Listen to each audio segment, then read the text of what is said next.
All right, we are ready to get started.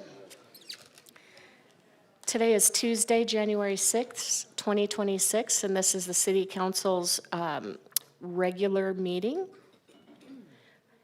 that I am calling to order and giving notice to the public and to the City Council that at this meeting, the City Council may vote to go into executive session, which will not be open to the public for discussion and consultation with the city's attorneys for legal advice on any item listed on the following agenda. Can we have roll call?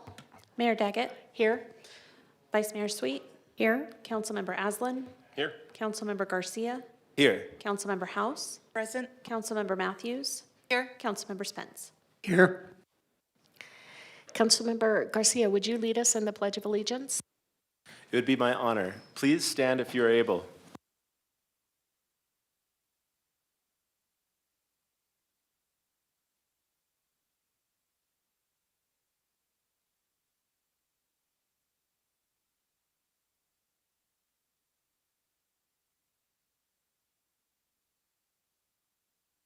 Councilmember House.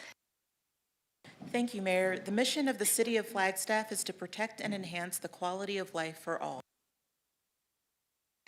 The Flagstaff City Council humbly acknowledges the ancestral homelands of this area's indigenous nations and original stewards. These lands, still inhabited by Native descendants, border mountain sacred to indigenous peoples.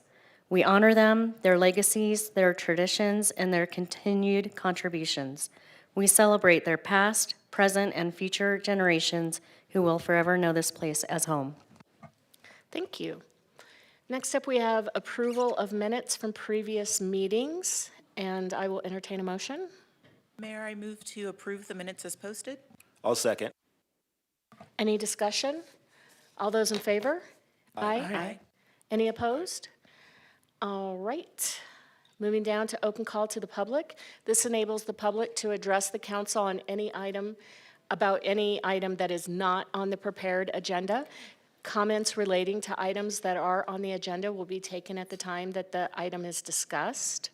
Open call to the public appears on the agenda twice, and you have 3 minutes. There is a clock here, and because anything that you might be bringing up is not on the prepared agenda, we can't have a back and forth with you about your comments. So first up, we have Dennis Givens.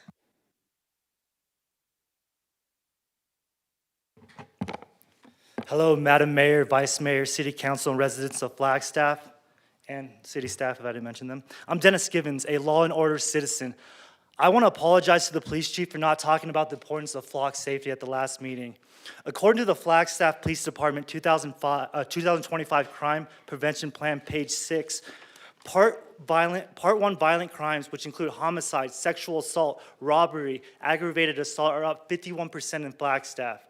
Motor vehicle theft are up 62%. Larceny up 5%.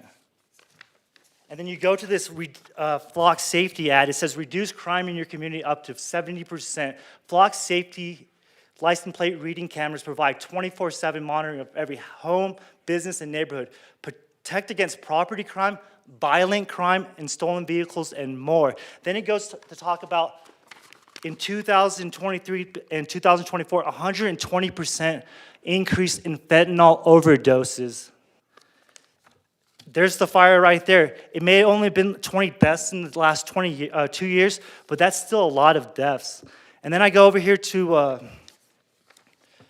the performance goals. Goal number 3, increase and leverage technology to assist and support our crime reduction efforts. These technological advancements will increase our capacity to capture, aggregate, and understand crime analytics. This will result in efficiencies, effective resource allocation, and effective crime prevention and reduction. And then it also talks about North Star Task Force. Do you know what the North Star Task Force used to apprehend 28 pedophiles in our community? Look it up. I'm sure you'll find something about LPRs in there.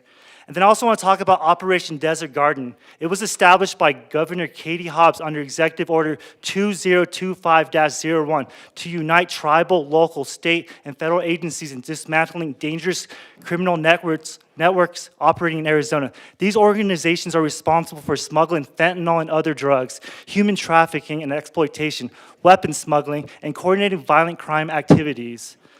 Deputy Police Chief Colin Shea stated ICE uses other methods to find undocumented people. LexisNexis tracks, vets, and targets individuals using utility bills, employment records, phone/credit data, and vehicle information. We needed Flock safety to catch criminals with an understaffed police force. It was a tool to save lives and combat crime. Support the public safety funding initiative this year. Our first responders are heroes. Let's hold each other accountable for our actions. Seeking justice is in one's best interest. Thank you very much. Colleen Maring.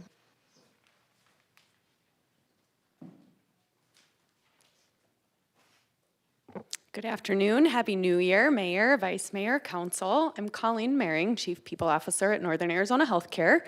And I wanted to talk today about a new initiative that we've been working on and we're seeking your feedback and your constituents' feedback on.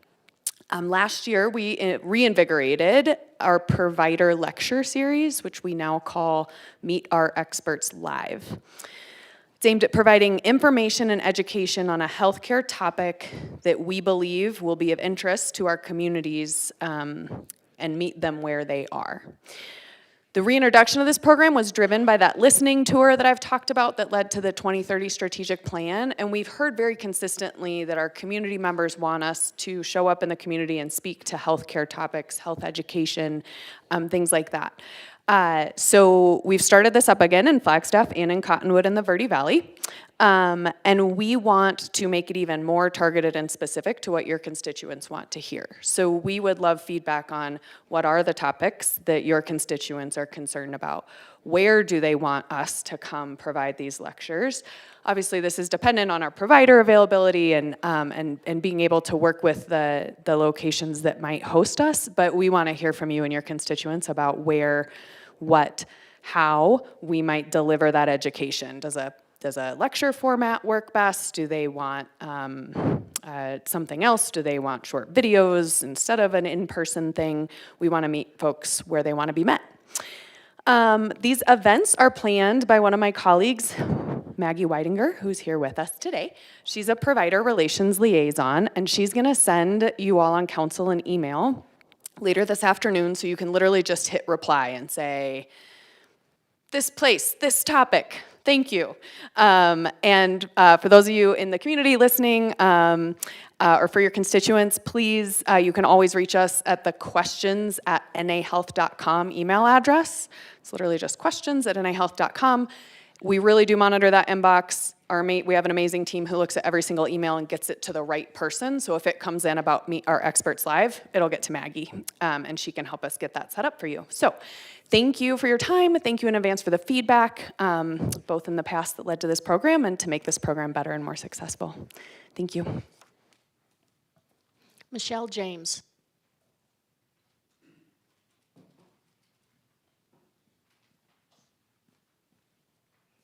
Hello, Mayor, Vice Mayor, and Council. Happy New Year.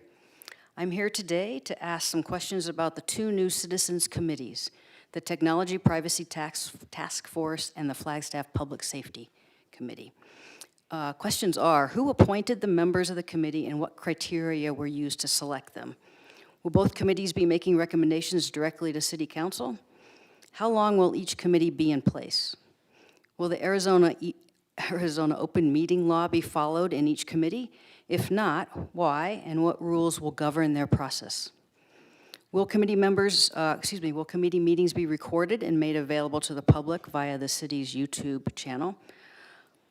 Or if not, will minutes be made available to the public?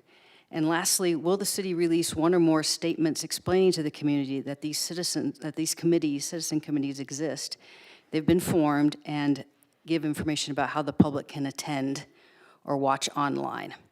We appreciate that there is a website or webpage for the Public Safety Committee, and we suggest that some language be added that explains to the viewing public that the videos of prior committee meetings can be seen on the city's YouTube channel. It only shows the most recent one right now. In the interest of transparency, which we know is an important value to City Council and to staff, we are asking the city manager to provide clear written answers to these questions as soon as possible so we can share them with our membership and with the public. I can email these questions to the city manager if that would be helpful, since it's more than you probably were able to get down as I spoke very quickly. Thank you so much.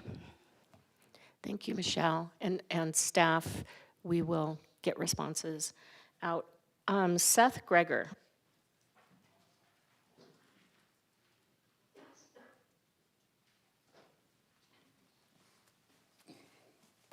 Good evening, Mayor, Council. I'm here to introduce Taya Sherman. She is the Regional Manager for Teros, and Megan, who is our new Downtown Ambassador. And Taya is going to talk a little bit more about the Downtown Ambassador Program. Good afternoon, Mayor, Vice Mayor, Council members. We just want to introduce Megan to you guys briefly and to the public. She has been working in the downtown area Wednesday through Saturday, 10 a.m. to 8 p.m. Where are you? Right there. And she's had really great success connecting with community members and getting out there and providing services to everybody. It took us a while to hire somebody for this position, as you guys are aware. We're very pleased with Megan, and she is super passionate about the work she's doing. We can't really imagine a better candidate than who we have right now. So things are really going great with the ambassador program, and we just wanted to introduce her briefly. Thank you. Thanks. Thank you.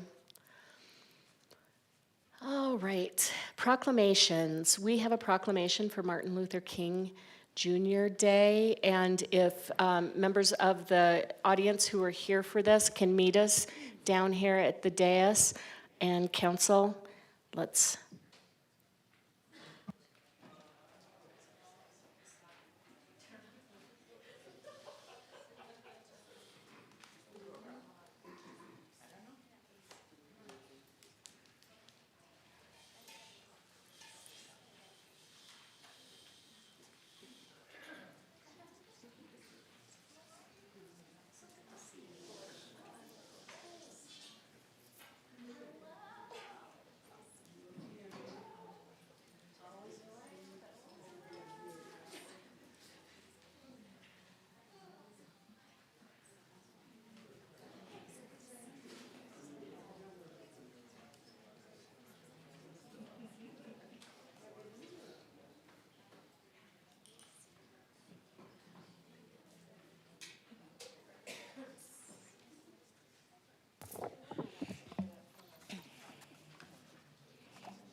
It's my honor to read this proclamation, and with us today are members of the Flagstaff NAACP, the NAU Office of Inclusive Excellence, and on behalf of the Black Student Union, who's putting on the Martin Luther King Jr. Day Gala, and a representative of the Live Black Experience and the Flagstaff Freedom School. Whereas the United States of America celebrates Martin Luther King Jr. Day on January 19th, 2026, and whereas Dr. Martin Luther King Jr. will be remembered through the ages for his outstanding leadership as a man committed to fulfilling his vision through nonviolence and his dedication to true spiritual growth, and whereas his timeless dream of a nation unified in equality and brotherhood is really the American dream, and whereas the City of Flagstaff must continue to work together to make human dignity, equal justice, and equal opportunity a reality for all. And I encourage all in Flagstaff to celebrate his memory by performing acts of kindness through service to others. Let us live out Dr. King's teachings as we continue to work for a day when the dignity and humanity of every person is respected. Now, therefore, I, on behalf of Mayor Becky Daggett, Mayor of the City of Flagstaff, Arizona, do hereby proclaim Monday, January 19th, 2026, as Martin Luther King Jr. Day.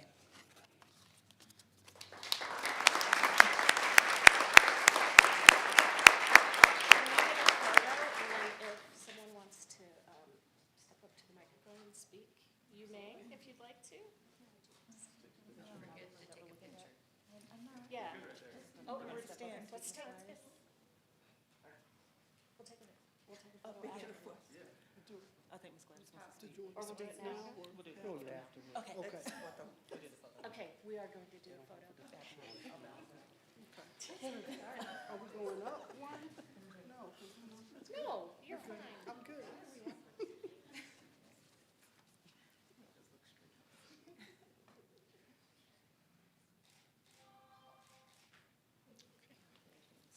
Now, please, someone wants to say something? I do. Yes, please. I'm here representing the NAACP Flagstaff branch, and this is an honor. It's been coming quite a while, but it's an honor that we stand for justice, equality for everyone, not just, they think NAACP is just a black. It's for all people of all color.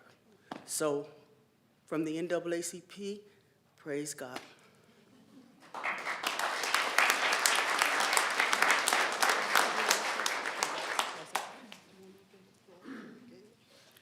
Good afternoon, everyone. Bernadine Lewis with the Center for Inclusive Excellence at NAU. Would just like to, first of all, say thank you to the community who has supported the idea of the first annual Martin Luther King Jr. Gala, which will be on next Saturday, the 17th, at at the High Country Conference Center. This is an opportunity to come out and to celebrate and to remember the drum major for peace. And then we would like to invite the community to join the university on Monday for its annual MLK Day or King Day celebration, which will be in Du Bois in the ballroom on Monday at 9:30 a.m. Please join us for that celebration, which includes a breakfast it's free. And that's what community is all about. And a very special guest, if any Roots fans are in here, if you are a true Roots fan, then you would recognize the name Ursula Rucker, who will be here to perform at the gala and at the King Day celebration. So we do hope that you will join us. Thank you.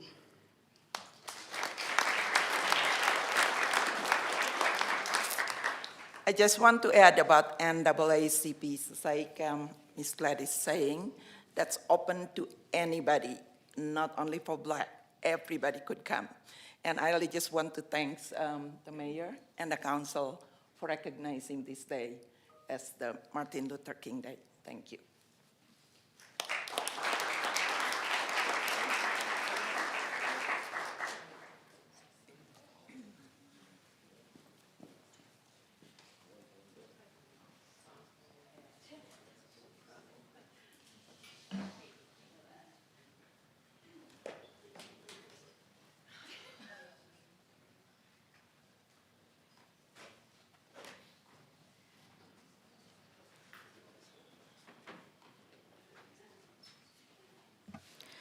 All right, next up we have Arizona Forward presenting the Climate and Clean Energy Rising Sustainability Star Award to Jenny Neiman.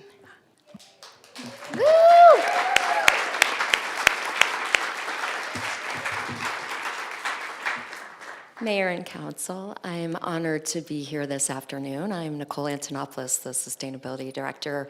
We're here to honor Jenny Neiman for all of her dedication and work in the field of climate and energy. And to assist me with that recognition, Lori Singleton, who is the Executive Director of Arizona Forward, is here to present the award.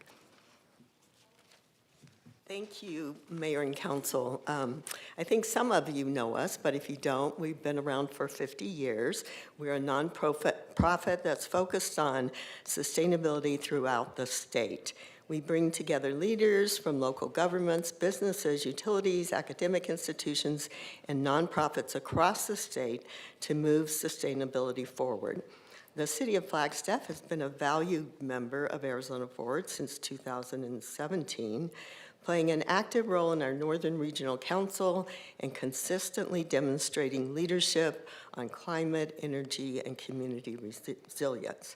We're excited to be here today to present the Rising Sustainability Star to a young professional at the City of Flagstaff. These awards were officially announced at our annual membership meeting back in November, but because of the weather, our nominee was not able to get down there, so we thought we'd come to her. This Rising Sustainability Star recognizes emerging leaders who are making a measurable impact across Arizona Forward's core focus areas: water, circular economy, and clean energy and climate. One award was given in each focus area. Recipients were selected through a thoughtful discussion by a committee of Arizona Forward's Board of Directors, and it was not an easy decision. Every nominee demonstrated innovation, collaboration, and a deep commitment to positive change. So in the clean energy and climate category, this award honors leaders helping Arizona transition to a cleaner, more resilient, and more equitable energy future. We are pleased to announce that the Rising Sustainability Star Award for Clean Energy and Climate is awarded to Jenny Neiman, Climate Director for the City of Flagstaff. As you all know, Jenny's leadership has been instrumental in advancing Flagstaff's climate action efforts, from leading the city's climate plan and ambitious carbon neutrality goals to building programs rooted in collaboration, equity, and meaningful community impact. Her work continues to be an example for climate leadership across Arizona. Jenny, thank you for your leadership and for the impact you're making every day. We're honored to recognize you.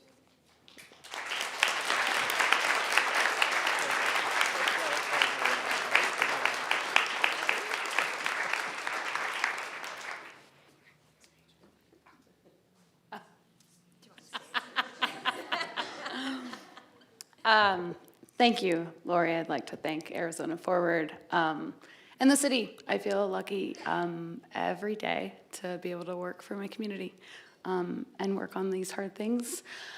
And to Nicole, who from day one has just shown what it looks like to be a leader and a mentor. And to the climate team, whose shoulders I stand on and who I get to learn from every day. So I was not prepared to talk. Thank you so much. Congratulations.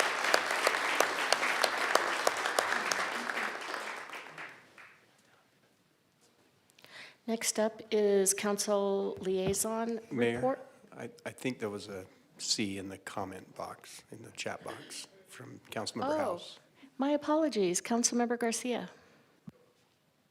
Thank you. I just wanted to mention, when it comes to Jenny, I've known Jenny since I took the climate action group that was done by the city, that was put on by the city in 2019, where with such conviction, after every sentence, she was so passionate about everything that she said, that she ended it with right, because you know, she knew that she was right. And watching her evolve, and seeing the maturation of her presence here in the city has grown into somebody that could really communicate the message to everyone, and who has communicated that message to me in a way that I didn't think was possible because of my apprehensions about some of the things. She's really taken me by the hand and taught me what I needed to know to understand what efficiency is here in the city and how sustainability works beyond just the climate numbers, and how it works intergovernmentally. So thank you for your presence, Jenny, and you definitely deserve this award. Councilmember House. Thank you, Mayor. Sorry, Jenny, I know that you're desperate right now to just be out of the spotlight, but I just wanted to thank you as well for all of the work that you've done in so many different aspects of our community. One of the things that always stands out with your work is just your passion for truly hearing the people of Flagstaff, what they're passionate about, what their concerns are, and bringing it to every topic that you're presenting on to a level that is easily accessible and understood from people with expertise in these areas to people who are hearing about some of these things for the very first time. As was said in just the recognition and what this award is for, your focus on ensuring that all voices are at the table, that there is that focus on justice and equity from the sustainability standpoint, and just the willingness to engage people in that real and compassionate and empathetic way is truly a remarkable sign of leadership within the city infrastructure. So just very grateful for you and for all the work that you do and your team as well.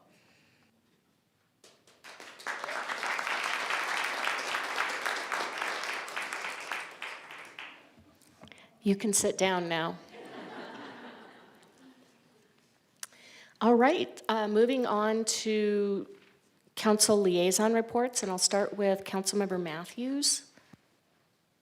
I have nothing today, thank you. Councilmember Garcia. Thank you very much, Madam Mayor.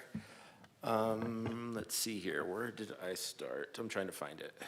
Okay, Library Board Liaison Report. So I haven't been able to report on the library for a couple of months now, so some of the information you're going to be hearing is a little outdated, but it's still relevant, and then I'll get you all caught up by the end of this month. But since it has been a little while since updating the community on the library board, I will be giving you a couple of highlights of the past couple of meetings. First off, the library received their shipment of new computers. Hoorah! Huge shout out to everyone who helped unload half a semi, 16 pallets, 250 computers. These brand new replacement computers will be distributed amongst the patrons and staff here and throughout the county. Then, as well as the next on the list was the Coconino County. As we all know, the Coconino Community College Board bond, sorry, I'm having a problem reading my own writing right now. The Coconino Community College bond has passed by voters of Flagstaff by a resounding vote, which means that the Eastside Public Library may be getting a new home within the voter-approved updated campus. We are still in the preliminary phases of the design concept and mutual agreements, so look forward to hearing much more on this topic throughout my term here on council. I am super excited about this news and can't wait to see what comes of it. That's it. Councilmember Aslan. Sorry, Mayor, I had a question for Councilmember Garcia, if that's okay. I need to check the chat. Yes, please. Sorry about that. Councilmember Garcia, thank you for the update on the library and especially the replacement computers. I'm just wondering if there was any discussion on what's happening with the old ones. Are they being donated, recycled? So during the meeting, there was no real talk about that, but I will try to figure that out and see where those things are going because they're still very useful. Good question. Councilmember Aslan. Thank you very much. Starting off the new year fresh, not much to report. I did want to just mention something peripheral to the Tourism Commission, Discover Flagstaff's FY27 Priorities, Objectives, and Tactics meeting is next week, Wednesday the 14th. If you feel that that's something that's relevant to you, get a hold of me or get a hold of Heidi for the location of that, and we'll let you know what to do. Looking forward to that yearly sort of sit-down deep dive into Flagstaff's tourism and all, our outreach operations, our BBB update, and just setting objectives and casting a vision for the next year for Discover Flagstaff's priorities. Vice Mayor. Thank you. It is a new year, and so I just have a couple of upcoming meetings to let everyone know that are happening. MetroPlan Executive Board is meeting this Thursday, 1 to 3 at the DCC. And Monday will be our BPAC meeting at City Hall, 4 to 6. And as this month continues, I'll be sure to do more updates on meetings that I have been attending. I will admit that the holidays and the new year were fast and furious, so I'm catching up myself. Councilmember House. Thank you, Mayor. For the Commission on Diversity Awareness, we just had a meeting with the chair and vice chair who were expressing eagerness to find ways for the commission to have higher visibility and engagement in the coming year. The commission is really interested in ensuring action beyond simply sharing proclamations for holidays or events, and is looking forward to lending their voices more to council discussions in which diverse voices may be missing or less frequently heard. So really exciting things, I think, on the horizon from that commission. Councilmember Spence. Thank you, Mayor. I'd like to report from the pedestrian and bicycle committees, which operate under the purview of the Transportation Commission. Both of these committees recognize the decades of service from Martin Inks and gave him an appropriate send-off. The shoes will be very big shoes to fill for those two committees that report to the Transportation Commission, but the committee members are dedicated to improving pedestrian and bicycling amenities in Flagstaff, so there's a lot of activity. I would also like to report that the Parks and Rec Commission is in the beginning stages implementation phase of the master plan development for the Parks and Rec activities. And that contract is being awarded. There'll be an extensive public input for the master plan over the next year. And it's going to be a welcome update to the long-range planning for our parks and recreation system. Thank you. Thank you. Nothing from me, so we will move down item 8, appointments. We have 3 appointments to the Tourism Commission. First up is Councilmember Matthews.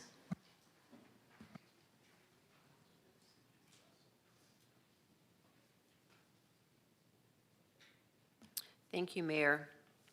This was one of the more challenging selections because there's so many people that are qualified and could add so much benefit to this Tourism Commission.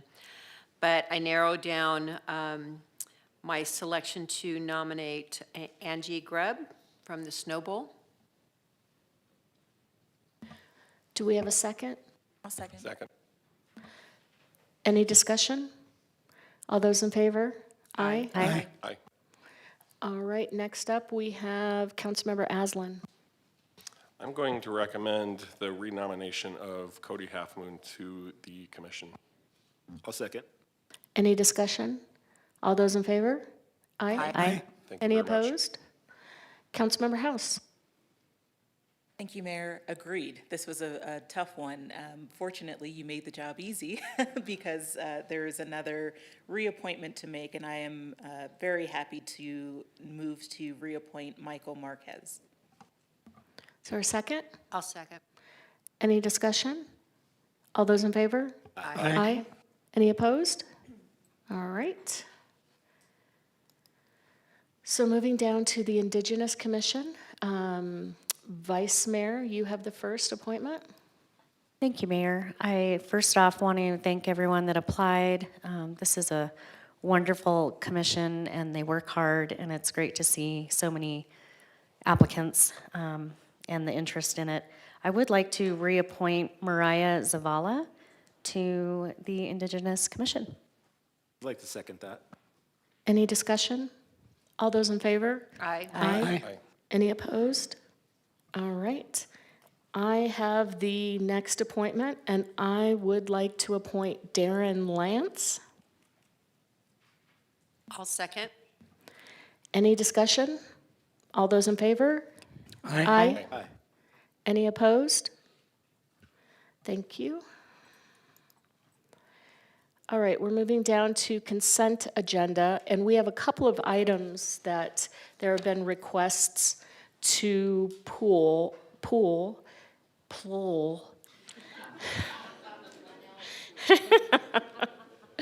Councilmember House, you had a couple you wanted to pull. Yes, thank you, Mayor. I'd like to pull item E as in elephant and G as in girl. And then we also have a request for B. So would you like to start with your questions or comments about either one? Sure, we'll start with, Actually, excuse me, can we go ahead and approve the rest? Is there anything left on the consent agenda? So item A, C, D, F. That's it. Can we approve that? So moved. I'll second. Any discussion? All those in favor? Aye. Aye. Any opposed? All right. Now, Councilmember, please. thank you. And I saw Deputy Chief Hernandez already came down. Thank you so much for being willing to have a little discussion on this item. Really, the reason that I pulled this is an item that's discussing the grant agreement with the Arizona Department of Public Safety for anti-trafficking grant award. And I wanted to give the opportunity for you to share a little bit about the implementation of the programming, the use of this funding. We've received just over $360,000, and I'll start there. So just have you speak on that a little bit. Thank you, Councilmember House. Charles Hernandez, Deputy Chief, Flagstaff Police, Council, Mayor, Vice Mayor. Thank you for having me. This grant is a second-year grant award from the Arizona Department of Public Safety for anti-human trafficking. Last year, we embarked on the mission of addressing human trafficking in the community, focusing on sexual exploitation of the most vulnerable in the community, and we saw numerous successes for our first year, with over at least 25 arrests coming from 4 operations. Last year, we also received funding for a full-time detective position allocated to this mission. So this year, we were able to receive $360,000 to continue this mission and out of a maximum $500,000 award. So we just didn't receive allocations for assets for the operations. But for the most part, what this money this year will fund is, again, the human trafficking detective dedicated to address this mission and lead the 4 operations that we're expected to accomplish through this grant. Also, we recognized that outside of our normal investigations and patrol operation duties, we don't have the fiscal capacity within our budget to continue these operations at scale. So this funding also allocates over $140,000 for overtime dedicated to address the personnel needed to accomplish the objectives of these 4 operations in the community. As also, we included $40,000 of outreach and advocacy group support to ensure that when we do identify victims of this trafficking in the community, we can wrap resources around them to, support their resilience and restorative capacity within the, their humanness, So we Last year only allocated $20,000 for that, so we were able to increase the funding to support the victims of trafficking. Also, we found a gap that we were more operational in trying to address the criminal behavior. So we want to work on the preventative nature of these crimes in the community as well. So we're able to accomplish or achieve some funding or gain some funding for advocacy. So we're going to plan on tabling events and outreach just to make the community aware. Also encompassed in this grant is training. We can't have these operations without officers being properly trained. And also, we have operational support that we're able to get to ensure that the officers who are engaged in these undercover operations or even the viewing of these heinous crimes online are taken care of after the operations are complete. And we invest in grounding skills for the officers as well. So overall, we were able to accomplish what we need operationally in achieving and getting this grant. But most importantly, most of these crimes occur online and digitally. So lacking we don't have budgetary line items for exploitation of digital devices. So we were able to receive over $42,000 in software purchasing to not only obtain the evidence, but retain it for accountability for the offenders in the community as well. So I think overall, we're looking forward to a successful second year, but also from last year in these operations, we're able to solidify the North Star Task Force. And the North Star Task Force consists of the Flagstaff Police Department, Coconino County Sheriff's Office, Northern Arizona University Police Department, Northland Family Help Center, and Applejacks Ranch. Out of that collaboration, we were able to establish an executive team and chaired by Police Chief Sean Connolly, and establish a multidisciplinary team with protocols and procedures of how these operations are going to be led to meet the community where we need to meet them and wrap services around victims of trafficking. Not only sexual trafficking, but also labor trafficking as well. And working with and leveraging those relationships to ensure that our community stays safe. We're right at the I-40, I-17 hub of transport. We're a high tourist destination, so the risk level is high. And we saw that last year when we had, again, well over 25 arrests in those 4 operations. And then also, I just want to raise some awareness that our detectives not only manage their own caseloads, but we have specifically trained detectives who investigate the internet crimes against children, which is ICAC, the CSAM investigators, which are child sexual abuse material. And also we want to thank Michelle Rucker from Northland Family Help Center for all her advocacy work within this MDT, as well as the police department in successfully achieving these grant funds. And she goes out and gets her own grant funds and helps support our training as well. And the Coconino County Attorney's Office, Ammon Barker, Michael Tunick, and Sasha Charles for their support in obtaining even more grant funding to help support these missions that we find critical just over the past year and the successes that we had. So I appreciate the opportunity to express that. Thank you very much. My second question you already answered, so thank you for reviewing all of that.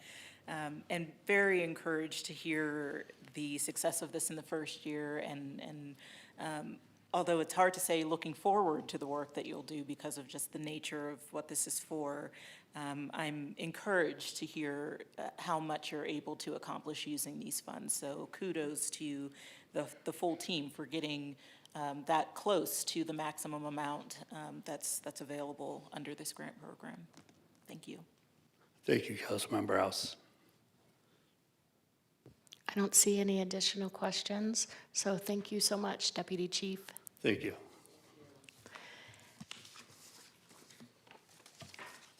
All right, do you want to, let's go ahead and vote on E. Mayor, I'll move to approve the acceptance of the grant from the State of Arizona Department of Public Safety Anti-Human Trafficking Grant Funds in the amount of $360,100 for fiscal year 2026. I'll second. Any discussion? All those in favor? Aye. Any opposed? All right, and how about G? Sorry about that, pulling up some notes here. Thank you also to the housing team. I reached out yesterday to let them know that I'd be pulling this item, and I know the mayor was also planning to pull this, just to give an opportunity for the team to speak about the RAD program, Comprehensive Project Management and Consulting Services, exactly what what the RAD process is, what it means for our public housing units, and information, if available, on anticipated timelines for the RAD project overall. Thank you. Hello, Mayor, Vice Mayor, and Council. I'm Adriana Fisher, Housing Program Manager for the Housing Division. We are here today to talk about RAD and the contract with Nan McKay. The RAD project specifically will allow the city to stabilize our funding through the repositioning of our housing portfolio, which is 265 units at Seiler, Brandon, and scattered sites, and accessing private financing for development and rehabilitation. It will also help us preserve affordability and tenant protections and increase the number of affordable units currently affordable or available. So we are here to hopefully have that contract approved with Nan McKay and Associates. The contract specifically authorizes specialized consulting and project management services by Nan McKay and Associates to support the city's evaluation and conversion of, again, the housing portfolio through HUD's Rental Assistance Demonstration Program. Because RAD is complex and highly regulated, specialized HUD financial and tax credit expertise is needed beyond normal staff capacity. This contract provides technical support while keeping all major decisions with you, Council, and it will support the housing emergency, the 10-year housing plan, voter-approved housing bonds, and long-term preservation and expansion of affordable housing. You also asked about the timeline. While I can't give you an exact timeline of when the development will begin, this contract is specifically for 2 years. We are hoping to get a development partner on board this summer or in the early fall, which will help determine those timelines. And again, there are a lot of variables to that. So yeah, that's pretty much, did I answer all your questions? Yeah, I think so. I just also wanted to note, because I believe in past conversations about this, it was really important to note that this is not displacing the people that live in these housing options now. So in addition to the expansion of housing availability, it's also ensuring that we're not displacing the folks that are currently living in these developments, correct? Correct. Thank you for remembering that. Yes, nobody is going to be losing their homes. Everybody gets to come back to hopefully something newer and still affordable. Thank you very much. That's it for my questions. I don't see any additional questions, so thank you very much, Adriana. Thank you. And would you like to make a motion, Councilmember House? I would, if I can find it. Mayor, I move to approve the consultation services agreement number 2025-17 with Nan McKay and Associates, Inc. for comprehensive project management and consulting services for the Rental Assistance Demonstration Program. I'll second. Any discussion? All those in favor? Aye. Any opposed? All right. So item number B, we have some public comment on this, and I'd like to first call up Ron Doba.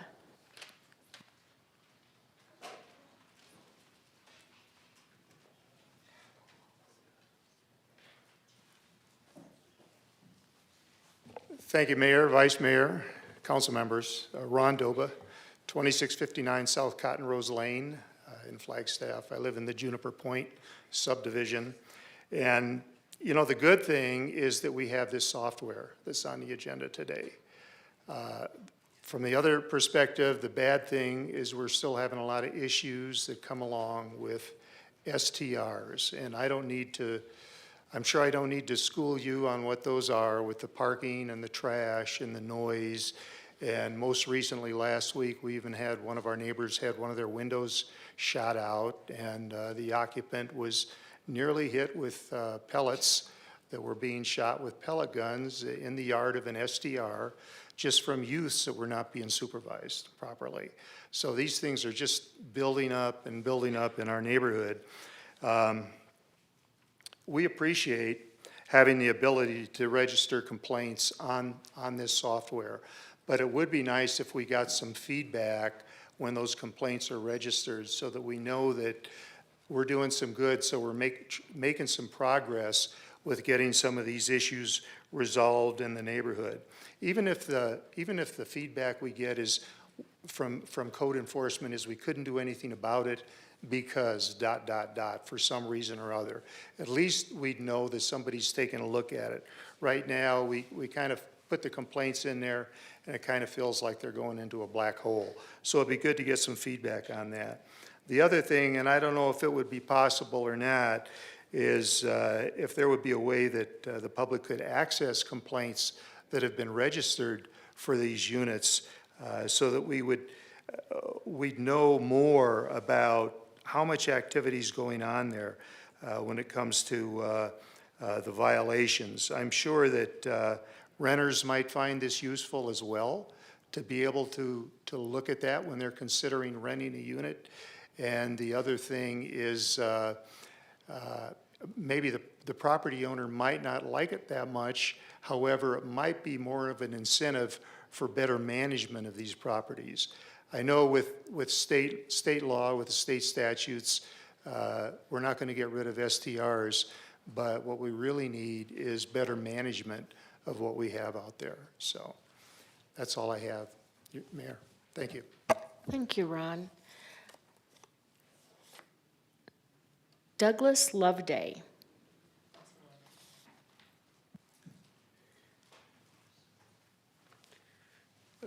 Hello, City Council, Mayor, Vice Mayor.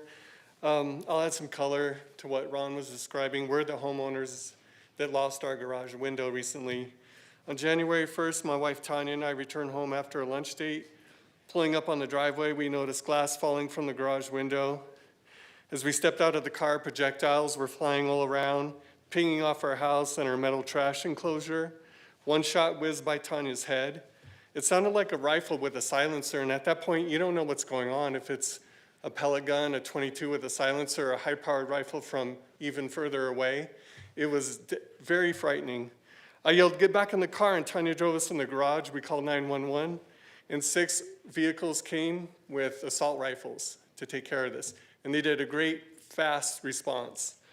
The first officer that we greeted at the door told us to get back inside because projectiles were still coming in. And they were able to determine that these children across the street at the Airbnb were firing these pellet guns. This house is marketed as a Barbie dream house, short-term rental. The father stated he was supervising them, even though the shots continued after 6 police vehicles had arrived. We've made many sacrifices to live here, like a lot of people in Flagstaff have. We love Juniper Point and we envision peace and tranquility, but the increasing number of STRs in our neighborhood has at times left that dream, turned it into a nightmare. It's not uncommon for rental homes to have more than 4 cars, some overflowing onto the street despite the winter parking ordinances and have over 16 guests per house. Recently, we had a school bus with over 20 teenagers and staff staying at an STR, all filing down the sidewalk at 11 p.m. And last year, in 2024, we witnessed that same unit across the street from us have 20 partiers evicted that had arrived in 13 cars. Again, the police were involved. We only have 38 homes in this development, and there are a minimum of 3 of these houses that will allow over 16 guests. One of them literally has in the body of their advertisement 22 plus for a 4-bedroom house. When we called the property manager to inform that police were confiscating guns from her rental unit, she stated that calling the police was not warranted and that firearms being used close by was normal where she lives out in the country. She said the same thing in a subsequent conversation to our neighbor here, Tim Baker, who's present and will be speaking shortly. She refused to evict her renters, even though the HOA levied the maximum fine, and discharging air guns within incorporated city limits violates Arizona Statute 13-3107. All right. Thank you. Thank you very much. Staff, you know, this is a topic that we have discussed many times, and I'm interested in, we do have the ability, if there are 3 strikes on a property, to take some judicial action, correct? And then I'm also wondering about houses being advertised as allowing 22 plus guests when our zoning code wouldn't allow that many people to live in the houses. And then also, if you have any response to the questions of when neighbors file complaints, whether we're able to provide an update, and also whether there's a way to have a public-facing view of the complaints. Mayor, I'll take a stab at responding, and I'm not sure if we have anybody on here from code. I don't think we do. Reggie's here. Oh, Reggie's here. Mayor, I think, you know, I'd like to just have an opportunity to look at some of these incidents and kind of the specific details of what happened. I will say that we are having some challenges with staffing and code, and the increase of short-term rentals and the impact of short-term rentals is definitely increasing their load, and I think that's something that we're going to be looking at during the budget process of hopefully getting a new staff person to address some of these issues. But if we can kind of go back and look at some of these specific instances and come back to council. I will also say that, you know, we are heavily involved in the legislative efforts dealing with short-term rentals, and Mr. Doba referenced that we don't have a lot of authority on the local level. And I, as city manager, want to make sure we're exercising all of that authority we have in statute, and I'm not sure we are. So that's something that we're looking at as well. Thank you. I know Jessica is here for specific questions on the software, so I'm wondering if you can answer those questions, Jessica, on the complaint tracking and citizens accessing the complaints on the properties. I'll have to look into whether we can make those public. Hi, Jessica Kittleson, Customer Service Director. I don't know that we can make other complaints or if they would be subject to a public records request. I'd have to look into that. Sterling.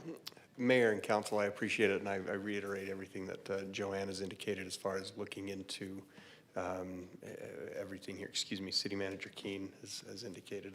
And thank you as well. I know that we have some limitations when it comes to what we can and can't make public with that.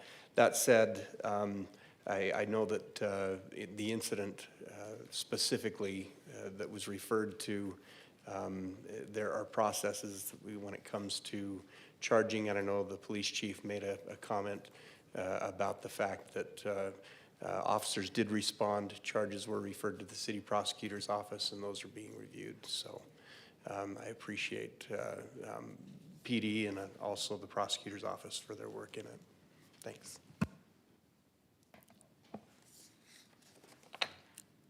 Thank you for coming and speaking to us about what's going on in your neighborhood. That sounds like a nightmare.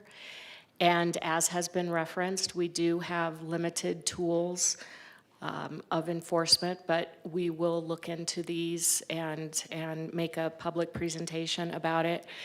And I encourage people to join us in writing to our elected leaders at the state level and just letting them know what's going on in your neighborhoods, because we would like to have more authority locally. And this is an item that the League of Arizona Cities and Towns is lobbying on. The city has lobbied on it for a couple of years. So cities around the state are lobbying on it. And I think it would be really powerful for them to hear from the people who are living in these neighborhoods and experiencing these situations. So I encourage that, and we will continue to push for additional tools to help manage this situation. But thank you for bringing this up. And maybe when you come back with information, maybe Jessica, you can come back with information and we can get some answers to these questions. Absolutely. Okay, thank you. I am looking for a motion, and for the public who maybe isn't following along with the agenda, this is a cooperative purchase agreement for short-term rental monitoring software. So this is the software that helps us track short-term rentals that are advertising on different platforms in the city. And that's what this item is for, is to approve this contract. So I will entertain a motion. Madam Mayor, I'd like to approve the First Amendment to the Cooperative Purchase Contract number 2025-27 with CDW Government, LLC, and authorize the city manager to execute the necessary documents. Second. Any discussion? All those in favor? Aye. Any opposed? Okay, now we're moving down to routine items. 10A, consideration and approval of our advertising policy at the airport. Hi, Mayor, Vice Mayor, Council, Kevin Finsel, Interim Deputy City Manager. I am here to talk about the proposed advertising policy at the Flagstaff Pulliam Airport. We have talked about this previously, so I'll walk through initially some background and how we got to today. I did make a couple tweaks to the last draft we discussed in October, so we'll talk about that and then have any time for council questions, public comment, and then consideration and hopeful approval of this policy. Broad background, high-level background, the reason why we're here, we previously had a advertising program at the airport. In fall of 2023, we brought to council the idea of a draft advertising policy. We had an application with some guidance that was used for potential advertising at the airport. In using that application, we determined that we wanted to create a policy that provided a little more guidance for staff, a little more guidance for the public, and so that it would really outline what we're looking for at the airport and the rules we want to have in place. So that's what we brought to council in fall of 2023. At that time, we had a member of the community who was very interested in this policy. He had previously submitted some advertising that was rejected, so we had a lot of questions about this policy. And we went through some rounds of public comment with him and some other members of the community about the draft policy. Council suggested some changes at the dais in, I think it was in September of 2023. We then came back in November of 2023 with those changes. I still don't think we had the support of some of the members of the community on the policy, and ultimately, council gave direction at that time that the best idea was to cease the program of advertising at the airport, as well as our advertising program at our recreation facilities, while we were trying to work through this issue. So since fall of 2023, we have not had an advertising program at the airport or at our recreation facilities. But in that time since, we continue to have conversations with the community, namely with this stakeholder who was taking interest in this policy, and really worked with him and worked through his concerns, had some meetings with city management over the past 2 years. He got to a point where we felt he was comfortable with the policy and with what we were trying to accomplish, and we made a couple tweaks at his suggestion, which were fine, just a little more detail in the policy. And after that, we came back to council this past fall in October with that revised policy for council consideration, and really to ask council 2 questions. First, do you want to continue advertising at the airport? And if you do, what do you think about this policy? And at that meeting in October, council gave direction that you were interested in starting up the advertising program again. We would like to have a policy in place. And so I was given direction to come back with a policy and final for consideration and approval by the council, and that's why we're here today. So really, I just made one draft to the policy, and the policy was in your packet. I'm happy to pull it up and we can walk through it. But the main change I made over the past month or 2 was I made some edits to the review and our application and review section, really focusing on giving it a little more detail, a little more clarification, and clarified the appeal process. That was one of the last comments we received from the stakeholder we were working with, is what happens when someone submits a proposal for advertising and staff or the designee says this does not work under our policy. And really that's what I focused on, and what we did is we turned that into an appeal process where if that does happen, the individual can appeal the decision, at which time it would go to the Economic Vitality Director, who would work with our city attorney's office to review that decision by the designee at the airport and confirm it was accurate and give a final decision to the person seeking to advertise at our airport. So that was really the main change I made over the past couple months. So right now we have in front of you the final policy for your consideration. If you have any questions, again, I can pull it up. I can walk you through it if you'd like me to. But I think we've seen this a few times recently, and not much has changed other than what I just described. So if you have any questions, I'm here. Otherwise, we can move forward. Councilmember House. Thank you, Mayor. I just wanted to thank you and the team for the work on this policy. I know this was a hard one to get through, and just the numerous challenges that I think you all came up across as you were trying to find the right language and ensure that the policy was unbiased, balanced, and fair are the terms that I had for reading this most recent version, which I think was always the intent behind all of the work that went into this. I think the language that's presented now is language that addresses the past challenges thoughtfully and clearly. I think you've achieved that aim of being unbiased, balanced, and fair in the policy, and I am really supportive of the work that's gone into getting this to this point and how we can move this program forward again. Great, thank you. Councilmember Spence. Thank you, Mayor.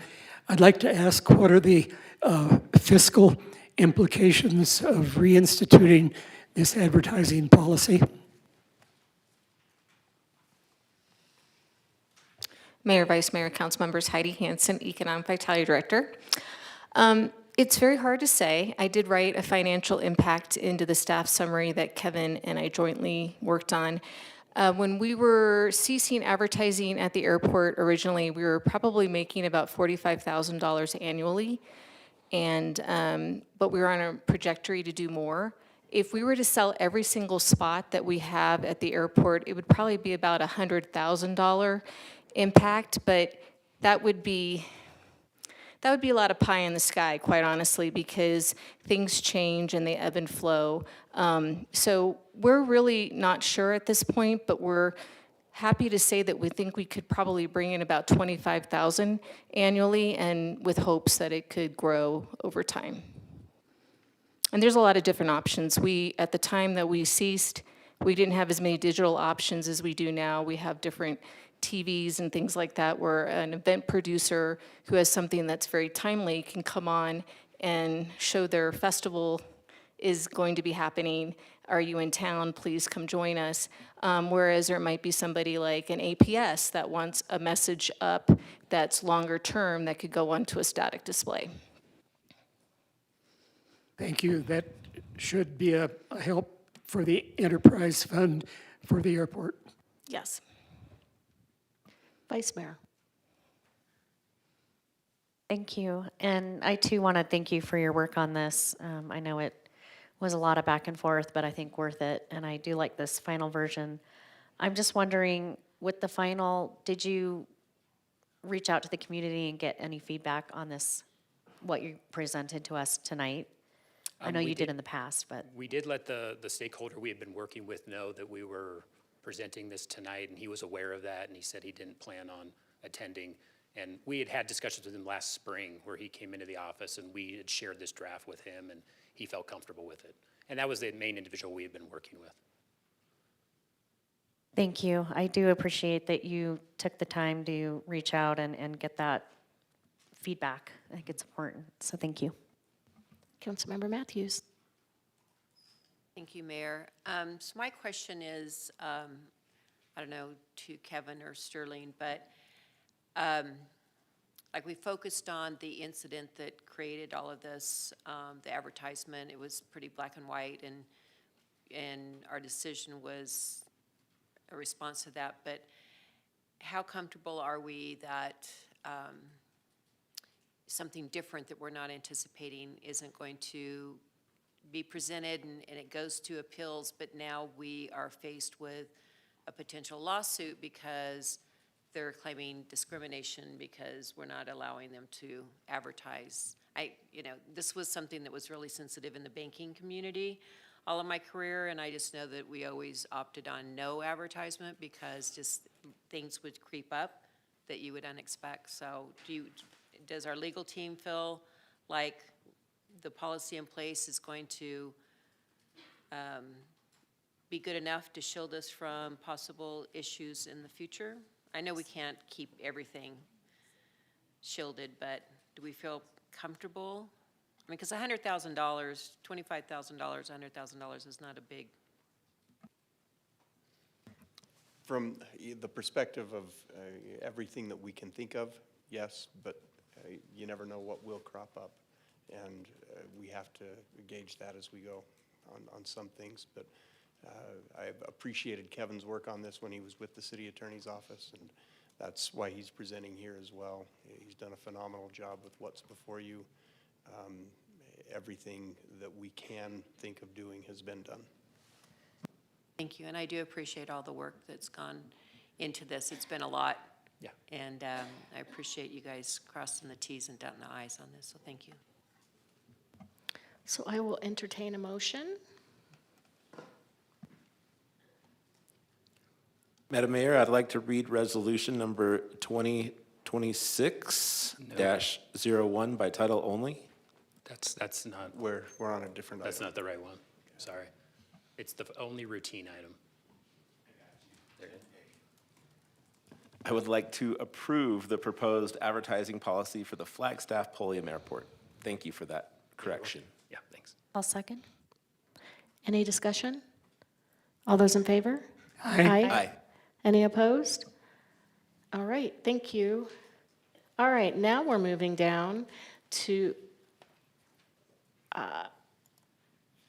regular agenda 11A, consideration and adoption of resolution number 2026-01.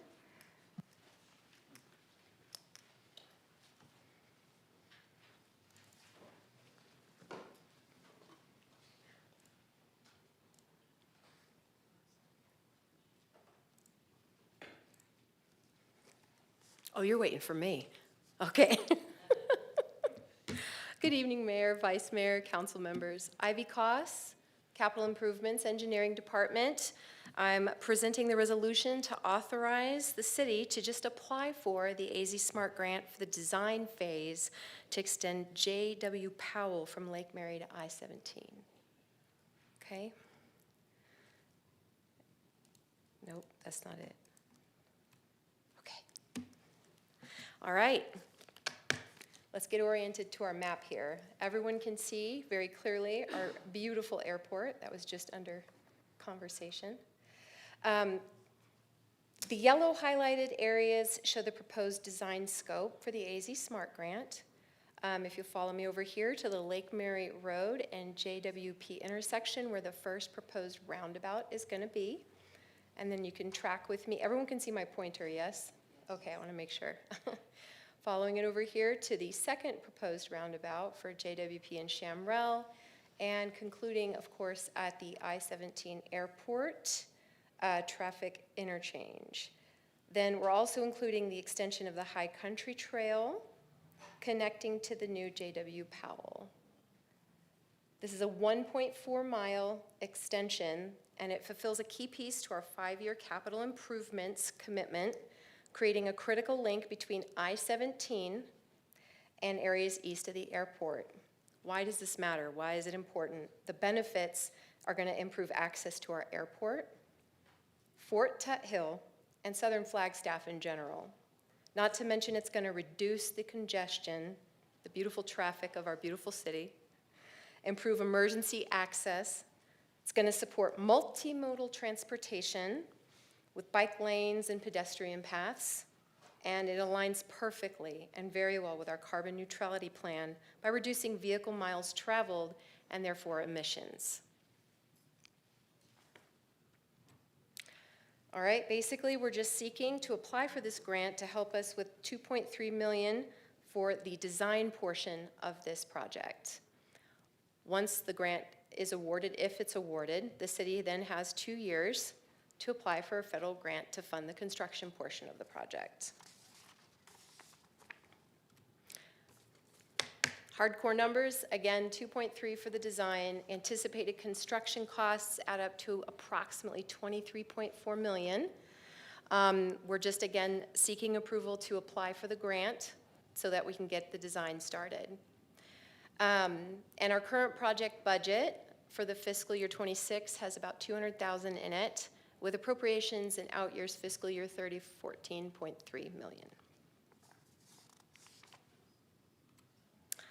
Here's a rendering of a potential cross-section of the corridor. It matches pretty much what's in existence today with the current J.W. Powell, with the vehicle lanes, 11 feet, 1 in each direction, 4.5 feet of bike lane on each side as well, and then of course the multimodal paths for pedestrians and other things. Okay, quick and easy.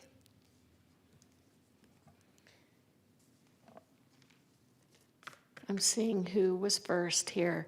Vice Mayor. That wasn't for this item. Already put, okay. Councilmember Matthews, Councilmember Aslan. Thank you, Mayor. I'm so excited to see this. J.W. Powell is like my passion here. When does, if it gets approved tonight, the process, when is the awards announced on this type of grant? I think we're reaching our deadline very quickly to apply. I think January is when we're supposed to. Oh, thank you, Trevor. Good afternoon, Your Honor, members of council. Trevor Henry, the Capital Improvements Engineer. So we plan to submit the grant next month and then hopefully hear something maybe June of this year on if we were awarded or not. And could you just go back a slide on the appropriation? So the current project budget was $200,000 with appropriations in fiscal year end 2030 for $14 million. So can you explain that just a little bit further? Like we already have that budgeted, or that's what we have captured as projected? Yeah, Councilmember Matthews, thank you for the question. So this project is part of Proposition 419. And so we had initially targeted this project in 5 years out of the current fiscal year, so FY30. However, we wanted to do a study on it to figure out cost and how we can work this out. So we had pulled 200,000 forward, so that's this current fiscal year, and the remaining 14.3 is in fiscal year 30. And the 14.3 comes out of Prop 419? Correct. Okay, thank you for clarifying. Councilmember Aslan. Thank you, Madam Mayor. Just a couple comments or questions for you. Ivy, appreciate the presentation. Trevor, you might be able to answer some of these questions as well. I just want to be fully transparent with my hesitation here. I'm not really sure how I plan to vote on this. I'm struggling with it for one reason. I'm all for applying for grants and being awarded grant money that helps us achieve our, our aims, especially with our capital improvement program, and saves taxpayers money. And I understand the need to connect J.W. Powell from where it is all the way over to I-17. I think that that's an improvement that's clearly makes sense. If you could go back to the map, thank you very much. My concern tonight is the little yellow segment that would extend High Country, which is now a dead end, and connect it up to this major thoroughfare. I can guarantee you that when residents of Ponderosa Trails learn about this, there's going to be a lot of agitation around that. Not only is High Country okay the way it is right now, but that entire forested area there is highly valued as a location for social trails and dog walking and mountain biking. It is heavily trafficked by hikers and folks entering from the neighborhood. I would like to see more of a conversation about how necessary that component of the project is. And I suppose I can support, moving forward with this grant tonight. I'm sure it'll pass even without my vote. But I do want to put a flag on that and really maintain a close, I think the public needs to know more about it. I think those conversations might as well start now, even though this is, we're looking out 4 or 5 years here. But that's just a critical component to me. Thank you for the comment, yes. Oh, I No worries. if there's no question. Yeah, thank you for the question or the comment, Councilmember Aslan. So this portion that is shown as the connection is also included in the regional transportation plan. So we are going to go ahead and investigate that. We will look into it. Now, again, we're requesting approval for application to be submitted for the AZ Smart Grant, which is the design only. So we still have to go through the construction process, and we still have a little bit of a deficit that we need to fund in order to get to construction. So we will do our investigation. We will make sure we have our normal public outreach. We will have comments. We will have public input. And if this section is not warranted, we'll investigate that. We'll have that discussion.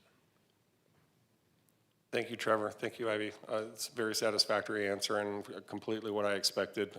My aim is just to highlight that as something we're going to want to look into further and be sensitive to.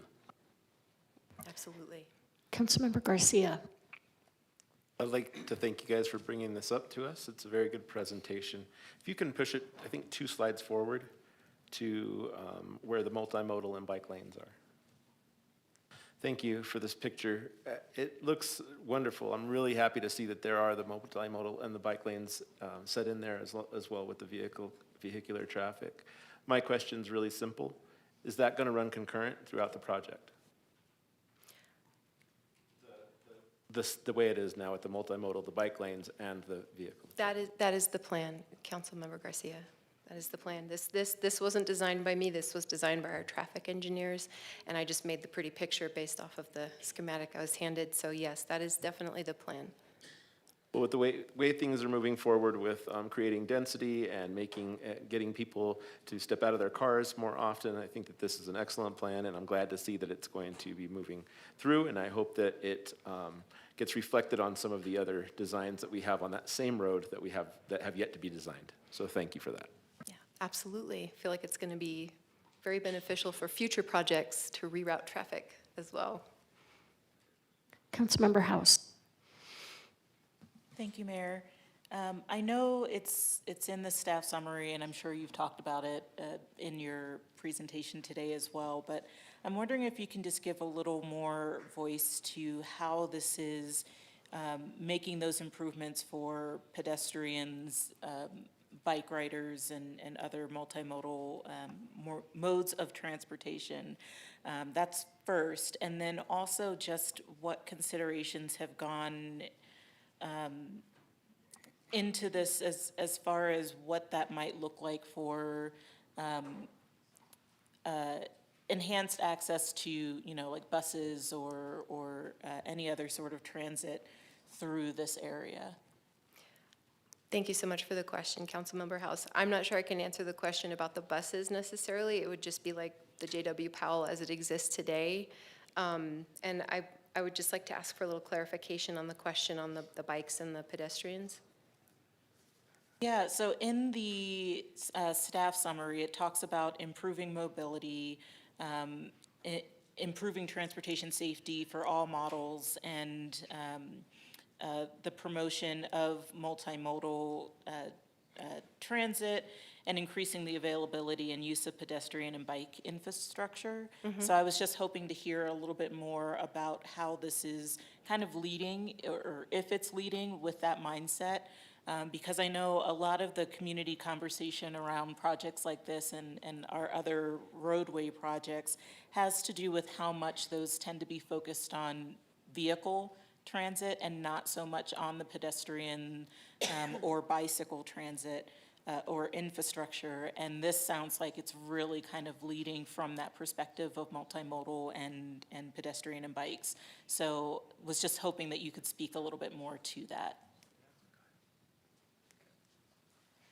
Got a lot of backup today. Thank you, Mayor, council members. I'll try to answer the question. As Ivy showed, the cross-section here has the what we're doing on the new section of JWP with the developers. The bike lanes can be used by the cyclists that are more comfortable on the road. And then the 11-foot path can be used for either pedestrians or bicyclists that don't want to be on the road. Before Martin Ince left, we did meet with Martin, and if there's any foots connections that are in the regional plan, we'll make those as well. When we go through design, Mountain Line is always one of our stakeholders that we get involved with. While they don't have any routes planned in this area that I know of, they do have a route on Lake Mary Road. If there's, I don't know if NAH were to go out to the Fort Tut Hill area, I don't know where they're going, but that could open up a route there as well. So we'll always work with Mountain Line for the transit.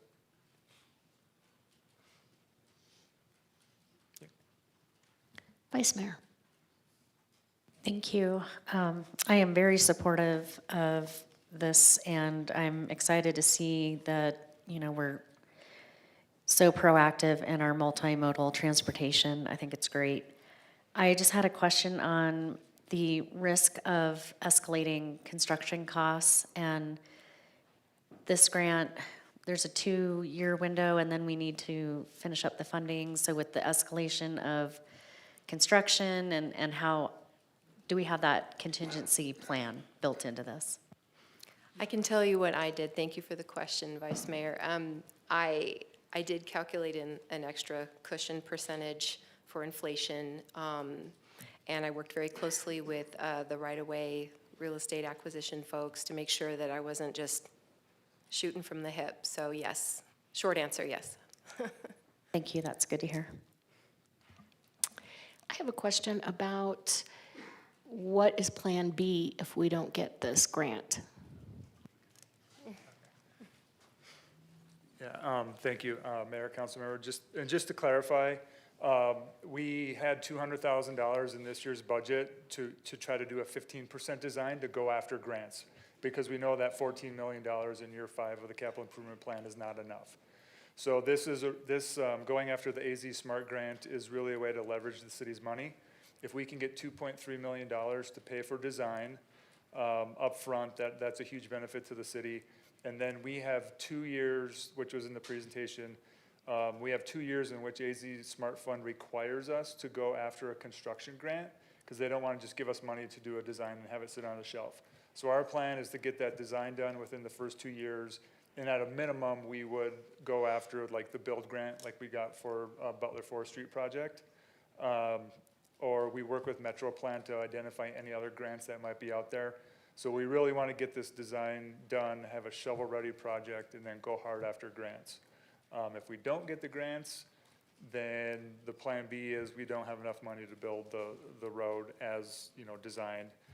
We might have to wait until we get a grant, or we might have to reduce the scope and not do as many of those multimodal type improvements. But we really are really active in the active transportation plan, trying to get a design and get that built.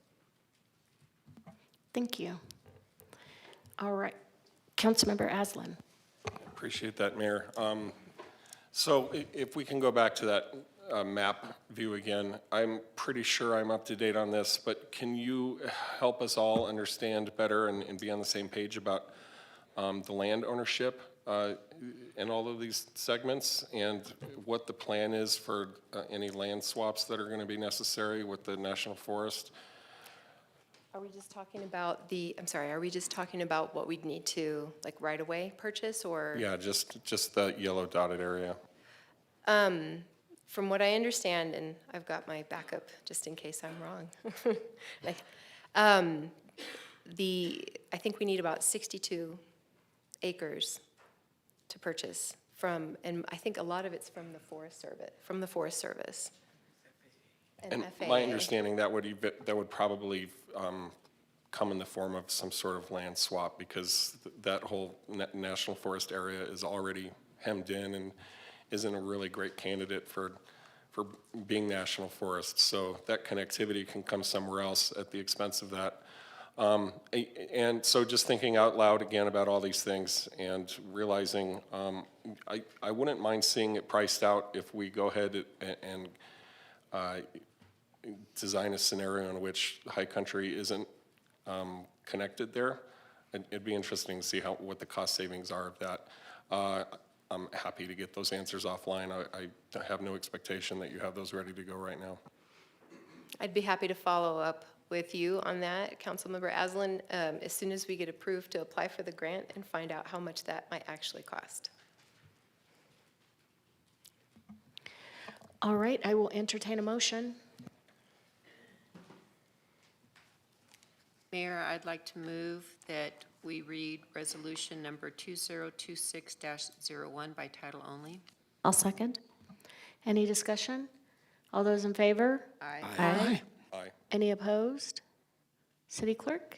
A resolution of the Flagstaff City Council authorizing the submission of an application to the state of Arizona for supplemental funds for the J.W. Powell Lake Mary to Interstate 17 project. And another motion? Mayor, I move that we adopt resolution number 2026-01. I'll second. Any discussion?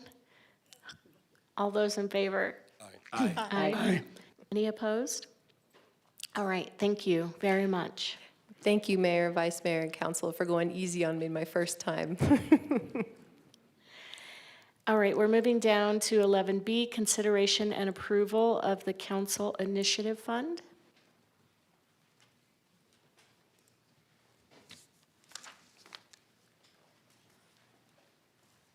Good afternoon, Mayor, Council. Stacy Saltzberg, Communication and Civic Engagement Director. So we received a request just before we went on break for the holidays from Councilmember Matthews to consider using the Council Initiative Fund to support NAU's first annual Martin Luther King Jr. Gala. I believe the request was for $1,000. There's currently $11,200 available in the initiative fund for your use. So we'll be looking for some direction and action on that. Additionally, we have agendized this in a way, if there are other things that council would like to consider for the use of this fund, you can do that tonight as well. All right, council, does anyone feel like they need additional information about the request? Councilmember House.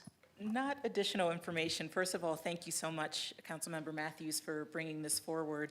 I just know, and especially hearing that we have $11,000 left for this year, I spoke with Reverend Dr. Bernadine Lewis, who I believe you spoke with as well on this, and there's actually an outstanding need of $3,000. So I was hoping that we could consider meeting that full need because of just the nature of this first programming, knowing that we have the capacity to meet that need, and knowing how much it has meant for the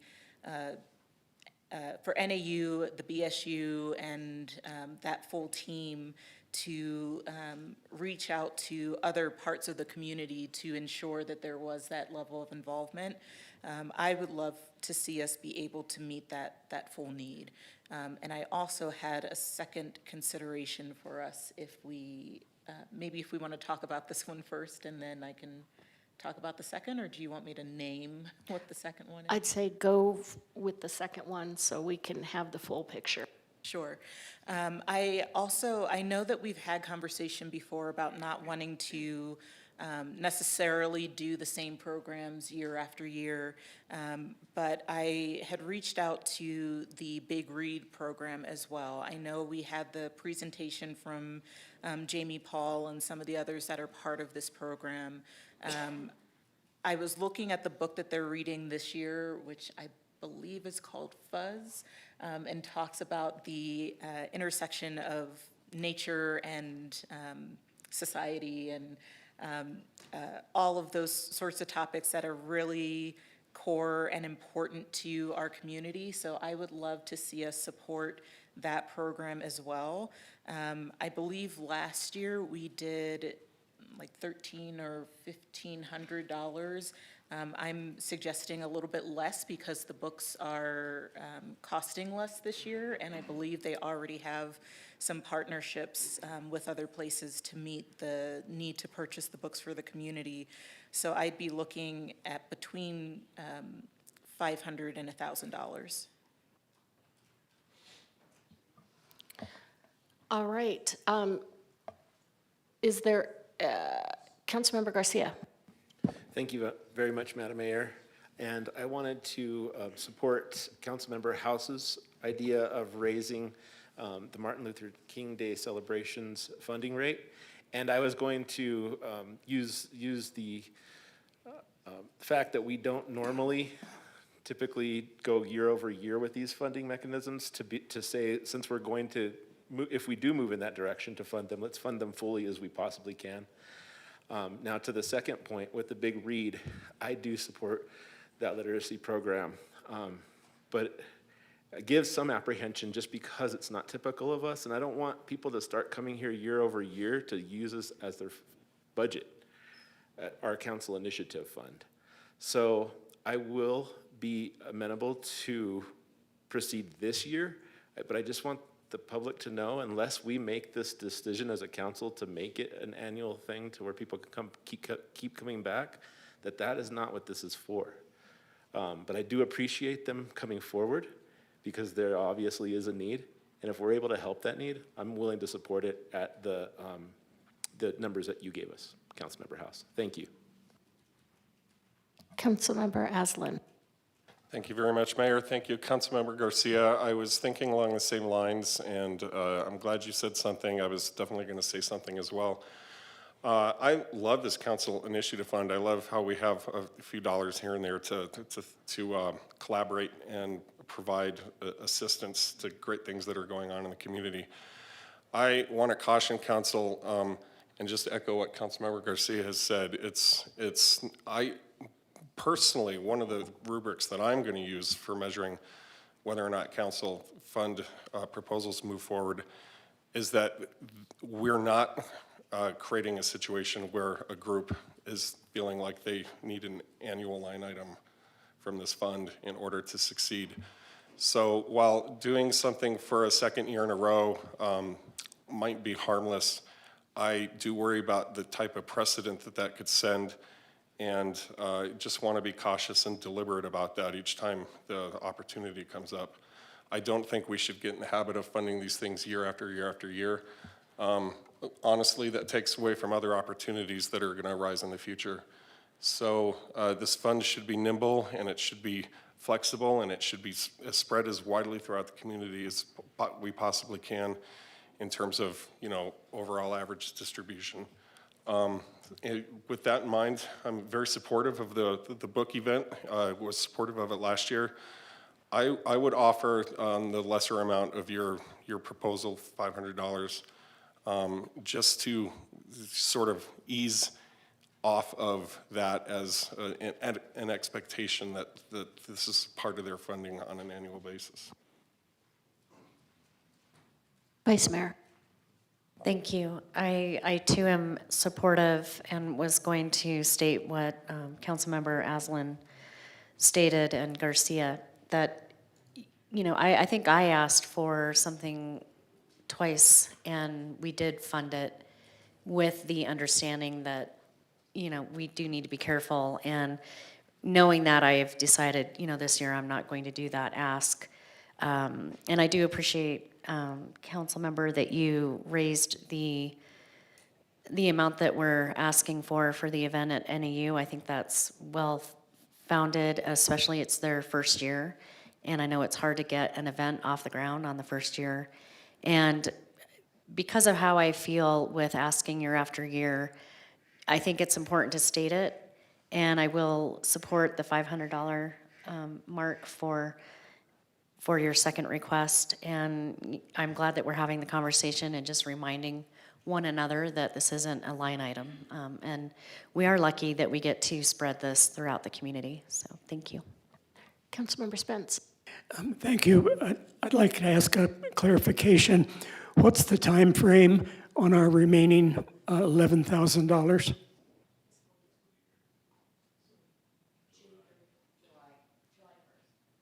Thank you. Councilmember Matthews. Thank you, Mayor. Councilmember House had mentioned this to me earlier, and I fully support the increase. I know that Dr. Lewis has worked really, really hard putting this wonderful anticipated event together, and some last-minute changes occurred, which always, you know, sometimes happens, but I think this is definitely to the spirit of what we have this fund for, and being the first annual, I fully support the $3,000 as well as the $500 for the book read. Thank you. All right, so can we get nods of heads if you support the $3,000 to the We actually need a motion. We do need a motion. Approval, yes. All right, I'll Thanks, entertain a Mayor. motion. Mayor, I'd like to move that we allocate $3,000 of the council's initiative fund to the Martin Luther King Jr. Gala coming up this month. I'll second.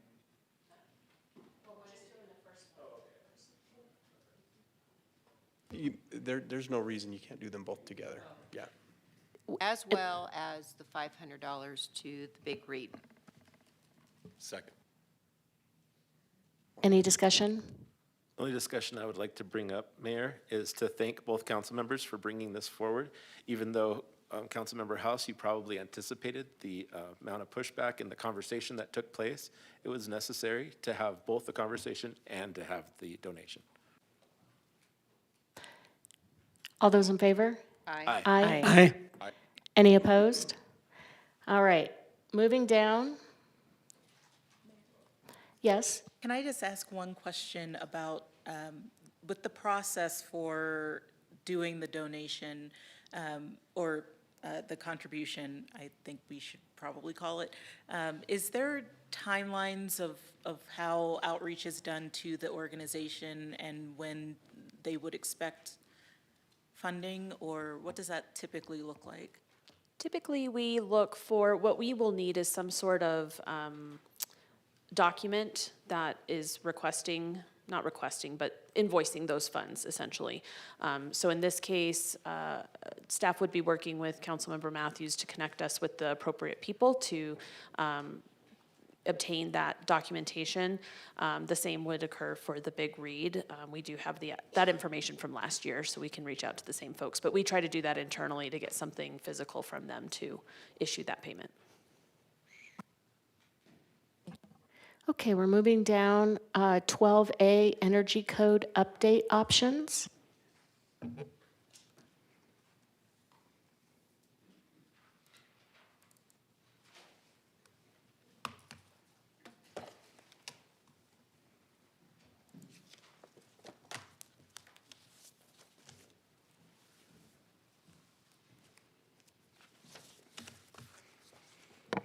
Okay, good afternoon, Mayor and Council and Vice Mayor. My name is Genevieve Pear3, Senior Sustainability Planner with the Flagstaff Sustainability Office. And I am here tonight to present potential energy code updates to get your feedback on how we should move forward. Okay, so today we're seeking council direction on 4 potential energy code options. All represent different levels of advancing energy efficiency in new buildings. I do have 4 guiding questions that we'll use to go through this presentation. I'll introduce those on the next slide and go through them in detail at the end of the presentation. So basically, we're seeking council direction on which options to explore. There's a lot of discretion in the 2024 Energy Code to advance energy efficiency locally, so we need to know how to concentrate staff time and effort, and what to take to community for feedback and review.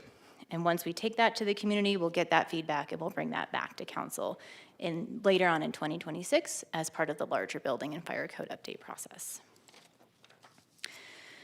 So these are the 4 guiding questions that we have for council. And I just want to clarify that we're really asking what direction to head in right now. It does not lock council into a decision, especially as this code comes back later in 2026. And that the final code option that we bring back to council will likely be slightly different than what we talk about today, just based on that community feedback that we get as part of the larger community engagement process. So this is the agenda for today. So I'll start by talking about the energy code, what it is, why it's important. Then I'll talk about the guiding principles that we use to develop the 4 energy code options. Then I'll discuss energy code options and costs, as well as potential utility cost savings. I'll then talk about complementary code options. So they're basically code sections outside of the energy code, but that are related to what we're talking about today. And then we'll do a summary and questions at the end.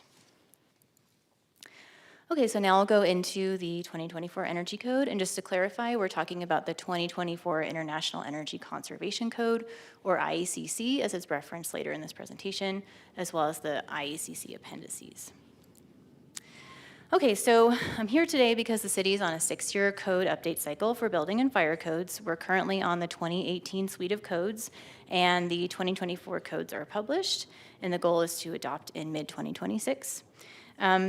So basically, these are model codes that are created by national experts at an organization called the International Code Council. So it's a standardized set of regulations that's intended to improve on past codes. So it incorporates lessons learned, advancements in technology, sustainability, construction practices, et cetera. And these are developed to be adopted by states, counties, and cities, large and small across the country, often with local amendments or edits to help the code better fit the local context. So I mentioned that we're talking about the International Energy Conservation Code, so that's the code in orange, but it's part of this larger suite of building and fire codes. So this is the suite of codes that the city has currently adopted back in June 2019. And this is the 2024 suite of codes that the city is currently looking at. So again, this is just one of several codes. Just want to clarify that's what we're focused on today. So this is the timeline provided by our building official, basically for the larger building and fire code update. And again, once we get council direction today on what energy code option to pursue, we'll wrap that into the larger process where we're doing research, drafting potential ordinances for codes, taking that out into the public to get feedback, then bringing that back to council later in 2026. Okay, so again, the Energy Code, it's a very technical code. It's developed by that International Code Counselor, ICC, and it is developed by building science experts across the country over a 3-year process. Really the purpose is to set minimum energy efficiency standards for buildings. And the good thing is that it's developed by national experts, so we don't have to come up with our own code. We can adopt the codes that were created by these experts with local amendments to help it fit Flagstaff's context. And again, each code is meant to be an improvement on the previous version. And in the energy code, there's 2 different types. So there's the residential energy code and the commercial energy code.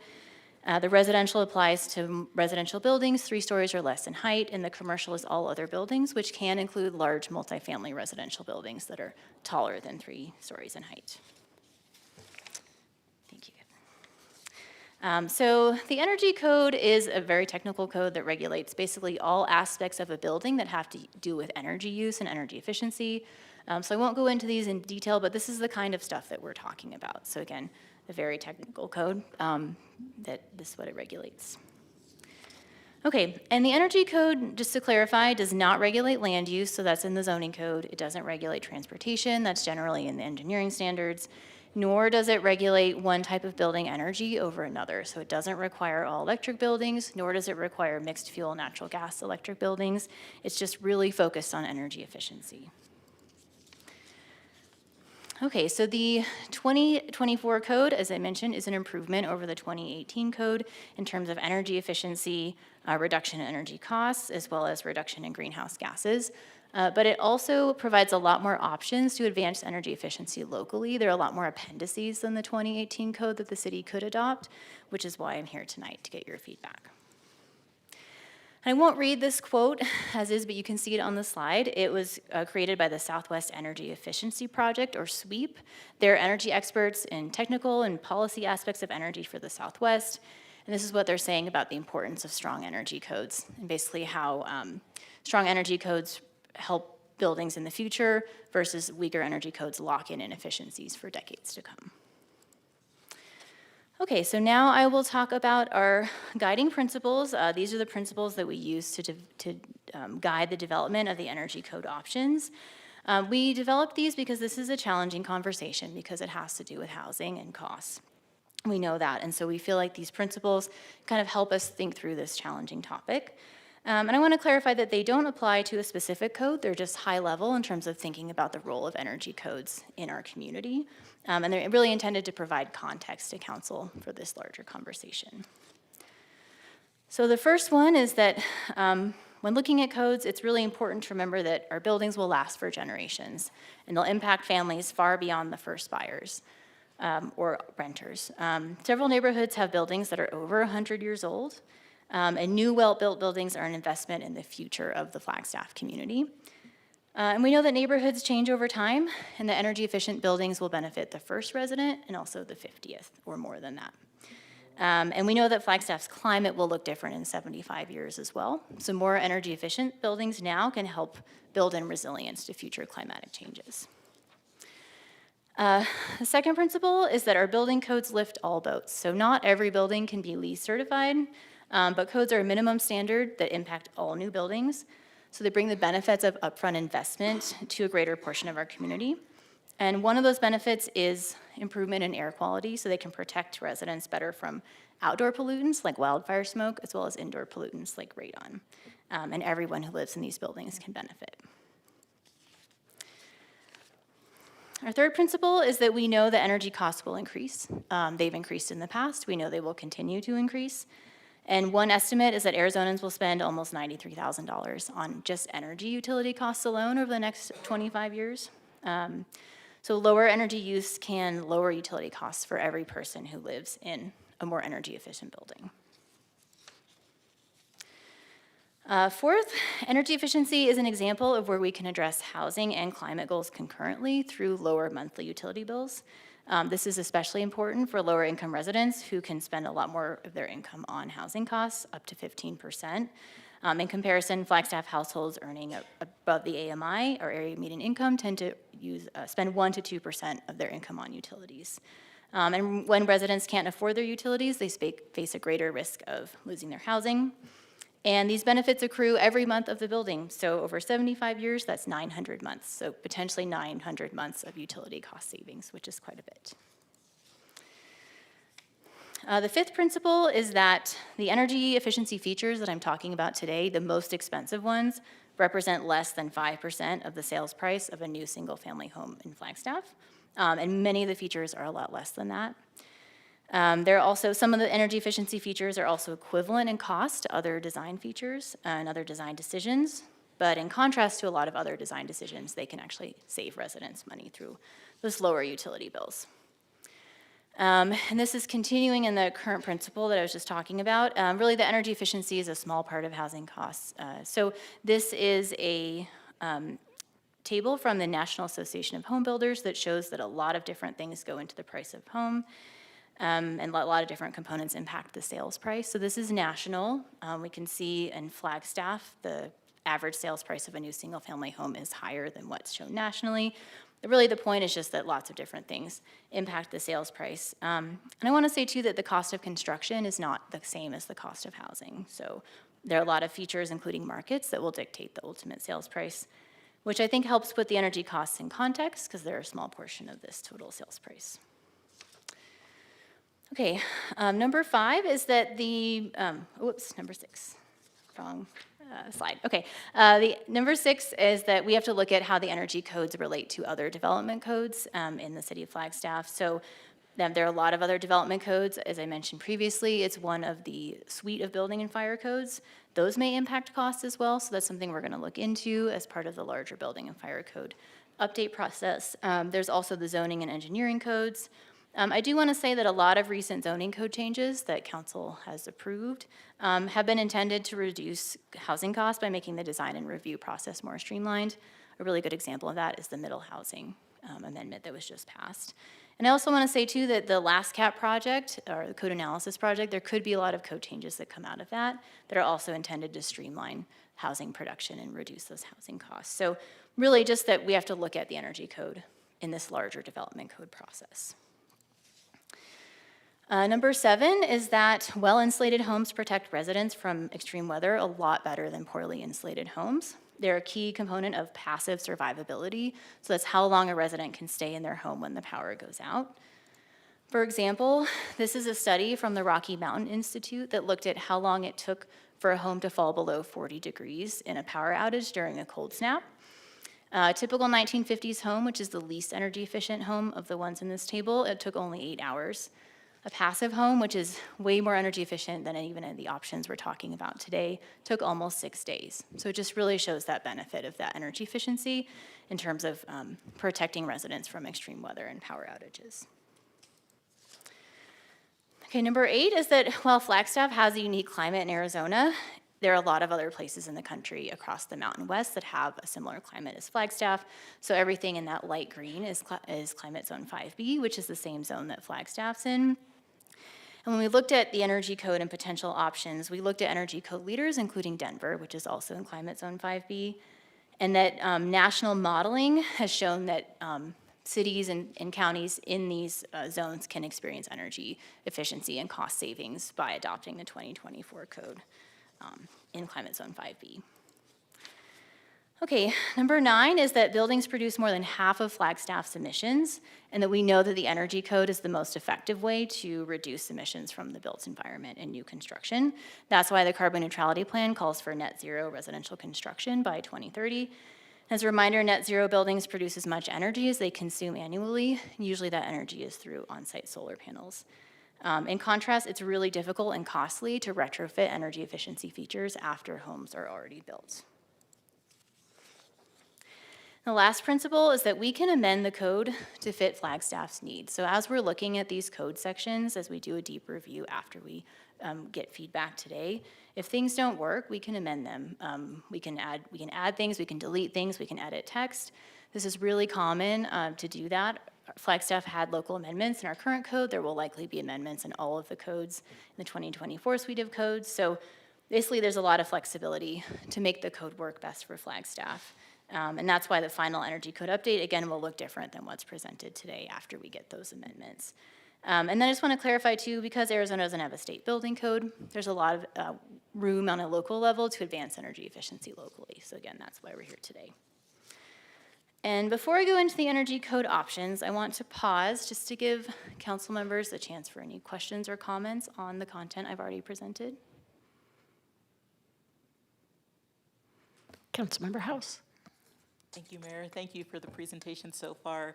I'm just curious, with the study that you referenced on how long it took for a home to fall below 40 degrees due to a power outage, did that take into consideration, you talked briefly about retrofits and the challenge of those.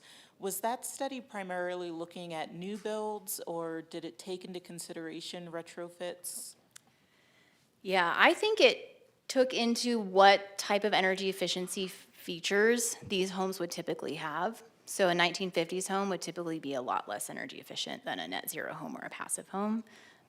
So I can look into it in more detail. I can send you that study actually, because it's really interesting, but I believe that these are kind of just representing different levels of energy efficiency in different homes. Thank you. Yeah. Looks like that's it for now. Okay. Okay, so now I'll go into the energy code options in more detail. So I mentioned that we have 4 energy code options that we're seeking direction on tonight. So they range in terms of how aggressive they are in advancing energy efficiency. So option 1 is staying with our current standards, but Flagstaff would be behind in meeting its climate goals for the built environment. Option 4 is getting to net zero ready. So basically buildings can easily become net zero if they add solar in the future. And Flagstaff would be on track to meet its climate goals. And then options 2 and 3 are stepwise options between 1 and 4. Okay, now I'll talk about each of these options in detail. So the first one, again, option 1, no change. So that's a 0% improvement in energy efficiency over Flagstaff's current code and basically be on our current energy efficiency standards. Option 2 would represent a 15 to 29% improvement in energy efficiency. And before I talk about that in detail, I just want to clarify an appendix versus an amendment. So I mentioned amendment previously, that's just edits to the code language. You can edit the base code, you can also edit appendices. Appendices are additional code sections that the city could adopt, and again, you can adopt those with amendments.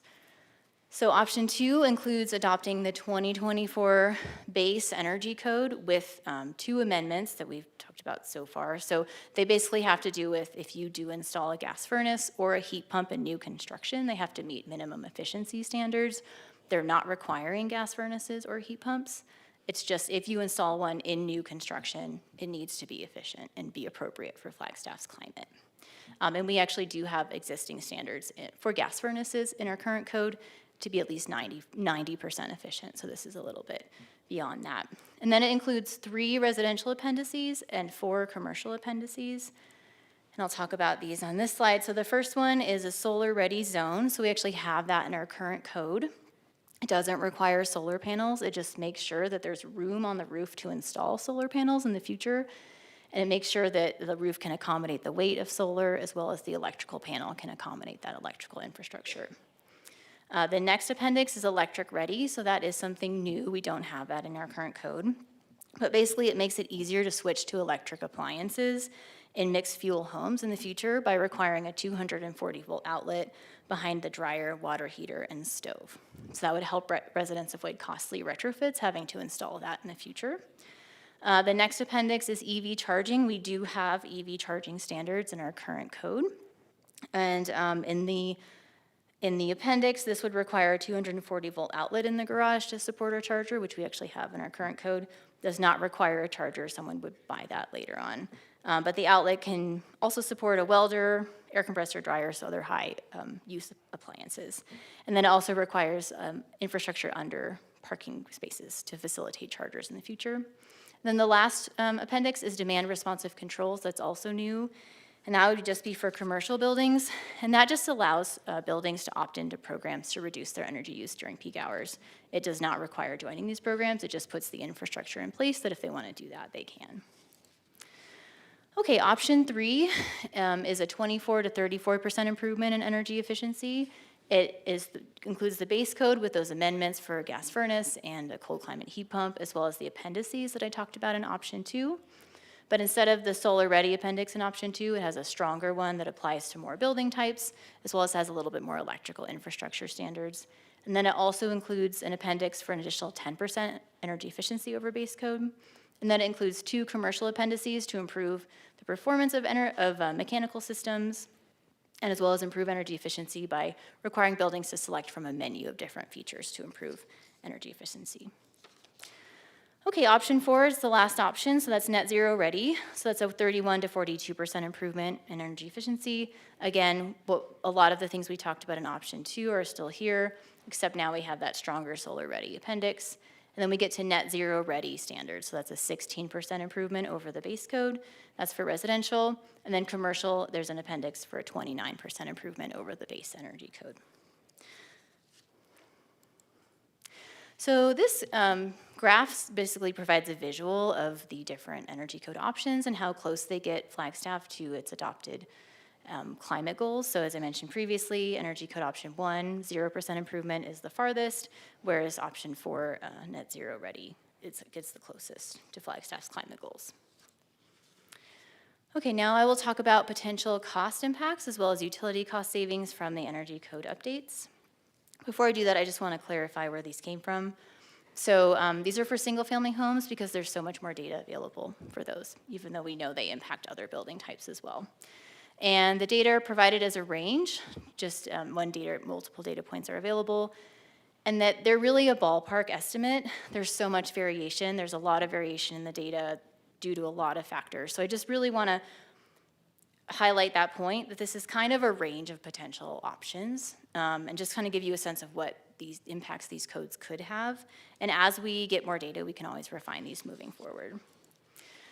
Data came from a lot of different local and national sources, and as I mentioned, the construction costs varied widely.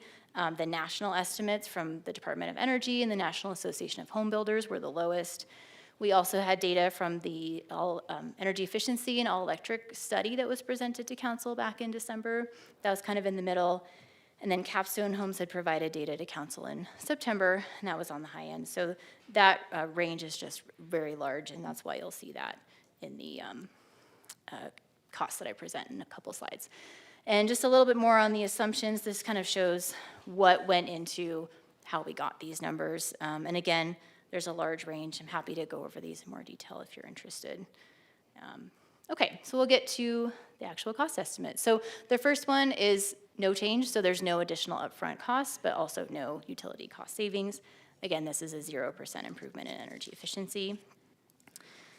The next one is, whoops, too far. Thank you. Okay, thank you. So option 2, again, this is a 15% improvement in energy efficiency. So as I mentioned, it's a pretty large upfront cost range, and the mortgage costs vary widely as well, depending on rate and down payment. I do want to say with mortgage costs, people can refinance, so those costs aren't fixed, but really just try to show what it could be. Utility cost savings, we have estimates for year 1, 12, 30, and 75. They go up just because utility costs are projected to increase. And we chose year 12 because that's the average amount of time that people stay in their home. Year 30 is the 30-year mortgage, and 75 is just looking at that longevity period of buildings. Councilmember Matthews. I just wanted to clarify the additional upfront cost in your presentation in December. Mm-hmm. There was, it was split up, but there was $14,000 for all electric ductless mini splits, and then $8,500 for the appliance upgrades. Mm-hmm.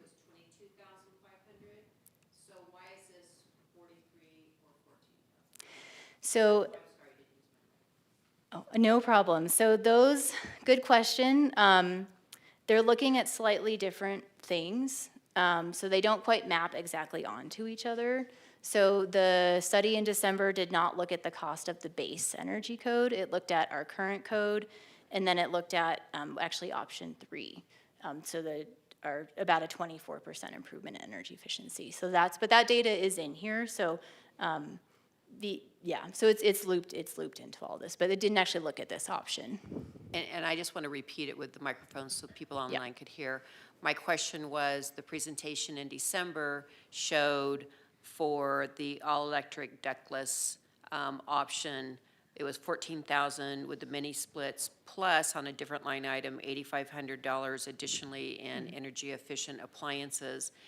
And now this presentation shows 43 to 14,000. So I was asking you, for the audience, to clarify why that's different today. Yeah, and I do want to actually clarify my original answer as well. So that study looked at the cost to add those features to a home.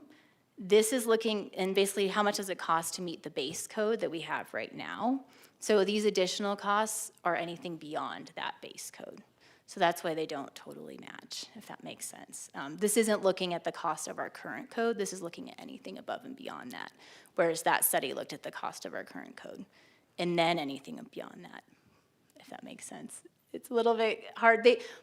That data is in here, I promise. And as I mentioned, this is a range, so it came from a lot of different sources. But I'm happy to talk about it further in more detail. I'll wait and see if it comes up. Thank you. It's just hard to make a decision when we're getting different information, different data points. Yeah, I definitely understand. I'll say that it's kind of apples and oranges. So this is really just looking at what are the additional costs of adopting each of these options. Yeah, you're welcome. Okay, so I'll keep going. So a couple of things I want to highlight is the simple payback period. So I show that in each of the options. This one has the largest range, but options 2, 3, and 4 actually have a very similar average payback period. And for this one, we do actually have national estimates on the average payback period for the base energy code, which is a little bit less than Flagstaff. We don't have that for other options just because that data is not available. So in summary, this one offers the lowest upfront cost, but also the lowest utility cost savings. Okay, the next one is progress to net zero. So that's about a 24% improvement in energy efficiency. In this one, average upfront costs increase, but so do utility cost savings. The simple payback period is smaller. The range is smaller than in option 2, but again, the average of that range is almost exactly the same as option 2. Option 4, net zero ready. So this one has a higher average upfront cost, but also the utility cost savings are higher. And the average payback period is about the same as option 1 or 2. And then I show net zero here. This is not an option that we're asking council to provide feedback on today, but I want to help put in context the other options that we talked about. I think it just helps show where this could be going in the future. So it's 100% improvement in energy efficiency. It does have the highest upfront costs, but it unlocks these incredible cost savings. So net zero ready can then, which was option 4, can easily become net zero with the addition of solar panels. So it also has the shortest payback period of all of the options. The average is 14 years compared to 21 years. And this is the average of the ranges I presented. I hesitate to show the average because, again, those ranges were so big and folks could fall on the low end or the high end of those ranges, but I think this just helps show the relationship between construction costs. So this is just the additional construction costs on top of our current code requirements and the payback period. And again, you'll see that the options 2 through 4 have a really similar ratio of construction costs to total utility cost savings. Whereas net zero, it's about twice that much. So this just kind of shows over 75 years, how much does it cost, additional cost versus total utility cost savings. And then for commercial, I don't have data on that just because there's not a lot of data available. I hope that the Department of Energy and other national bodies that work on this will provide that. There's just so much variation in commercial building types that there isn't really a standard commercial building to look at for costs. But I do want to say that the outcomes are likely similar to residential because the commercial code was developed in tandem with the residential. Okay, almost done. So the next part is complementary code options. So again, these are not in the energy code, but they're related to what we're talking about. So the first one is, should we explore an amendment to allow large multifamily buildings to opt into the residential energy code instead of the commercial code? And the second one is, should we explore requirements for radon mitigation in new construction? So we're asking about large multifamily residential opting into the residential energy code because it could decrease design and construction costs. The commercial code has a higher standard of energy efficiency. It also requires additional features in the design and operation of the building. So by allowing these large multifamily residential buildings to opt into the residential code, it could save a lot on design and construction costs. And this is something that a lot of cities in Arizona have already done or consider doing. The second one is on radon. So I think everyone knows what radon is, but basically it's a colorless, odorless radioactive gas that comes from the breakdown of uranium in soil. It is the leading cause of lung cancer in non-smokers in the United States. The EPA estimates about 21,000 people die annually of lung cancer from radon, and that there's no safe level of radon. Even the EPA maximum recommended level is the equivalent of smoking 8 cigarettes a day. So we're talking about radon today because energy efficiency can increase radon. Airtight homes offer fewer pathways for radon to escape, and so the concentration can increase in these efficient homes. And it's not part of the energy code, but we're talking about it because we could offset a potential impact of increasing energy efficiency. Flagstaff does have optional standards in our current code for radon, but they're optional because Coconino County is listed as having moderate radon potential, not high, but that's for the whole county. And anecdotal evidence suggests that radon is present in Flagstaff and at times at higher concentrations than the maximum EPA recommended level.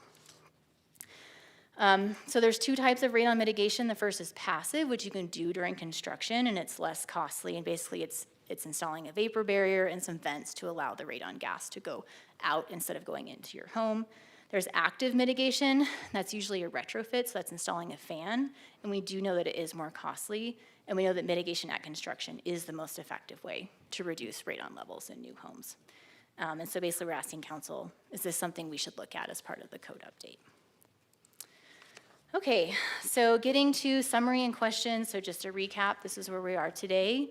Whatever you tell us to look into, we will research it, we will draft potential amendments, we will get a lot of community feedback on that, and we'll bring all of that, including community feedback, back to you later in 2026 as part of that larger code update process.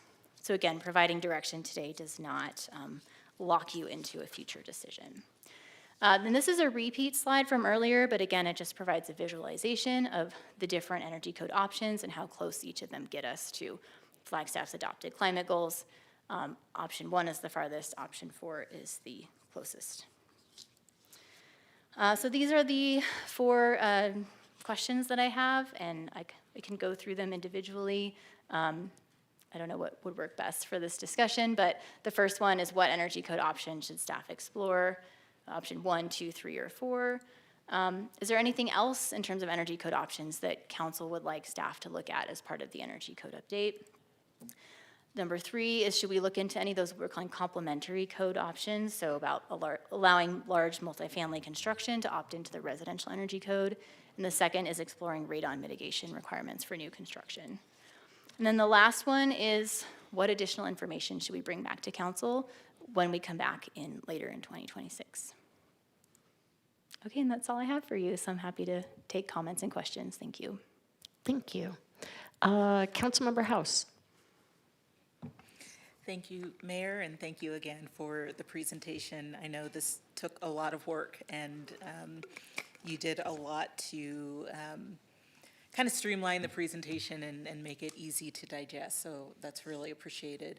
I have maybe one question and then just kind of a comment. So I'm wondering if these options have been presented yet to some of our commissions, particularly sustainability and housing, and if so, what, if any, feedback was heard?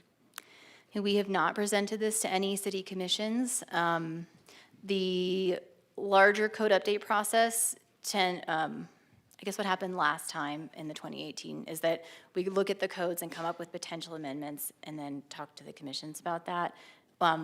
We're asking for council feedback now just because there's so much. We can't do that for all of the codes in terms of staff time, and so we haven't. Our intent is to do a lot of community engagement on this and get a lot of detailed feedback, but we haven't brought these code options yet to the commissions. Okay, that makes sense. The other comment that I had was just about, for the information on some of the cost breakdowns and the upfront costs, the overall savings. I totally understand the reasons for the focus on single-family housing. Like you said, that's where a lot of the information is widely available. At the same time, it feels really important, particularly considering how much of our recent development has been multifamily development and how we're looking at some of the diverse housing options in terms of duplexes, triplexes, fourplexes, and so forth.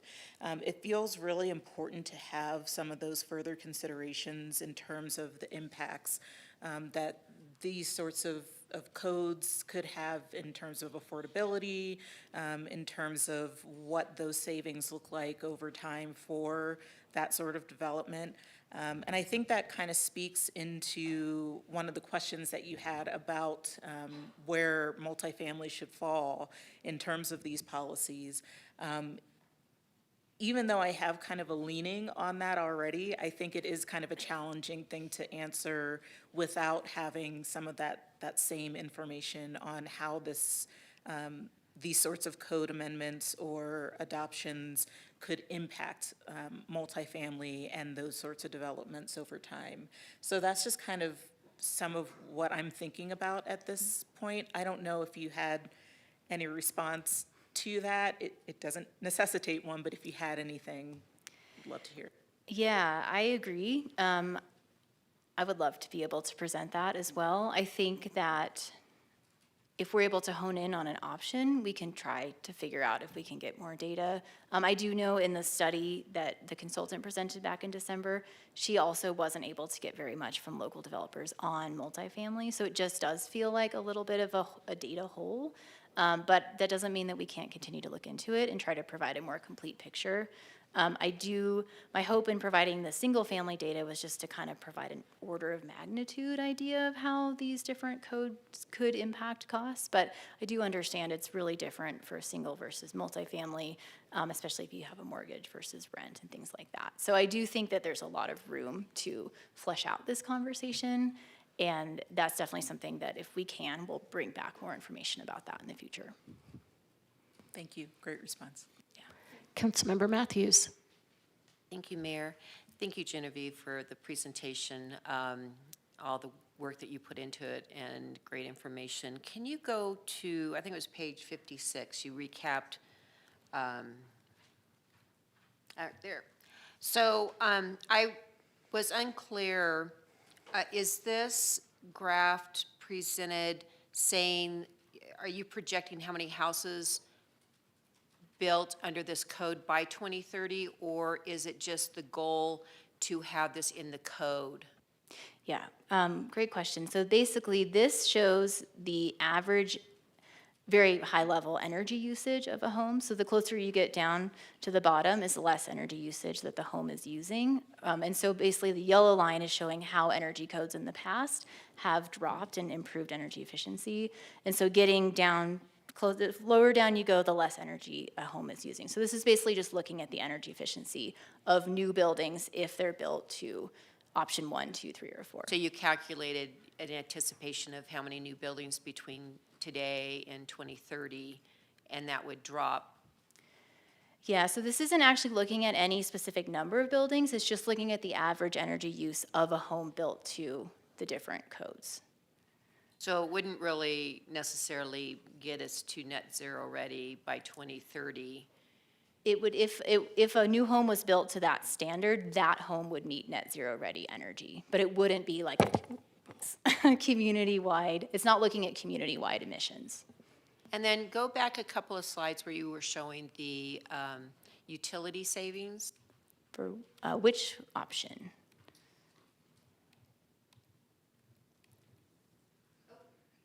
This one? Oh, this one, yeah. So I see that you put the monthly mortgage cost and the monthly savings. I was just curious, the 75-year total cost savings is an impressive number, but it's 75 years, right? So I was just curious why that was put in there. Yeah, I think it's really trying to think about the building beyond the first occupant. Yeah, just to think that everyone who lives there could experience these cost savings. And I understand if you're buying a new home, you're looking at your monthly costs, you're looking at your mortgage costs, you're looking at your own utility costs, but that home will probably be around after you move out. And so that's really why we chose that 75-year time horizon, is just to really think long-term. And that it's investment in the community, not just the original homeowner or renter. There's an award Jenny winner would like to say behind you. something. I was just going to add to that, we did, utilize that 12-year because in all the other things, we had to pick only a couple numbers to put on this very large slide, but we do have that 12 years, which is the average amount of time that somebody stays in their home. So that's why we had it in there, as well as that 30-year. Do I address you as Your Honor?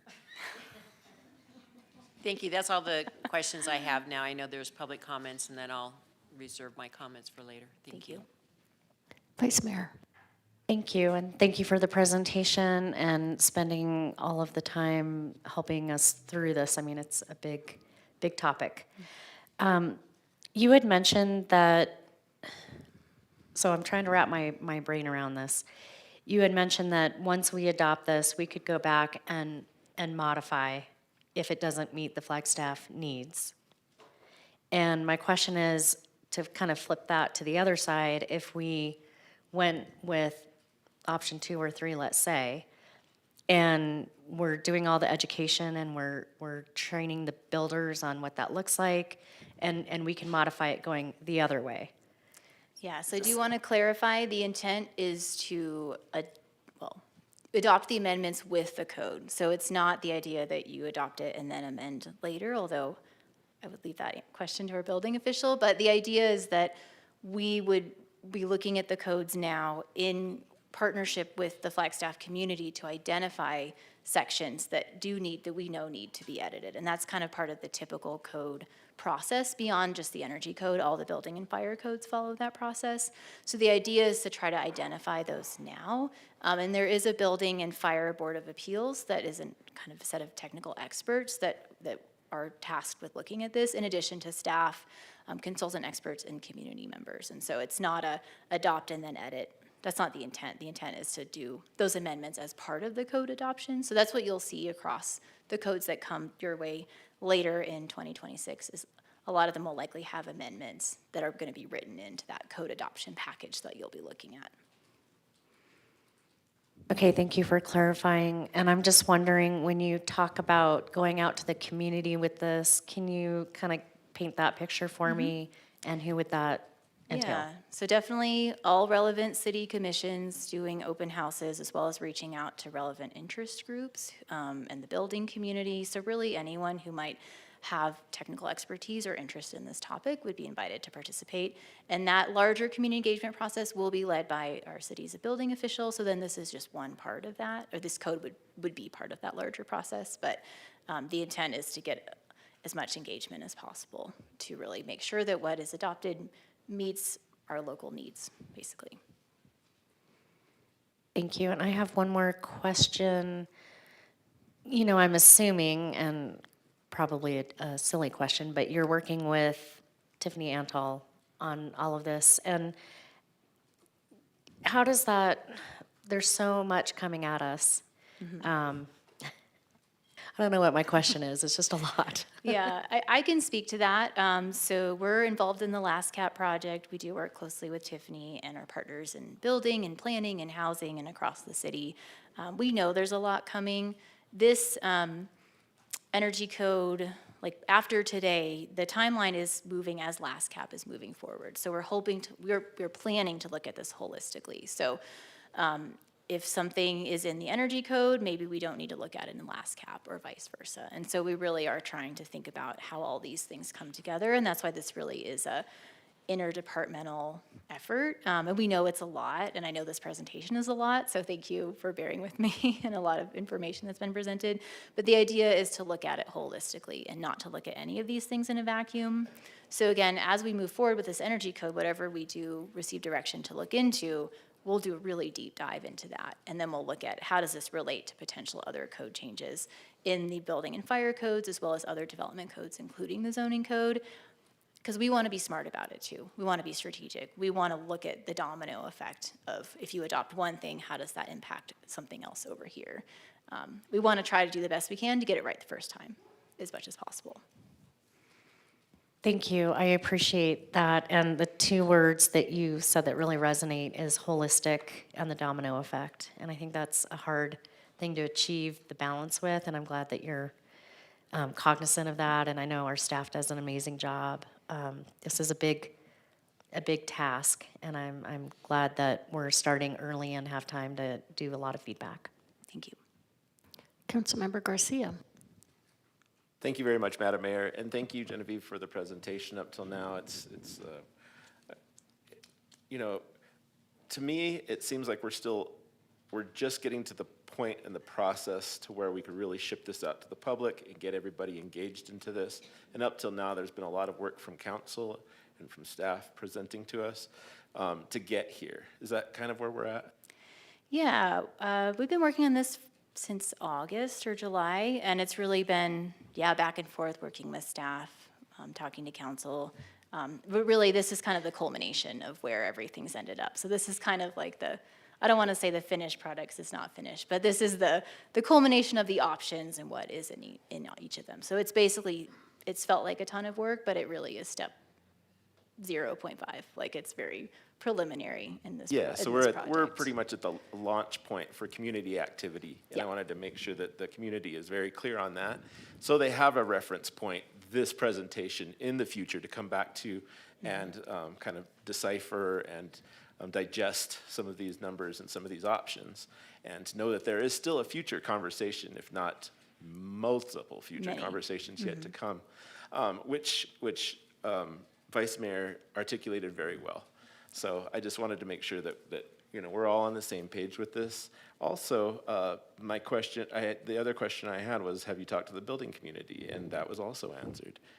We are about to start really getting out into the public with all these options now.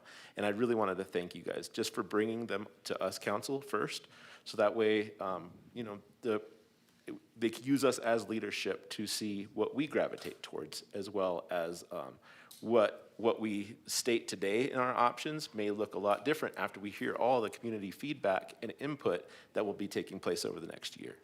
So thank you for that. Definitely. All right, I am going to take public comment. I see that we have it online as well. First up, we have Tom Pearson.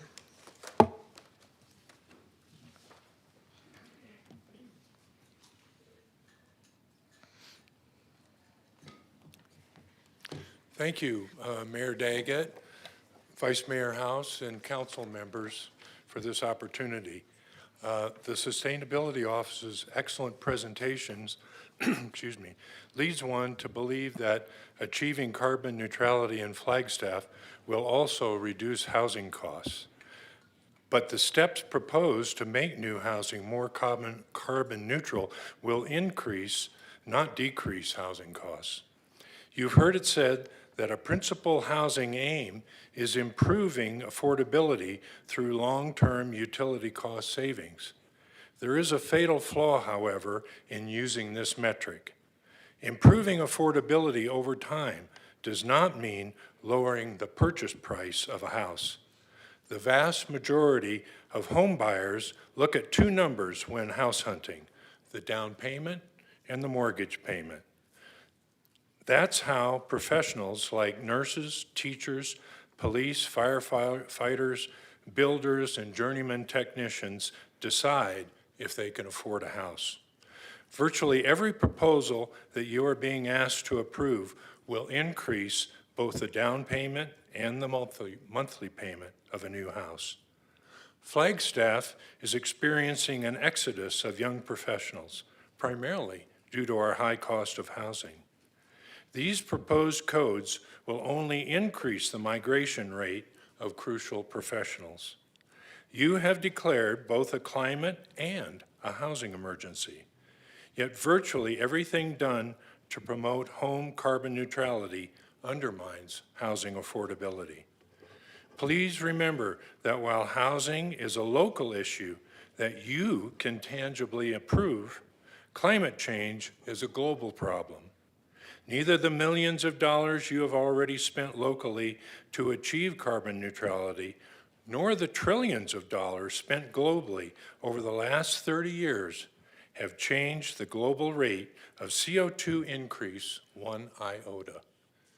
The fundamental question you face today is, should we continue to throw good money after bad to achieve carbon neutrality, or should we focus our efforts on housing affordability where we can make a tangible difference? I appeal to you, focus your time and our taxes on lowering the purchase price of housing. Thank you. Thank you. Jill Stevenson.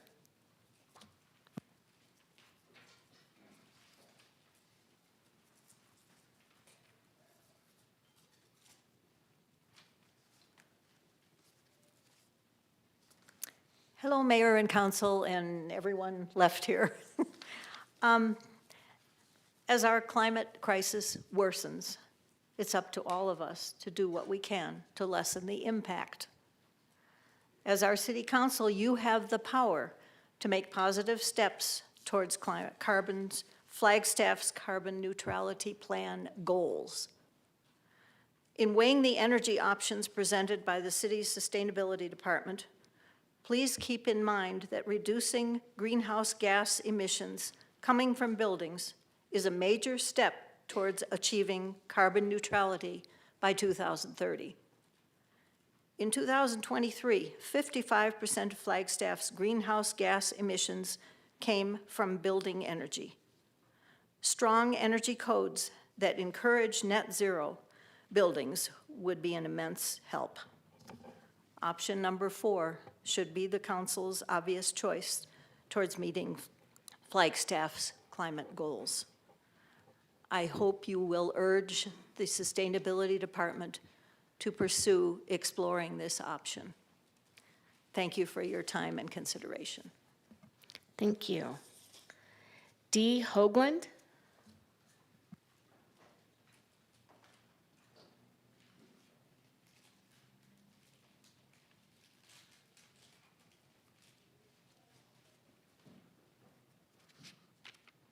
Good afternoon. Is it still afternoon? Good evening, Mayor, Vice Mayor, and Council. Thanks for giving us this opportunity.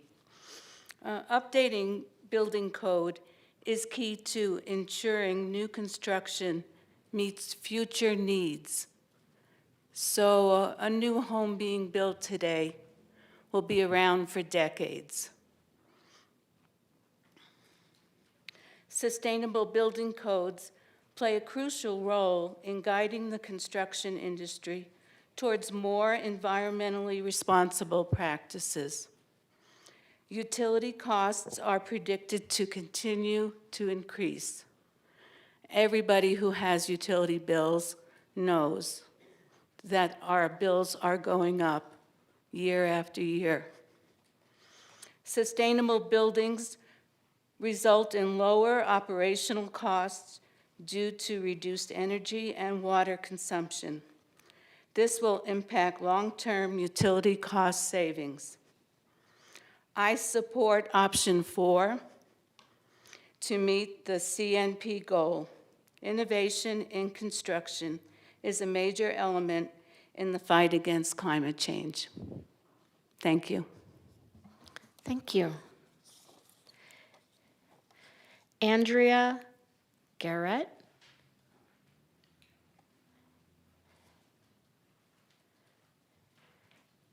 Please correct my pronunciation. It's Jarrett. Yes. Okay, and thank you for the opportunity to speak. I want to speak today about the proposed changes to the building codes in Flagstaff. I live in the county, but I know that what the city proposes doesn't take long to be adopted by the county. I speak as a person who is a middle class by financial definition. My husband and I own a home. We worked hard to be able to purchase a home. Was very small and plain, and we worked to improve it and beautify it in our property. And it is improved in value. If we were to sell our house now, we could not afford to buy another house in Flagstaff. We have children. They cannot afford to buy a house in Flagstaff on a single income. They have moved away, which deprives our city of a younger workforce. Your proposed building codes will make homes more difficult to buy and will force additional components that are virtually useless to people who are on a tight budget. For example, electric car fueling stations. Affordable housing means that people can afford to buy something, people who are not rich, but middle class like us. Building codes serve a purpose in keeping homes and communities safe. They should not serve as a political action weapon. Please consider the impact of your decisions on the people of Flagstaff and the generations to come. Thank you. Thank you. Our online commenters? We have one online commenter for this item. Michelle, go ahead and offer your comments. Hello, Council and Mayor. My name is Michelle James. I'm the Executive Director of F Cubed. Friends of Flagstaff's Future encourages the Council to work toward the adoption of a strong energy code. Reducing energy use and greenhouse gas emissions from buildings is essential to being on track to achieving the goals of Flagstaff's carbon neutrality plan. As such, please direct Sustainability Division staff to explore, through further research and community engagement, the possible adoption of Option 4 as outlined in the staff report for this agenda item. Option 4 advances energy efficiency standards to meet the goal of net zero ready via adoption of the 2024 IECC base code, minder appendices, et cetera, et cetera. This would result in a 31 to 42% improvement in energy efficiency for new construction. Flagstaff is a mover and shaker in climate resilience and adaptation, and we urge Council to be bold and start with exploring Option 4. Energy codes account for a small proportion, about 5%, as Genevieve said, of overall construction costs. New construction can last for up to 8 or more decades, and adoption of the 2024 IECC base code will result in reducing utility costs across all types of new construction for all levels of income, and will result in lower utility bills for those with lower incomes over the entire life of the building. We believe that housing affordability and reducing energy use in new construction are complementary and will work well together. FQ also supports exploring a complementary code option to create a local amendment allowing large multifamily construction to opt into the residential IECC because this may result in less costs for design and construction. That seems like a low-hanging fruit. Thank you so much. Thank you. Do we have any other online commenters? Not for this item. Okay, Council. Councilmember Aslan. Thank you, Mayor. You guys probably know where I'm landing on this. I'm very supportive of Option 4. I agree that with the commenters so far who have said we need to remain aggressive on this front. And just a couple thoughts to share. You know, I'm afraid that making expenses associated with up-to-date building codes into a boogeyman against housing affordability is an exercise of cherry picking. I'm not going to consider this as a zero-sum game or having to rob Peter to pay Paul when these two emergencies are pitted against each other. I feel that there's a lot of synergy, and I think we need to represent that as best we can because it's also part of our vision casting and the leadership that we show the other communities. You know, it's an imperfect analogy, but we could save lots of money, for example, by banning granite countertops or not requiring paved driveways. I don't want to overextend that metaphor, but the overall point is very broad stroke to begin with. Why are we picking on one set of requirements when the affordability lens is invoked? I'm proud of my role as a tie-breaking vote to update our codes in 2019 to the 2018 standard.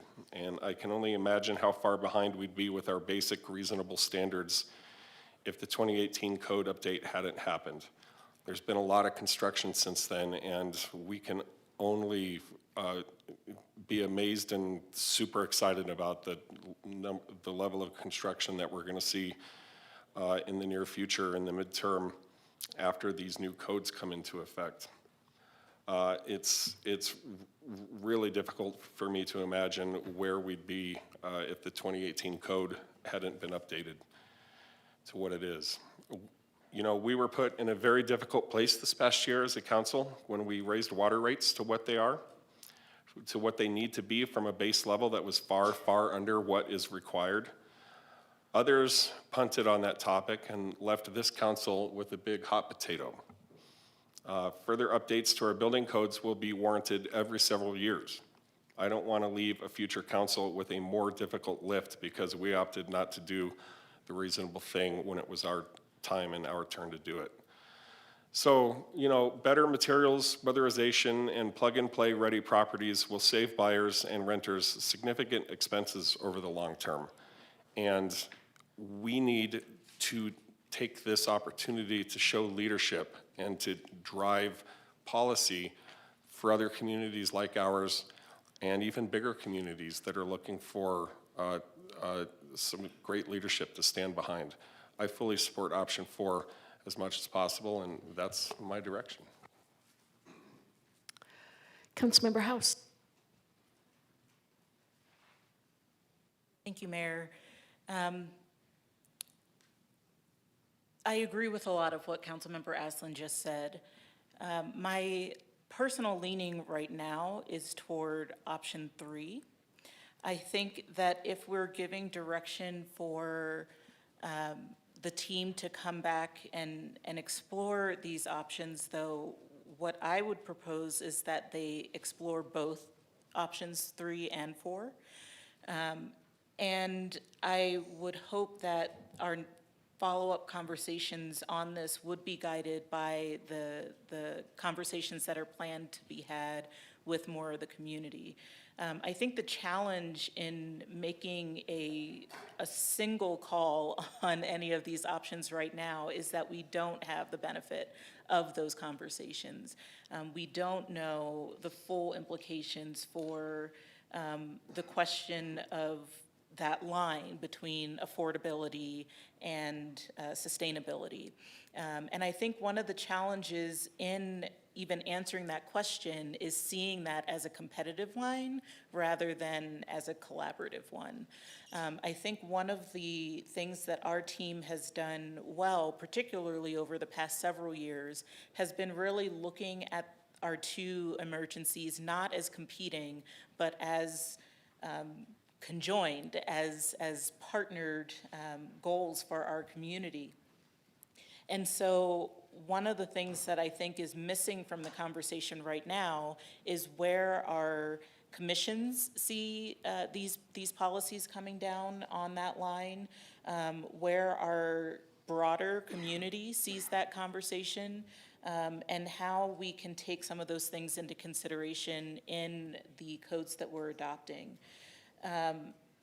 In terms of and I don't know if we're only focusing on answering question 1 right now or the others as well, but I am very much in agreement with looking at enabling multifamily development to, and Genevieve, if you can go to the slide maybe that has, is there one that has all 4 questions on it? Mm-hmm.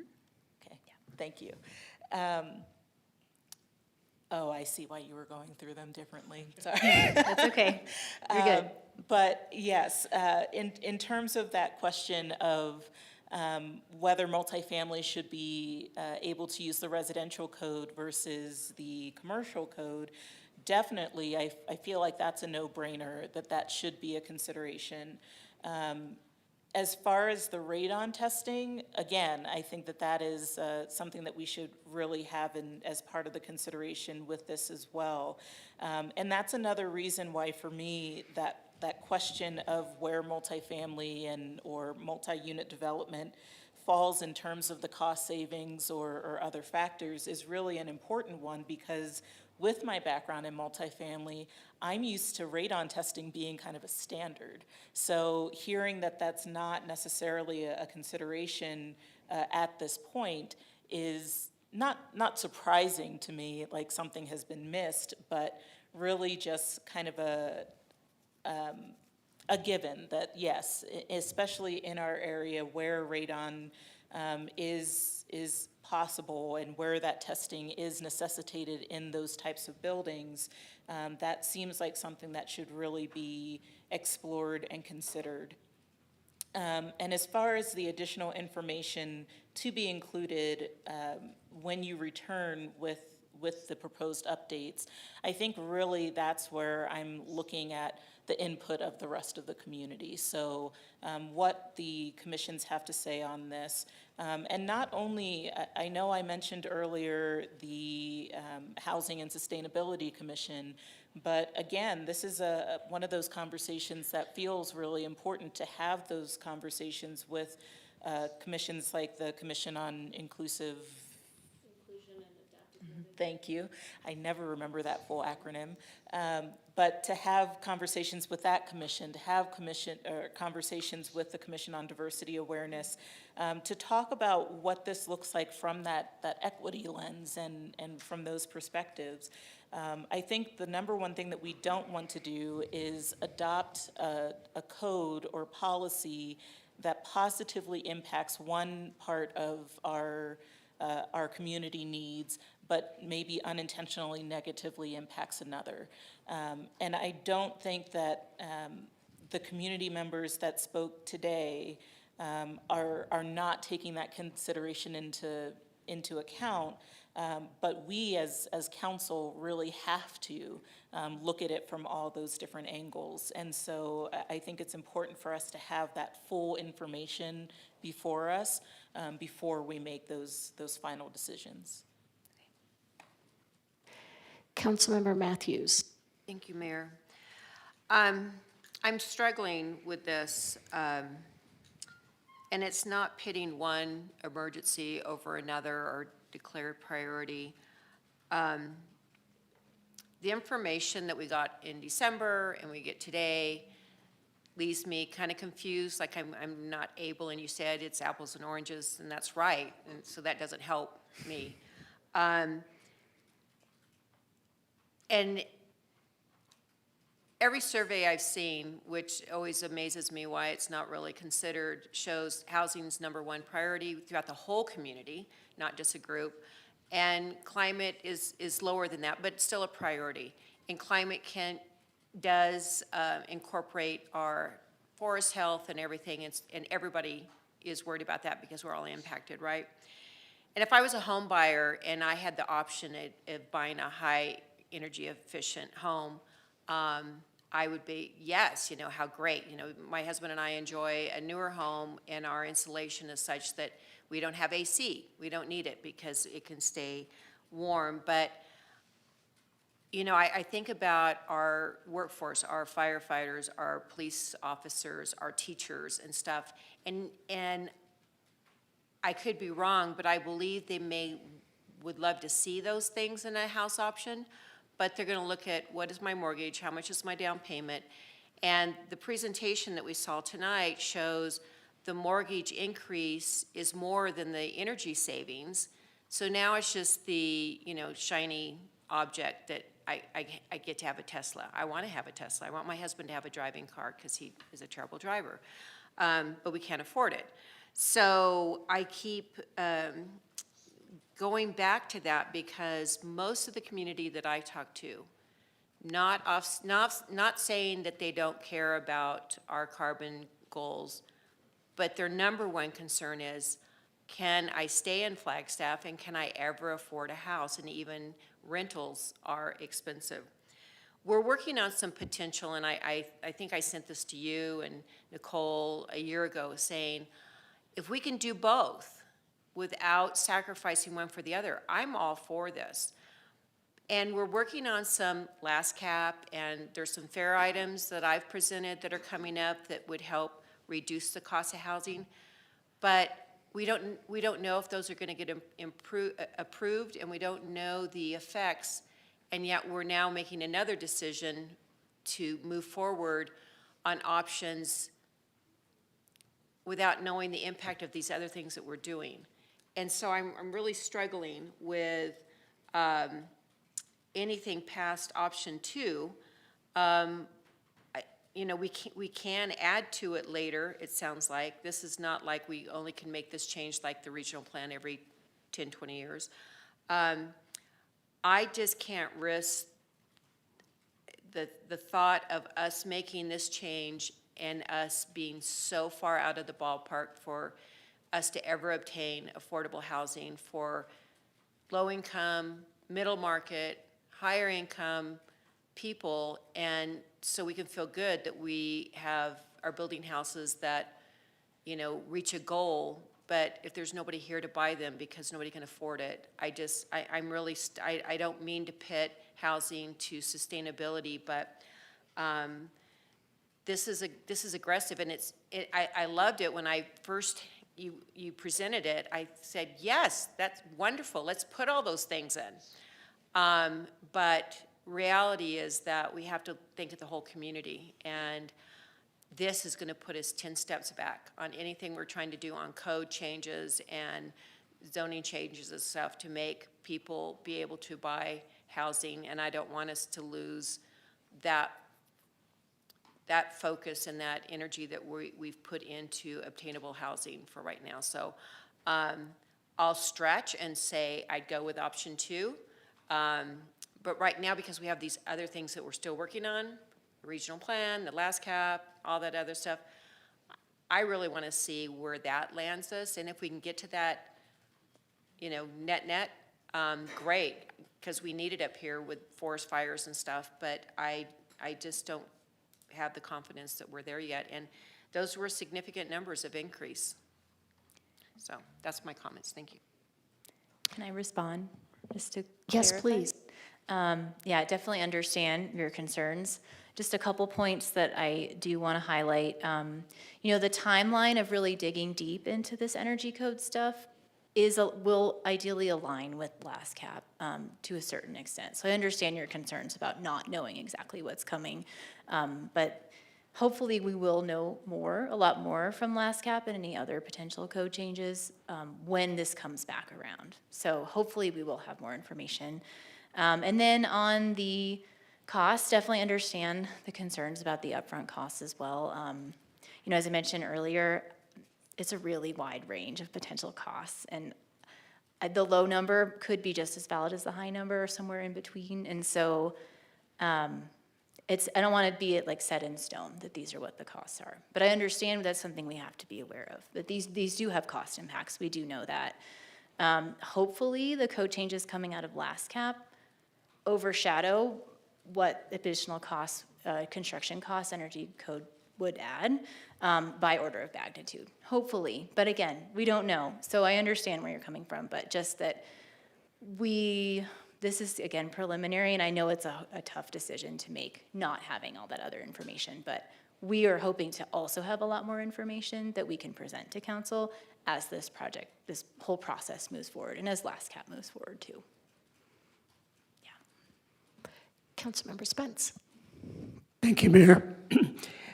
I want to thank you for this very detailed presentation, and you obviously have factored in many aspects in presenting this to us.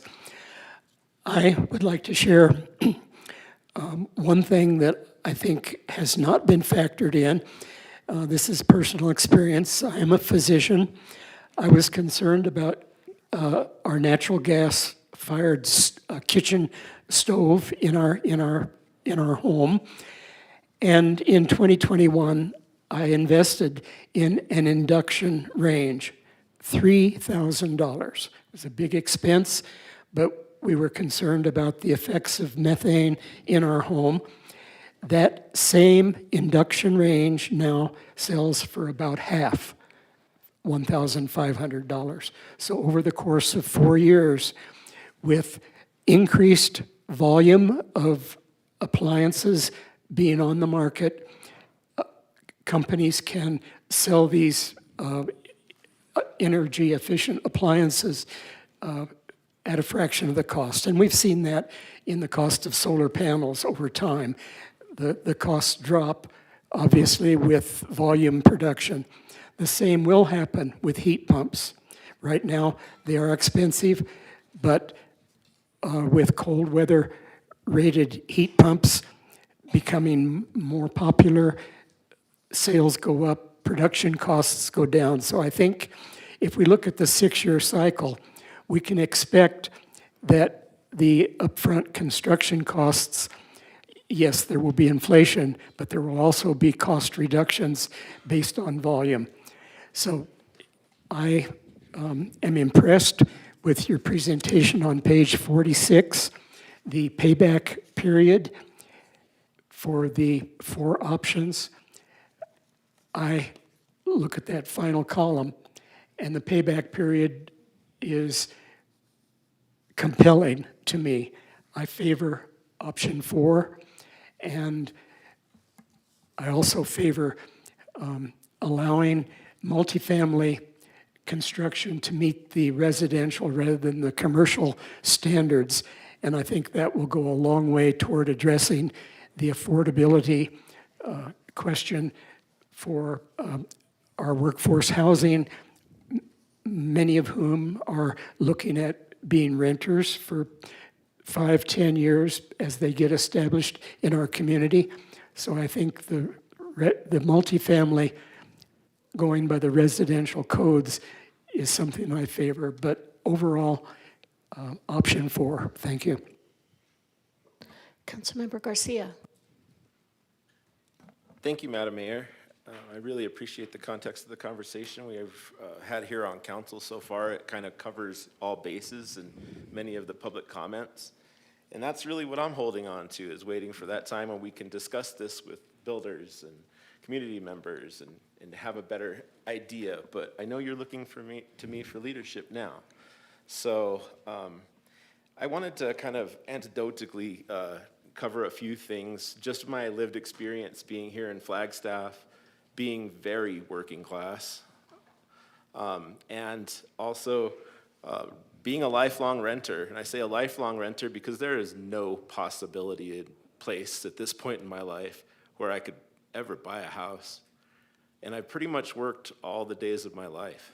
So it's weird to even have these conversations. And to think that there's hope for young adults who are part of the working class, that in 5 or 10 years they'll have that opportunity to buy a house. I have hope for them too, just like I had hope for myself at that time. But life happens. You know, I had a couple of kids, and I had to raise some kids as opposed to buy a house, and now we're stuck here where I will be a lifelong renter. So as a lifelong renter, I wanted to mention a few things when it comes to affordability of how I have to live now, currently, as a renter. I remember in my 20s, there's a particular house that's still not updated. I went and checked before this conversation. And this is in the 90s, and I was paying several $100s a month for utilities in that house. It was like living in a barn. And that was back when we used to have winter. I don't know if y'all remember that, but we used to actually have winter here in Flagstaff, unlike now to where, I'm still riding my motorcycle in January. But to that point, the current house that I live in is somewhat affordable and pretty modern. I don't want to say that too loud, so that way the rent doesn't get raised. But my point is that a big part of this conversation that we're not discussing is what part of the market impact is on affordability as opposed to energy costs. How much has the market tilted this? Because apparently the market didn't affect the people that I rent from now enough to not live up to standards, to where now my utilities are a fraction of what they were in the 90s in the new place that I live in. And now, as a still working class individual who happens to be a budding professional at the same time, I'm able to comfortably live as a renter, which is extremely important. But when I had that discussion with that house I used to live at and the people that live there now with their rent raising, they said their utilities have not changed at all in comparison to back then, except for the price of inflation has increased. So now they're paying an exorbitant amount for utilities, plus the ever-evolving cost of rent, where because of the modern place that I now rent at a decent rate, I'm paying less. So I take that into consideration, just lived experience, right off the cuff. When I look at the upfront costs, I have a different view than some council members. I consider them fairly negligible. Some may say, well, that's because you know you're never going to buy a house, so what do you care? No, I'm looking at it in real terms. In the span of all this time. When you say 75 years is a long time, it sure is, but that house that I used to live in, that the utility costs were high, that was built more than 75 years ago. So it's important to look towards the future. Thankfully, I'm in a position now to where, living in a more modern home with more better energy standards, I'm able to afford to still stay in Flagstaff, even though I'll never own a home here. So those are some of the considerations I take as a lifelong resident of Flagstaff. And I wanted to just kind of give you that story while I meandered through the questions here. Because I too am considerate of the upfront costs, and I don't understand where the building community's at and where the rest of the community's at, I'm going to sit on option 3 with a leaning towards option 4. That's where I stand currently. That has the ability to change up or down as time goes on and as the conversation goes on. For question 2, I think that it is important. For question 2, I don't yet have any other standards that I want the staff to pursue. That will be in conversations with the community that I have over time. And the bases that aren't covered by you guys and the stuff that you guys aren't able to filter is where I will decipher and bring that voice to staff over time. Question number 3.1, should staff explore local amendment to allow larger multifamily construction to opt in? Yes, please. And then the question on radon mitigation, number 2, yes, let's please look into that. That's kind of a no-brainer for me, and I'm glad that you guys brought that up so we could consider that. Additionally, I would like the large multifamily houses to have the opportunity to opt in and to see what that looks like at least. So I covered all my 4 questions, but I just wanted to make sure that the community understands that I am still very open-minded to this process and all sides of it. And I come from a different perspective and a different set of knowledge base. Thank you for your time. Thank you. Vice Mayor. Thank you. This has been a great discussion, and I agree with whatever, there's parts of what all the council members have said that I can agree with. I am lucky I do own a home, and the only reason why I was able to buy a house was that someone offered me a rent to own. And I am forever grateful for that because I would never be able to buy a house now. I too have been working several jobs my entire life, and I really would not be able to buy a house now. So during this conversation, I'm thinking to myself, wow, we're kind of putting the horse before the cart. Is that cart? Thank you. It's getting late. It's only 6, but I've been going since, because there is a lot of unknowns, and we have not had the community conversation. I have not heard from the builders. I have not heard from the commissions. I have not heard from all sides, but I'm supportive. So, it probably will not surprise you that I would like to remain nimble during this process. I do want to hear from everybody. I want to have the outcome be able to be maybe a little bit of all of it. And I don't know how that looks.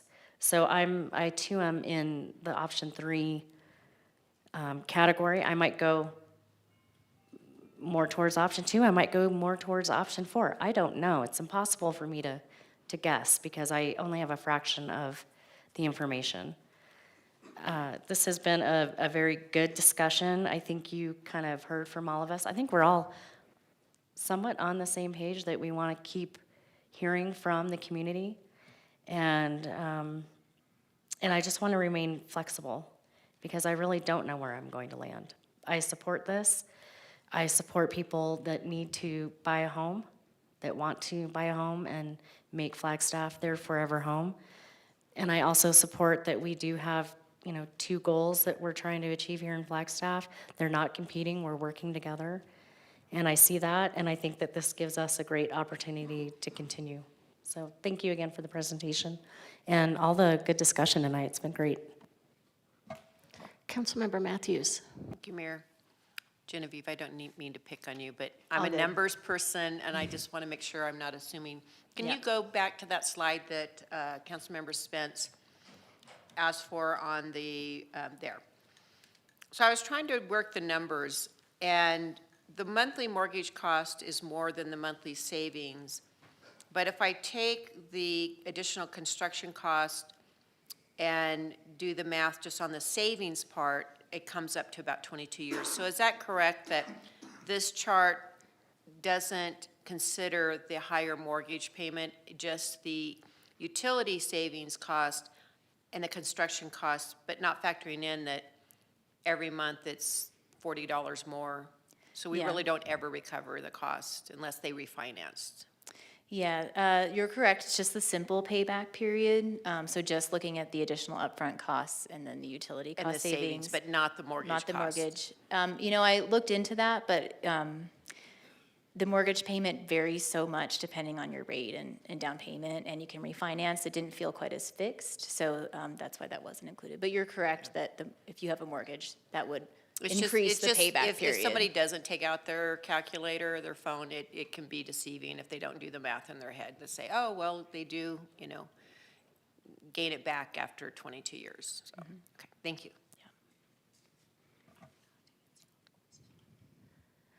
Vice Mayor. Thank you. I just realized I did not answer all of the questions. So can you put those up again? Yeah.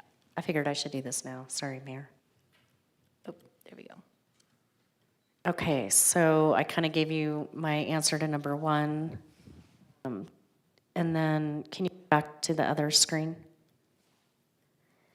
I don't at this point have any other options that I want to explore, but I'm sure I will once I dive deeper. And I'm good on yes on 3.1 and 3.2. And I don't know what other information except for what we've discussed. Thank you. Sounds good. Thank you. No worries. My apologies if you covered this.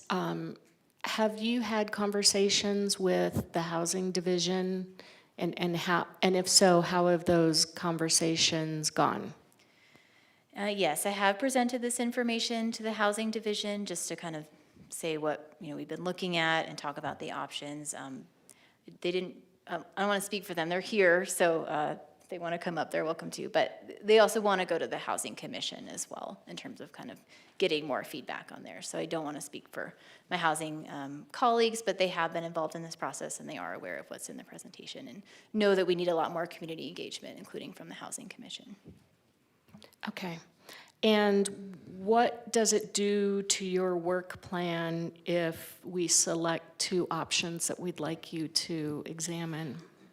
Great question. So really the code is, these options are layers, so they're basically layered upon each other, starting with option 2. So all of them include that base code, then they include appendices. So in option 2, we've got the base code with some amendments, and then those appendices like solar ready EV electric ready, things like that. So we're already gonna look into those. If you direct option 2, 3, or 4, we're gonna look into those regardless. If you then direct option 3, we add on a couple additional appendices. And if you do option 4, we also add on additional appendices. So it's just kind of layers, so it's a little bit more that we look into, but it's not a complete left turn because each option builds on the previous option. And so say we land on one option, you do all the research, and then we decide that we don't want to adopt that option. What does the process then look like? Like, do you have to go back to the very beginning, or? Yeah.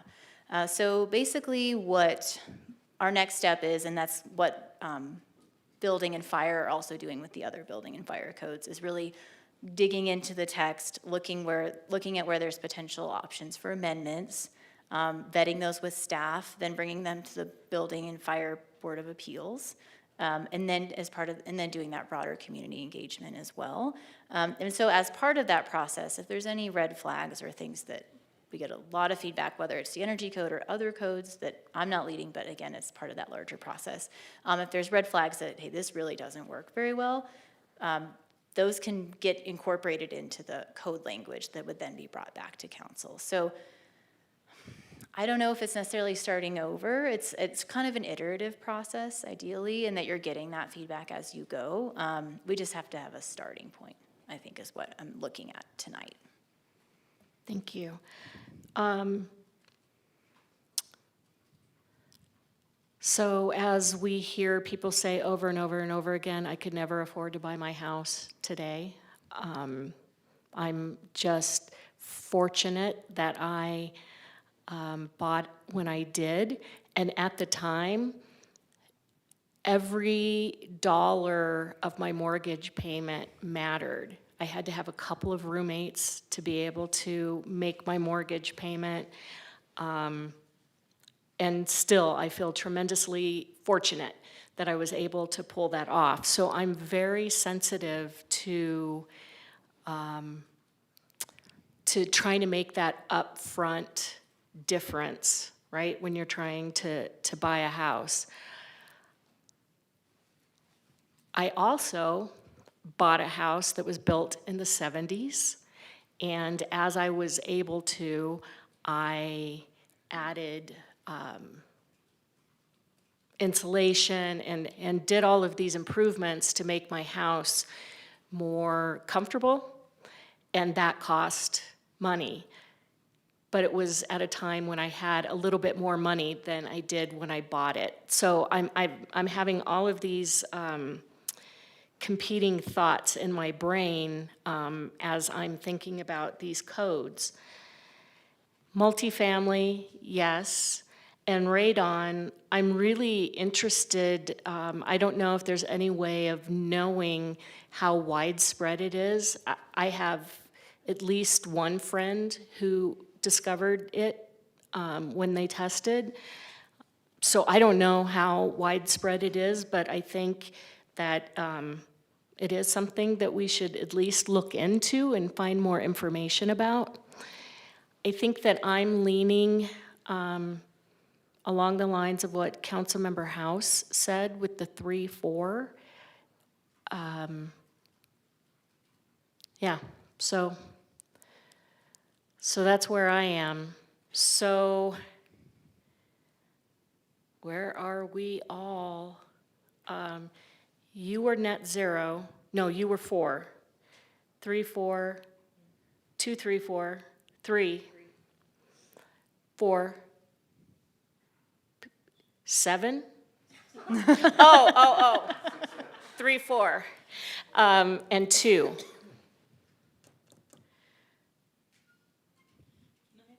Yes, please. Just a clarifying question. So when the mayor asked that initial question about what it did for you to look at each level, it sounded like you were saying that if we're looking at option 3 and 4, that you naturally kind of have to look at option 2. Is that correct? Yeah. So does that make sense that we're saying then that we are focusing, it sounds like the majority want that focus on 4. But even with that focus on 4, it means that cascadingly looking at 3 and 2, correct? Yeah, because the 4 includes elements of, well, 3 includes elements of 2 and 4 includes elements of 2. And so really where there's, the only point where there's a little bit of things just in one option is how much you improve energy efficiency in option 3 versus option 4. But what we can do is, because we have the base code, we have the appendices in option 2 that we're going to look at anyway as part of that larger vetting process. We can look at the stretch code appendix and the net zero ready appendix and get feedback on those as well, if that would be helpful for council, and then we can bring that back. Because it's really adopting one additional appendix in option 3 and 4, so it's kind of one relatively short code section. So we can do that if that's the direction that council provides. So all 4. Do you want to add anything? Jenny? I think what Genevieve said, I think that, yeah, we can look at 3 and 4. We'll get some data on 2 as we learn through all of this, through more research, and we'll focus our efforts on 3 and 4. That's what you were saying, right? Basically. Okay. And I think we heard over and over that we want to hear from the public, all corners of the public. And so your outreach is going to be really important, because we do want to make sure that we're making the most inclusive and educated decisions that we can. Agreed. All right, that was easy. Okay, thank you. Thank you.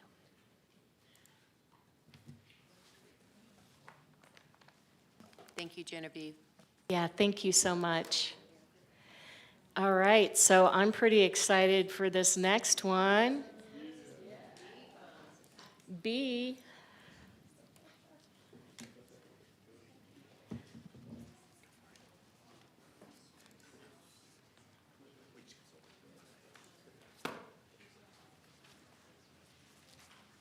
Good evening. Ready for us? All right. Good evening, Mayor and Council, Vice Mayor. Jeff Bowman, City Traffic Engineer and Transportation Director. I'm here with Sydney Juvie, Transportation Engineering Associate. I'm going to kick this off a little bit for her. So we're talking about speed humps. This was a fair item from last year. We've spent a little bit of time looking at snowy pier cities. We spent some time with our fire department, police department, Public Works, and Stormwater actually had some concerns or ideas for speed humps. We took this to Transportation Commission, spent some time with them, and we have kind of boiled it all down for you to consider. We have some recommendations and a few questions in the presentation. We'll get that from you, and then we're planning to go back to the Transportation Commission and incorporate this into our residential neighborhood traffic management guide, which is the guide that you've seen me email out to citizens, where we work through the process of, do you have a speeding problem, or do you have a volume problem or a cut-through problem? So this, if approved or recommended to be approved, will become another tool in that toolbox, along with mini circles and all the other things you've seen through the community. So with that, I'll turn it over to the we that did all the work. Yeah, good evening, everybody. I'm Sydney Juvie, like Jeff said. So this is kind of what Jeff touched on, the fair item. So we're just going to be talking about the findings. So Jeff said we've looked at snowy pier cities, comparable populations and similar demographics, as well as Arizona cities and all those kinds of things, what policies they implement and how we can make this a feasible option in Flagstaff. But before we get into speed humps too much, we're going to touch on our residential traffic management guide as it is. So currently, we use it to define the process for requesting and addressing traffic concerns within residential neighborhoods. So there's 4 different categories within that guide: speeding, volume, pedestrian crossings, and bicycle facilities. And speed humps would obviously fall under that speeding issues category. Currently, our threshold for speeding concerns is the percentage of people going 5 miles per hour or above has to be greater than 30%. And within this program, we consider residential, commercial, local, or minor collector roads. So here's a few examples, or all of the examples, of the tools that we use for each category within our residential guide. So speeding, couple there, striping changes, volume and cut through. There's a picture of a diagonal diverter. And then crossing, of course, pedestrian refuge islands, and then cyclists, things like advisory bike lanes or shared lane markings. As we get more developments within Flagstaff, our criteria for them has changed. So new developments are designed with quality of life in mind. We limit the length of straight segments, so that's limited to 660 feet. So you can't have people going straight through a continuous street, and that usually causes those speeding concerns. You have to use curves, intersections, and if you can't meet those other requirements, then you have to add other things like traffic circles and such. We also no longer allow houses to front collector roads, which is where we see a lot of speeding concerns. So as our newer developments come in, we see less speeding concerns in those areas. So think areas like Ponderosa Trails is a good example that we don't see as many. But many of our older developments weren't designed with these same considerations, and that's where we see a lot of them. So think the grid neighborhoods. In most cases, though, we do not have a safety issue with crashes with these requests because there are no crashes typically linked to them. And with that, there's a couple examples of our completed traffic calming requests. So we had University Median, circles, Woodland circles, and Fremont asphalt art. All of these, you can see they had a ranging variety of speeders, and after we implemented something from our existing toolbox, it was reduced. Now we'll get into the speed humps.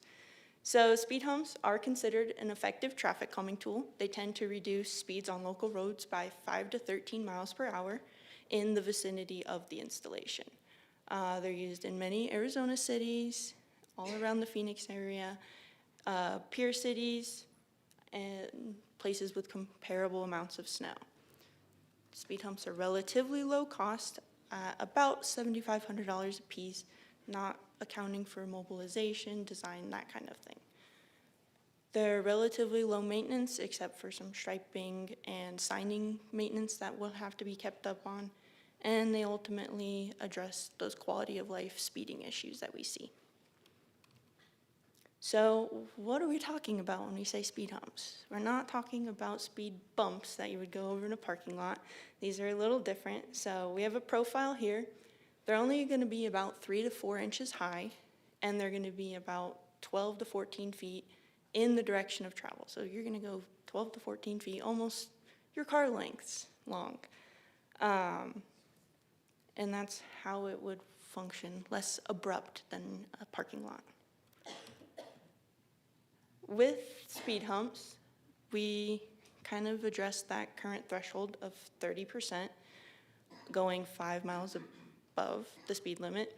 But because speed humps are more cost effective, we've found that we could lower this threshold for this specific tool only. And for that, we are proposing to make the threshold 10% of vehicles needs to be traveling 5 miles above. Related to that kind of is where can speed humps go? So we can't just put them wherever we want. And with that, most cities are going to limit the use of speed humps to local roads and sometimes minor collectors. We want to avoid any critical routes, so anything used by fire or emergency response, priority plow routes, or transit routes. And with that, that overlaps a lot with minor collectors. And for there, we're planning to use speed cushions on those roads. So speed cushions are like this picture here. They're only the width of about a lane rather than the width of the entire road. So a fire truck or something with a larger width could go over that without getting impeded as much, and a normal vehicle would still have to have at least one wheel on that hump. Some more engineering considerations for when these take place. We want to implement a minimum of 2 speed humps spaced at about 250 to 600 feet, depending on the block length. This allows less room to speed up in between. If you just have one, people are going to go fast before and fast after. Limit to the use on roads with grades of 8% or less. Grade issues create issues with speed humps. Allow on roads with all curb types, including no curb. And when we have that no curb option, we're going to implement signs on the side to prevent people from swerving around them. And then consider intersection spacing for speed humps. So from a signal, you're going to need it further from that than from a local on local intersection. Costs, just like with any other traffic calming request, there's going to be a cost associated with it. Currently, we do not have an annual budget for traffic calming. And with that, we've looked into other policies and procedures done by other cities, and many allow citizens to pay to increase the priority, make citizens pay based on the proportion of speeds, and make them pay based on a proportion of volumes. So these are all options that we've considered, but we propose that we continue with the way we are, implement a budget, and allow that to be our designated allotted amount for the year. Some other considerations, so as Jeff said, we talked with fire, the police department, public works, and stormwater, and these are some of the considerations that were brought forward from them. So with fire, some of our response times could go up, less speed humps, less delay, and you can have a faster response. For them, straddling a speed cushion could be a preferred method. For the police department, if done properly, it could reduce enforcement needs in currently monitored neighborhoods. Public works, plowing operations could be slower in these neighborhoods, having to traverse speed humps. Slowing over the humps is naturally going to create a higher snow berm in front of houses, so it can make people perceive a greater amount of snow in front of their house or their driveway and things like that. And it'll increase maintenance needs due to the signing and markings associated with them. Stormwater will need to review the locations of speed humps based on drainage and things like that, because many of our older streets where these will likely be implemented were designed for lower flows, and that could impact the results on those streets. And with that, like Jeff said, we will plan to take any of your questions, comments, concerns into account, address the residential traffic management guide, include speed humps in the toolbox. Then once we have that complete, we'll take it to Transportation Commission in hopefully February, get it approved, and we will be on the way to implementing speed humps. Sydney, you are my hero. Thank you, thank you, thank you. Thank you. I love taking down the threshold for speeding in a neighborhood, because at our current level, neighborhoods where there is an annoyance of speeding and a real or perceived sense of not being safe often falls below our threshold. So I'm very happy to see a 10%. And I think that we should get a budget for traffic calming, so that we're not asking residents to pay for these. I mean, I'd be open to maybe if it's to prioritize or something, but I think a lot of these roads, I mean, as you said, the newer developments are being built to a better standard where these problems aren't existing there. So this is many less than ideal decisions that were made in older neighborhoods that have led to these problems. So I hate to see people being made to pay for them because the road was designed incorrectly. But I'm just beside myself with happiness. You've made my week, and thank you, Jeff. I appreciate it. I think I made this request a couple years ago, and so it's like I could go on and on about how excited I am about speed humps, but I won't. I will call on Vice Mayor. Thank you. Thank you for the presentation, and I too am supportive of adding this to the toolbox. I did have a question or two. I was going through the roundabout on Beulah and University, and there are some humps when you come out of that. Is that similar to the scope and size of what we're talking about? Yeah, it would be similar. Those are considered raised crossings, so they are designed a little different, but a similar concept. Okay, thank you. And then the long-term maintenance of these, is there a cost to that, and what does that look like? Or do they need maintenance? I don't know. They will need maintenance, and I assume that'll tie into typical street maintenance. I don't think we've looked into a cost too much for that yet. Okay, it might be something I'd like to know. And I do want to just touch on that I believe that these would help with our Vision Zero goal and our the safety goals of our city. So I am supportive. Thank you. Councilmember Garcia. Thank you very much, Madam Mayor. And I too am supportive of the speed humps. And as Vice Mayor was mentioning, the roundabout there, I remember my first time going over it and being quite shocked of you know how much I was lifted off my seat by going over that. I was on my motorcycle. Forgive me, Councilmember Matthews was asking me how fast I was going. I was just joking. But the point is I never again went that speed over that hump. So the main thing I wanted to mention here was, and I don't know how many of my colleagues will agree with this, but the number one question that I get from residents on a daily basis up to, well, I don't even want to give you the number because you wouldn't believe me, but it's several times a day at its high point, is can you please put a public or a police officer in my front yard because we get speeding going back and forth. Out of all the questions as a council member could get, that is the one that I get every time I'm out in public. So I think that this will address that issue. And I think we have a little bit of a road ahead of us as far as finding budgeting for it and the appropriate places to put it and how we get to that. But the fact that we have it here on the table means that we can solve those problems moving forward. So thank you for bringing it to us. Good work. Councilmember Spence. I just want to clarify some of our definitions. You've made it in your very nice presentation, made it clear that we're not talking about speed bumps, which is a shorter elevation.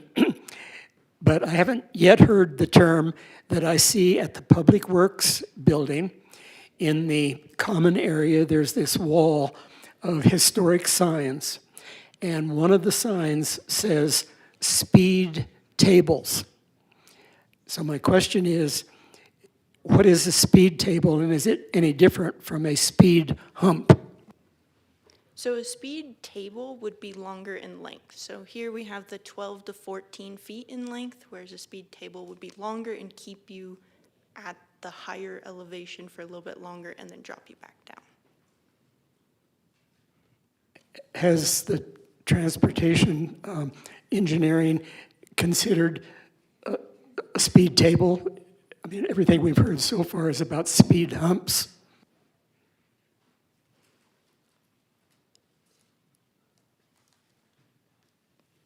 Yeah, what's that? You're good. So speed tables are typically associated with intersection crossings. They're not always, but typically. So that's what Sydney was kind of describing. They're higher, so they would go all the way up to curb height. That's kind of that's what you're seeing at the Beulah University roundabout, is more of a speed table application. So it's longer because that has to go higher, so it's a similar slope on the approach and departure, but it goes up higher because you're trying to get that flush pedestrian crossing. That's typically where you see a speed table. Yeah, so tables, cushions, humps, and target bumps, target parking lot bumps. Thank you for those definitions. All right, we have one public commenter, and that is Dapper Dre.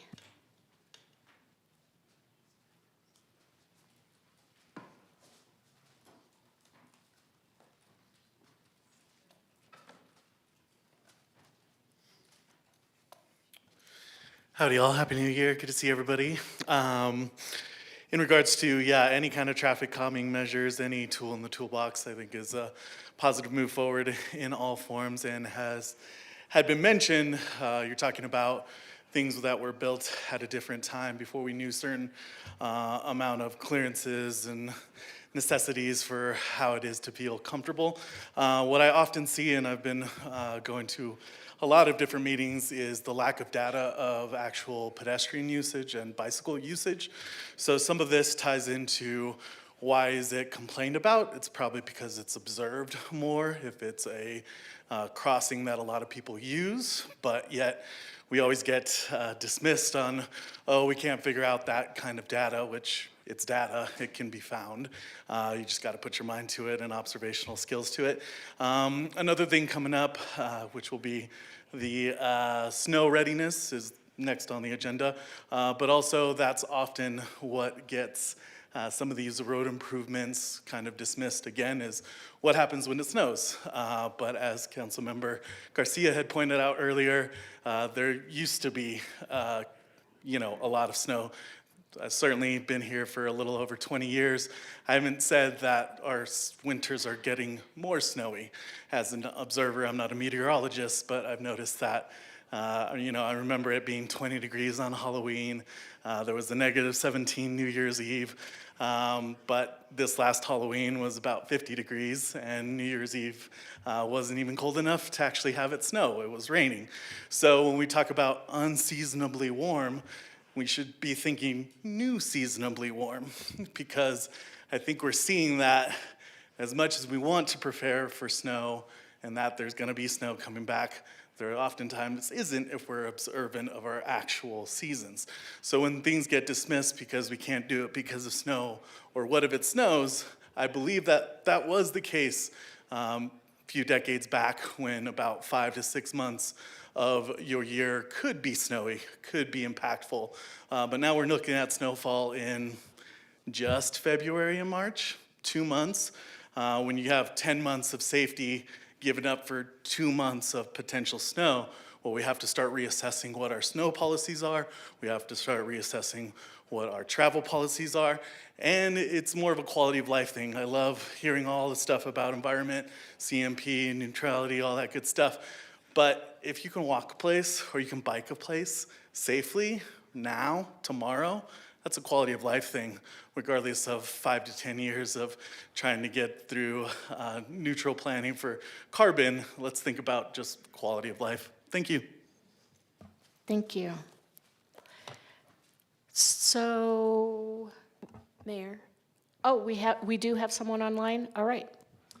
we have one online commenter. Jay, go ahead and offer your comments. Yeah, can you hear me? Yes. Sweet. My name is Jay. I'm on the Pedestrian Advisory Committee for Flagstaff, and I have some few comments. First and foremost, I agree with all comments that the council members have said. They are extremely overdue and make me very, very happy to hear about.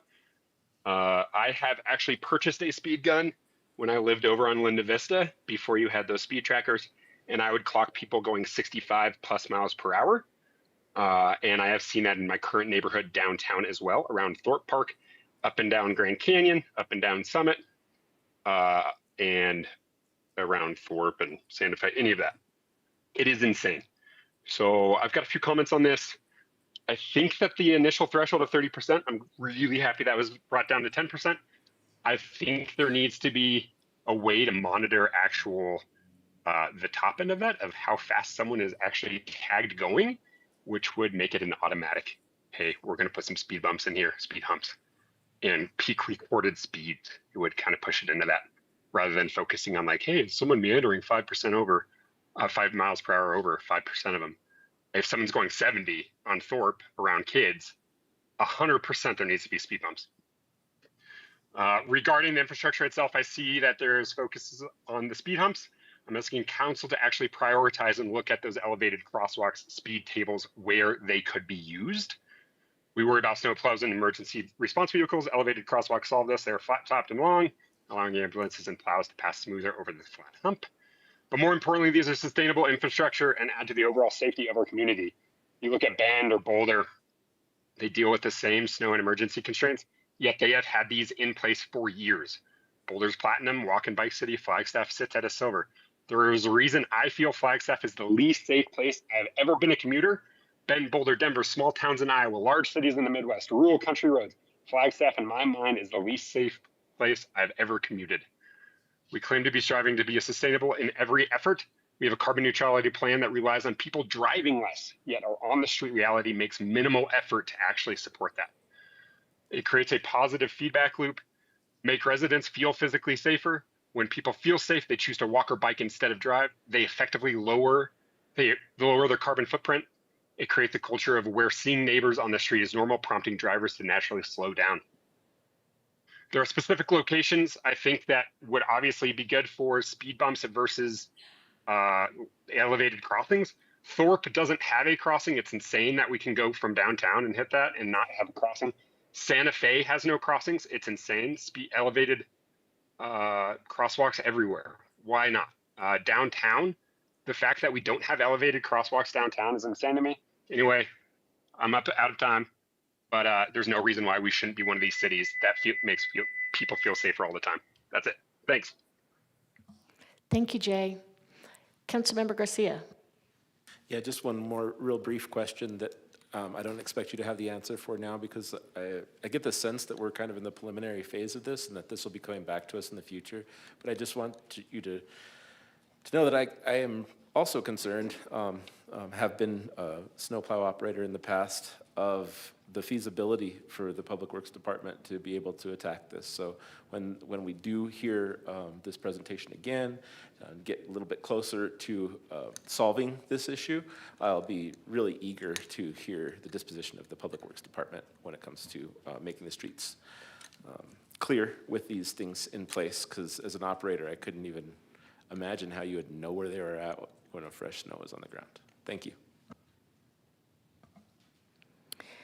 So I think you're hearing support for speed humps, and we look forward to you all coming back with some maintenance costs, and I don't know if there were other questions that council asked, but you have documented questions that we've asked, and thank you so much for the work that you put into this. Yeah, thank you all. Have a good night. All right, street snow readiness report.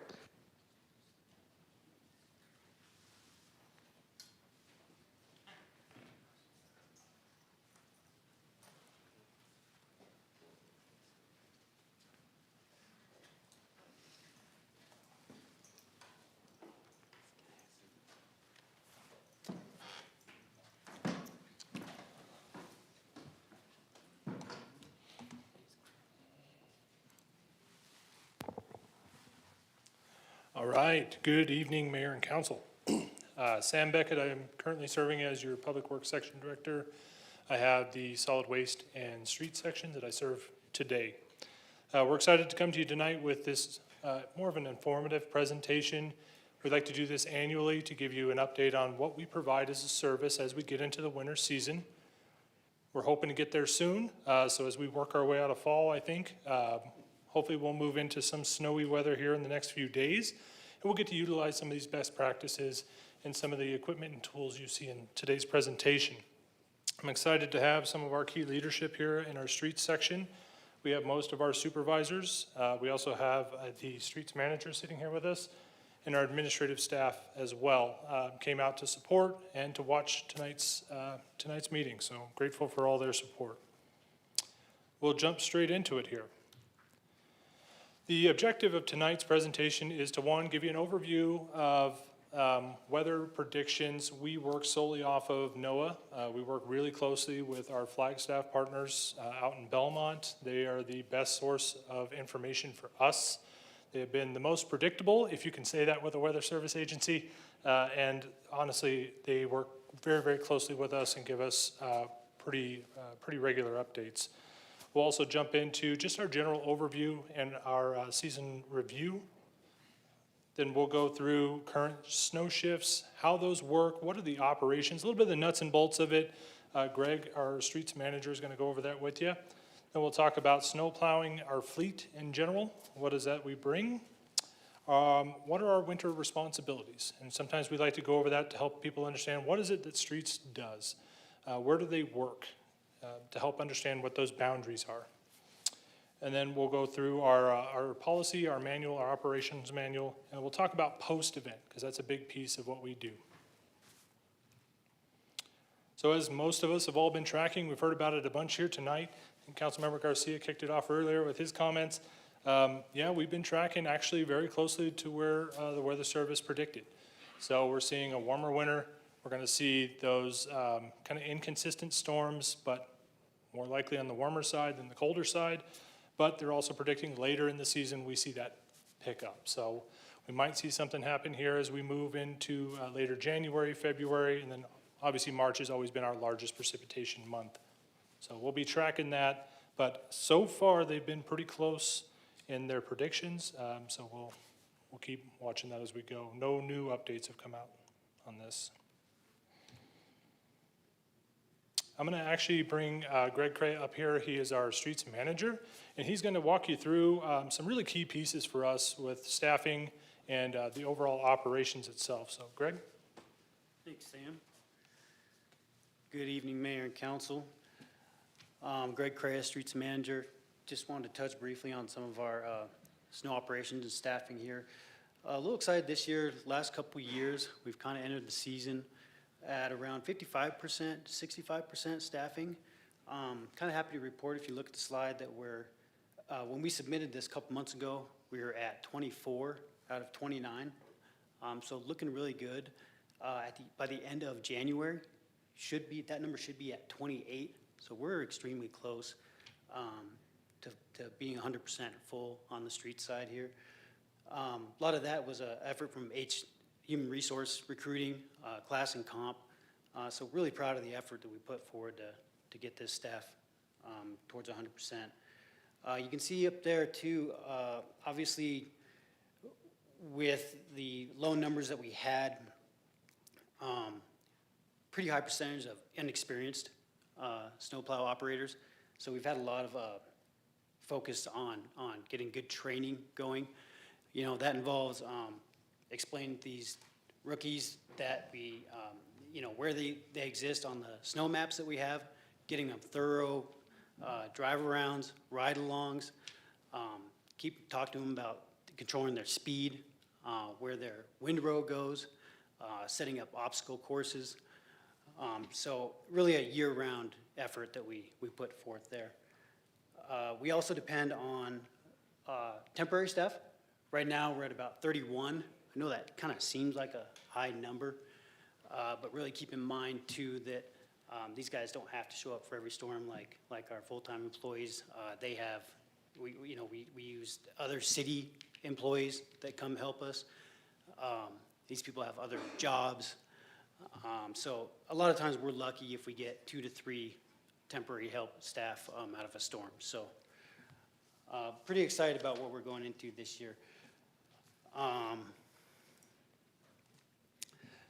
The total operational staff with my 4 supervisors and myself included is actually 34. As I mentioned, by the end of this month, that should be 33 of 34. So like I said, almost 100% staffing rate, which is really impressive. Myself included, I stepped into the manager role about a year ago. After 20 years of operating the equipment and supervising the equipment. It's interesting to see it from this side. So also, with myself moving up, another supervisor taking manager role elsewhere, and a retirement. We also have 3 new street supervisors sitting here to my right. If you look, this is Keegan Slayton, Joseph Nagel, Lyle Kennefic. These are going to be the future of this department, and so we're really excited about the way things are going and trending. Also, Sam did mention, we do have our administrative staff over here. Ivy Carpenter fields an amazing amount of complaints every year, whether it's snowing a lot or not. So we really lean on her to take care of us when we're out in the field.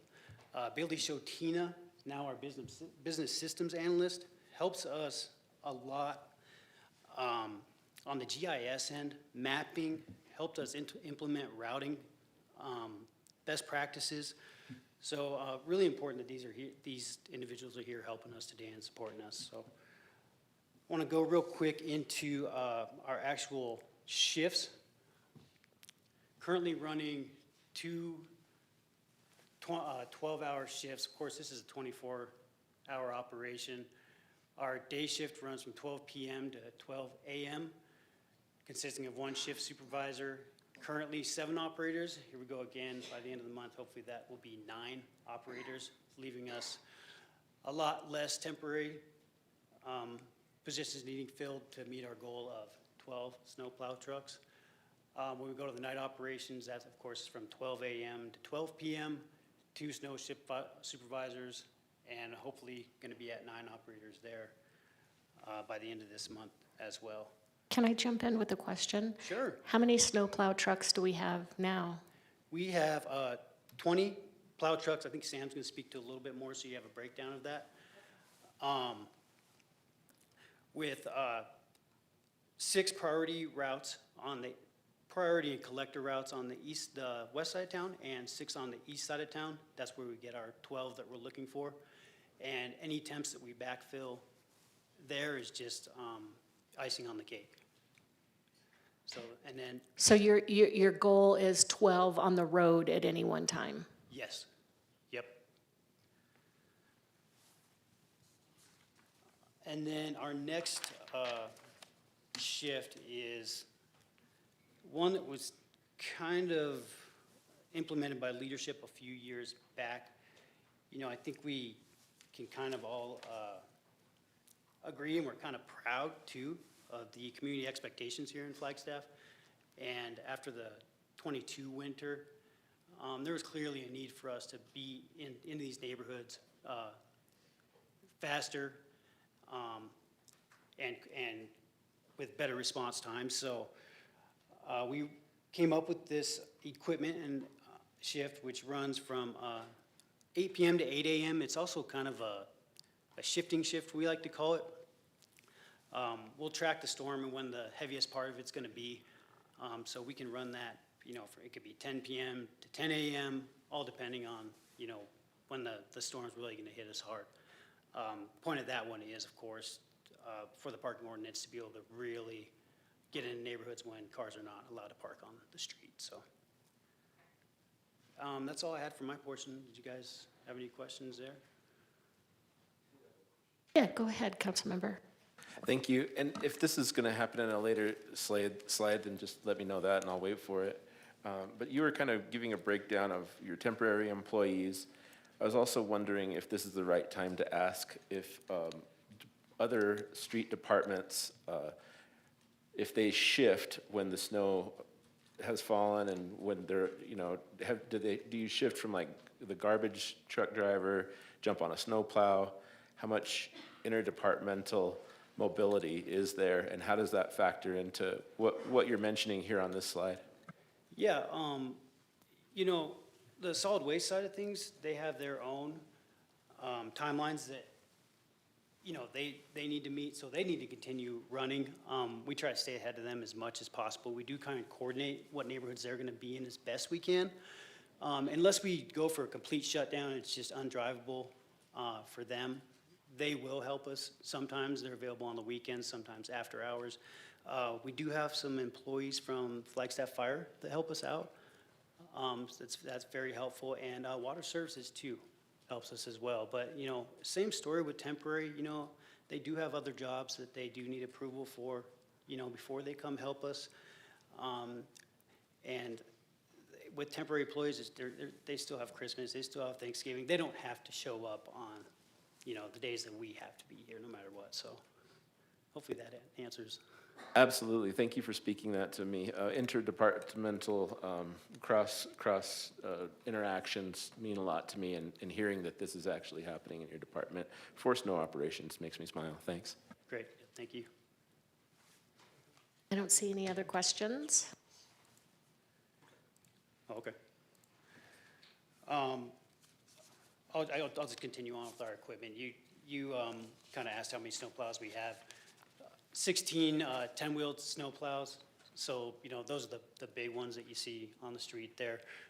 Right now we have 4 6-wheel plow trucks, kind of the shorter, smaller trucks that we've been really finding useful in some of our neighborhoods. You know, the way we're designing our new roads, they're smaller, they're shrunk down, so we're kind of reducing speeds there. So these really allow us to navigate these neighborhoods quite well. So don't carry as much cinder, don't have as much weight, kind of hard to push on those heavier storms when the snow builds up, but they still have a very important role in our fleet. 10 motor graders, you know, that's going to be your equipment shift. 5 front-end loaders, we use those for hauling cul-de-sacs post-storm when snow amounts are enough. Also loading cinders into our 10 and 6-wheel trucks, and we also have 2 of those front-end loaders that we do attach a plow to increase the numbers on our equipment shift. So currently, a quick breakdown of that, we have 14 routes on that equipment shift. We are able to fill 10 with motor graders, 2 with the loader mounted plows, and we are currently trying to figure out how to get those other 2 routes equipment. So 1 truck mounted snow thrower, which is basically a big snow blower with a truck behind it, that we will use to remove snow from downtown and some other special neighborhoods around town. So, any questions there? Thank you for your time. Awesome. Thanks, Greg. And just as a side note, you know, be it that Joanne approves it, Kevin is one of our snow temps, quite phenomenal. Yeah, he's been instrumental the last few years, so we're really looking forward to his support, continued support if he can find the time. As we get into responsibilities, this is one of those ones, sometimes people ask, well, what do you plow? What is it, the work that you do out there? Our goal is basically stay within those curb lines.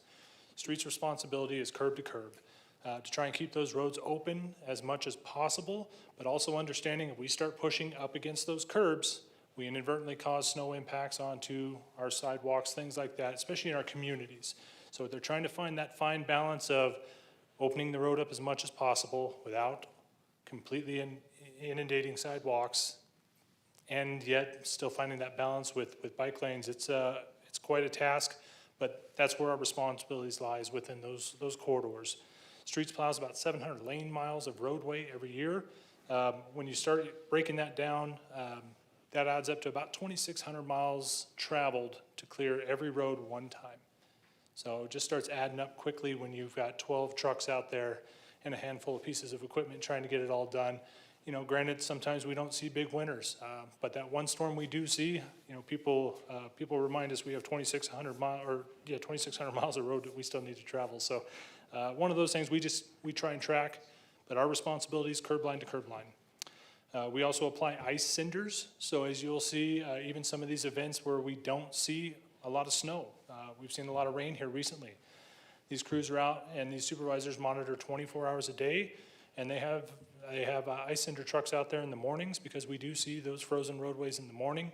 So they try and get them out there, ensure that we're making sure that morning commutes are as safe as possible for everybody.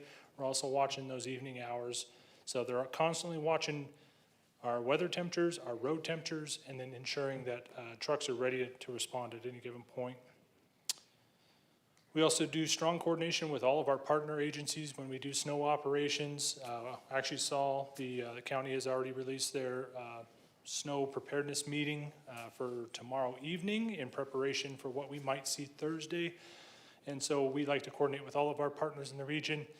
We do community, we call them stakeholder meetings with all of our partners in the area to help them understand very much so this presentation, what we provide, how we provide it, and then we get their feedback. Greg mentioned earlier about one of the shifts and bringing in the equipment shifts. That was in a strong partnership and conversation with FUSD a few years ago where we didn't realize it, but our shift change was actually at the same time delayed school start would be. So what we were finding is there would be no vehicles on the road plowing at the time we were telling everybody to go to school. So we shifted all of our hours, made some changes there. Again, those meetings have been really, really crucial in working with our community.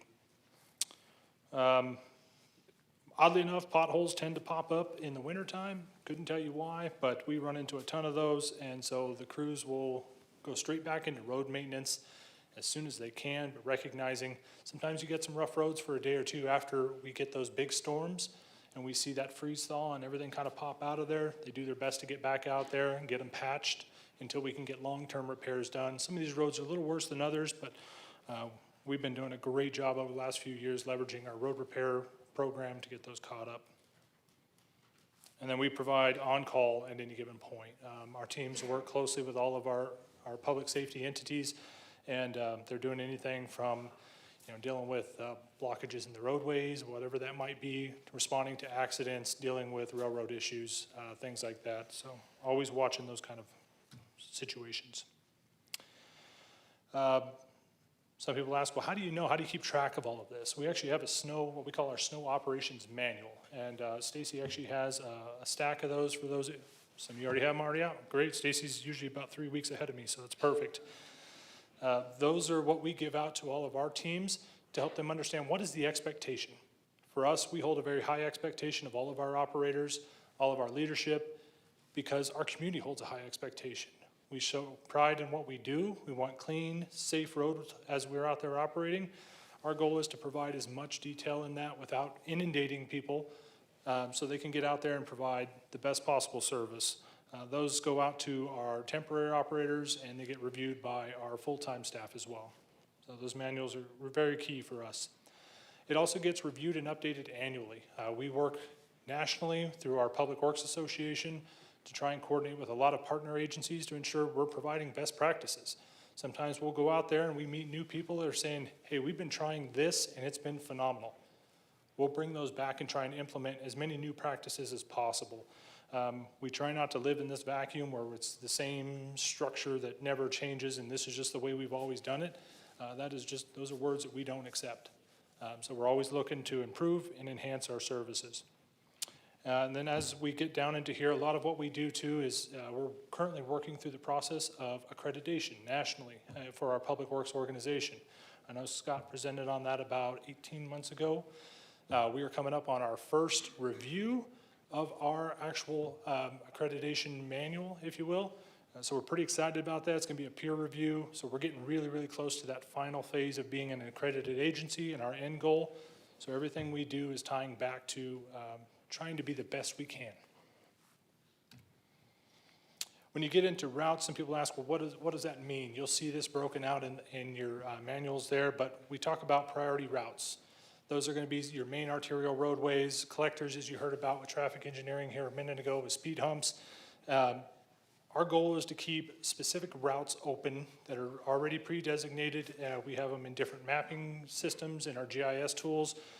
We give those maps out to our temps, and all of our operators use iPads, and they go out and they try and keep those key areas open. Those include things that have our mountain lion bus routes, our FUSD bus routes, key corridors for public safety, through the hospital corridor, our downtown area. So a lot of key areas that we know need to stay open all the time. So when we get inundated and we don't have enough staff, we'll pull back and just focus on those priority routes until we can get time to get back into those other areas.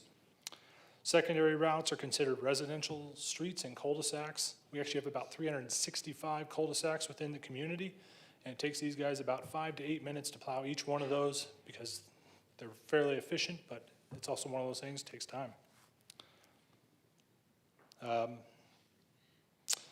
Residential streets, we'll get into here, the explanation of this a little bit further, but they're just not plowed until our priorities are done.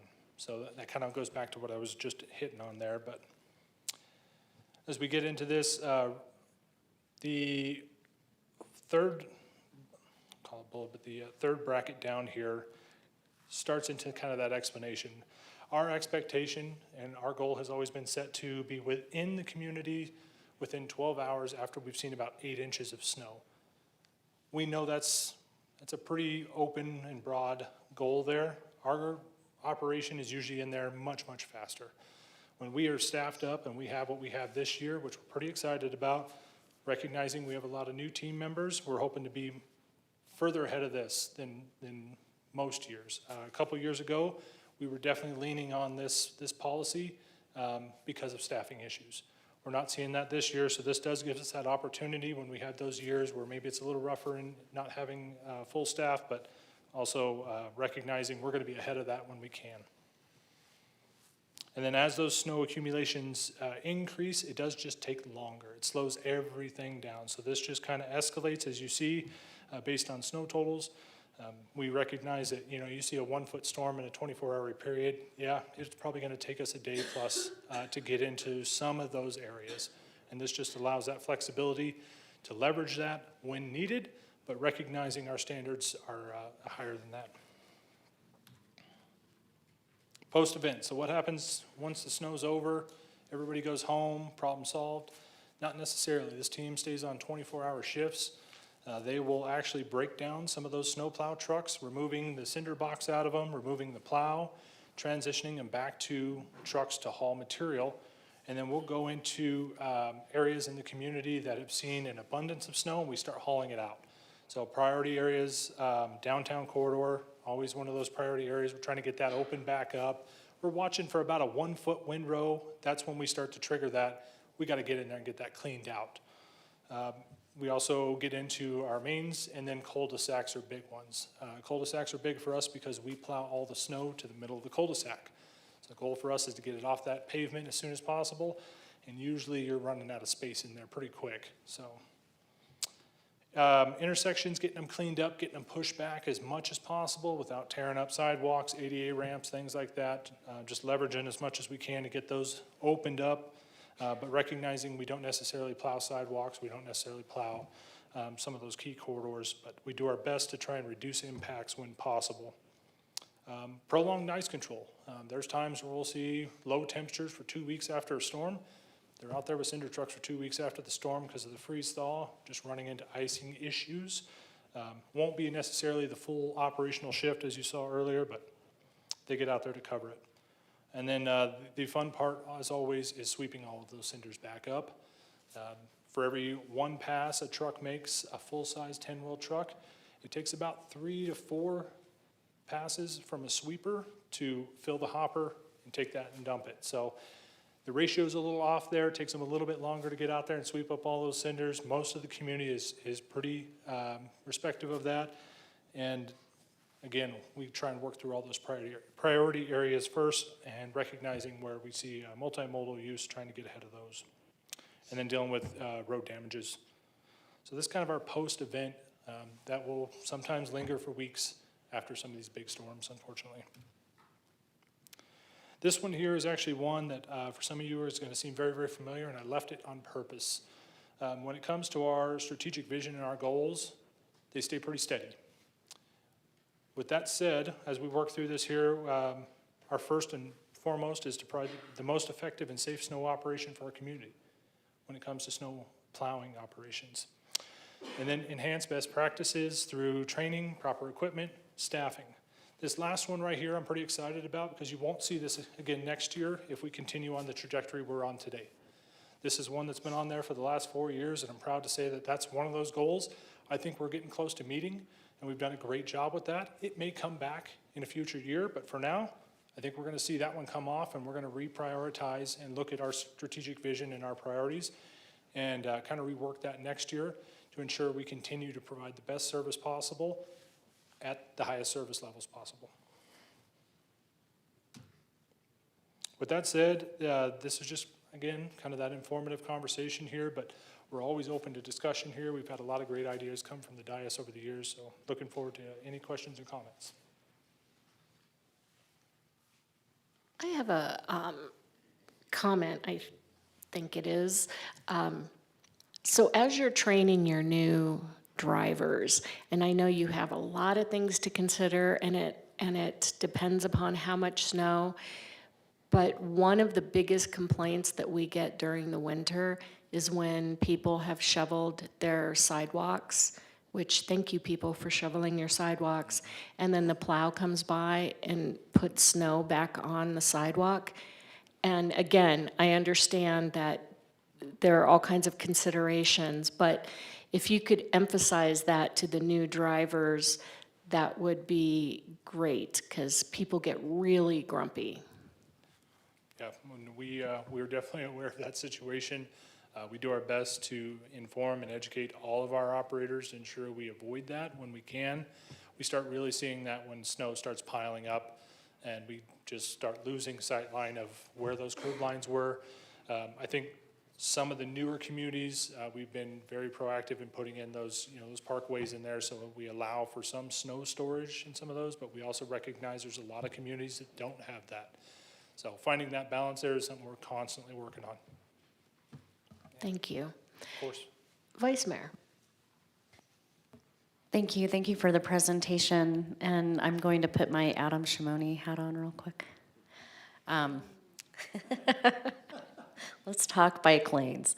No, I commute, and I think I asked this last year. I commute, and there's the bike lane project on Beaver. And I know you all understand how important it is to clear the cinders and keep it clear. There's a lot of bike riders on that road.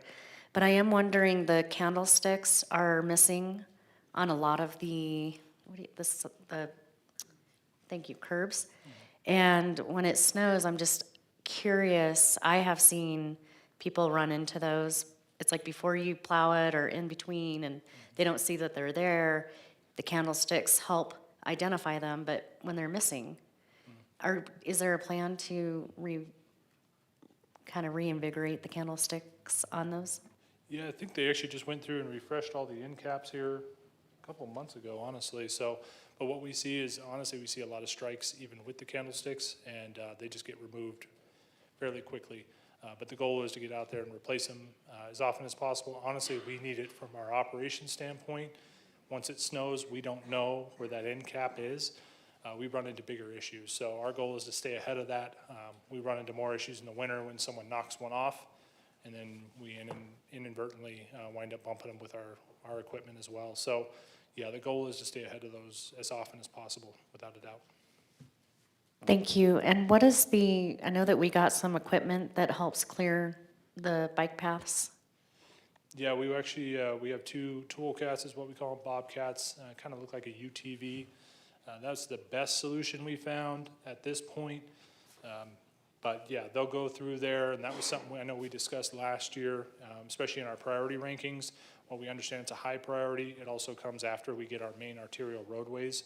So what we'll do is we'll get as much of that plowed, and then we come back through there. We try and get it a couple times a shift if possible, but realistically it's usually about one time a shift, much like our priority routes are 1 to 2 times total plowed once we get through the storm. So staying up with it can be difficult, but they do a pretty good job at planning and coordinating to get that done, and we also try and time it when we're not dealing with as much traffic. It's tough for us to get out there in the heat of the traffic from 10 to about 2 o'clock. When a lot of people are trying to commute as well. So we're trying to prioritize it, but we're also trying to reduce impacts to the entire area. It does take them about 3 hours to make one pass all the way through that with supporting equipment. The way we plow it is plowing it from the edge of the road back up. So then it requires a snow plow and a secondary plow. Sometimes it's a motor grader or a loader. We pull off of other routes.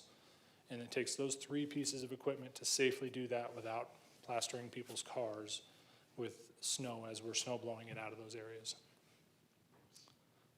Thank you. I appreciate that. Of course.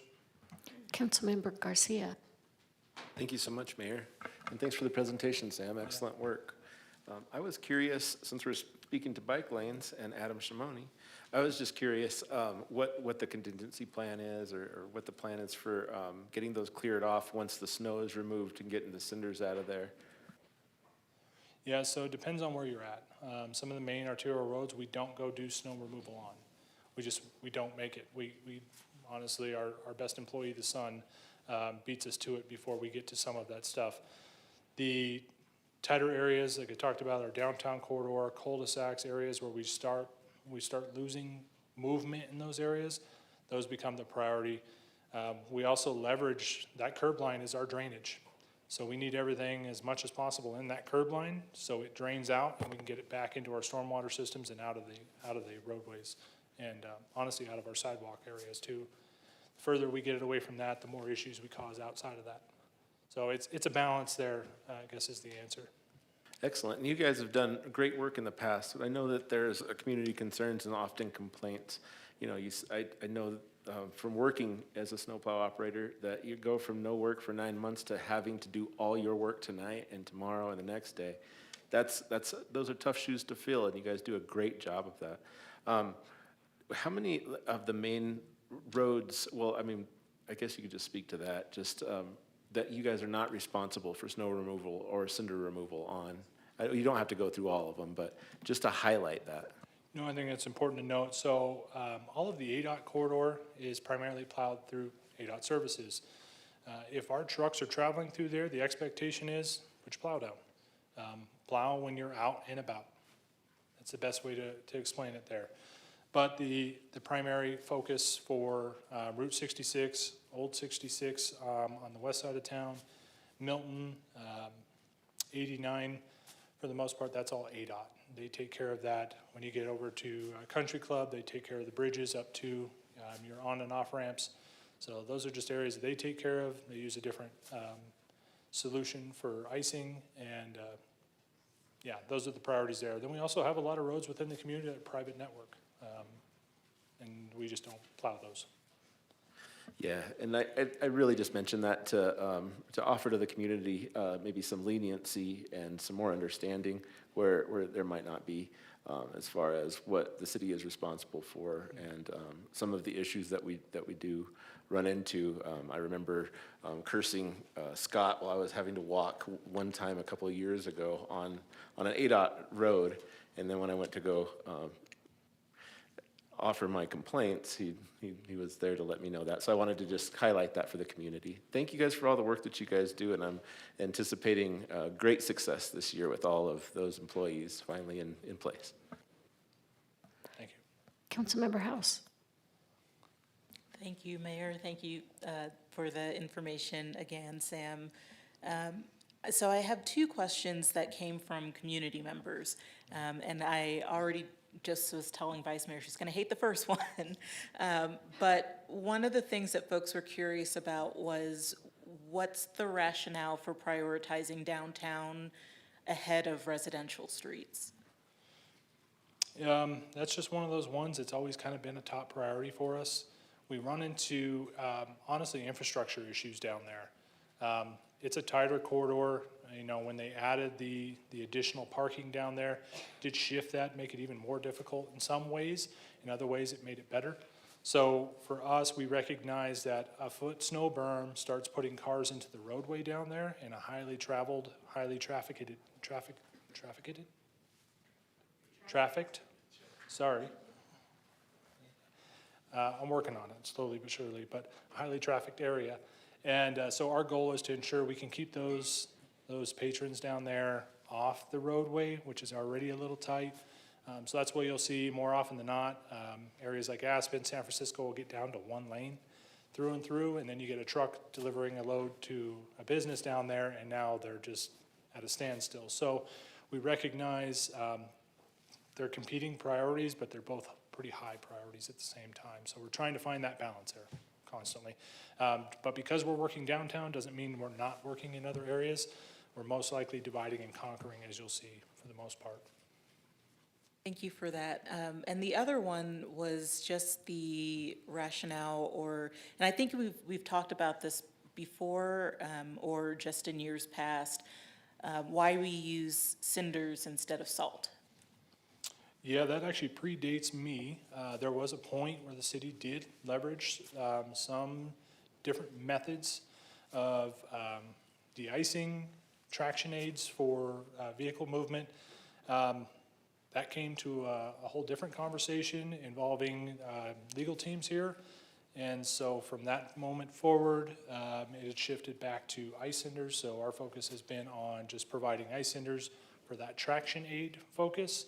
And then recognizing that there's others in the area that use and leverage other tools to that benefit. So did I hear you correctly blame Sterling for that? I would never do that personally, but yeah, go ahead. In my defense, no, I'm kidding. It actually predates me. I think Scott could definitely educate you all on that. When it comes to the de-icer, it was a decision made by council at one point to go away from using de-icer and go back to cinders, so. Yeah. Thank you very much. It's a great question. I was hoping somebody up here had a better answer than I. Well, thank you so much for the presentation, and nice to meet all of you. And I'm so excited that you are nearly fully staffed. I know that was a stressful couple of years for all of you, so glad. Very exciting times. So thank you for your time this evening. All right, next up, care unit.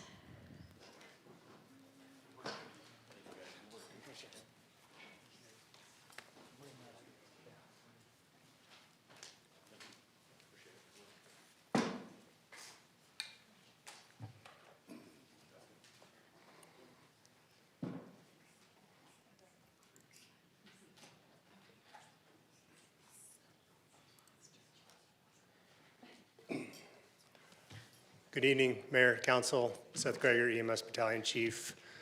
I'm here with representatives from Teros, and we're going to be presenting you a 6-month update, and that's at direction of council from this last July meeting when we presented you our actual annual update. What we're going to be going over today is the changes that were made in June, which included our firefighters that were originally assigned as the EMTs on the unit being replaced by EMTs from Teros.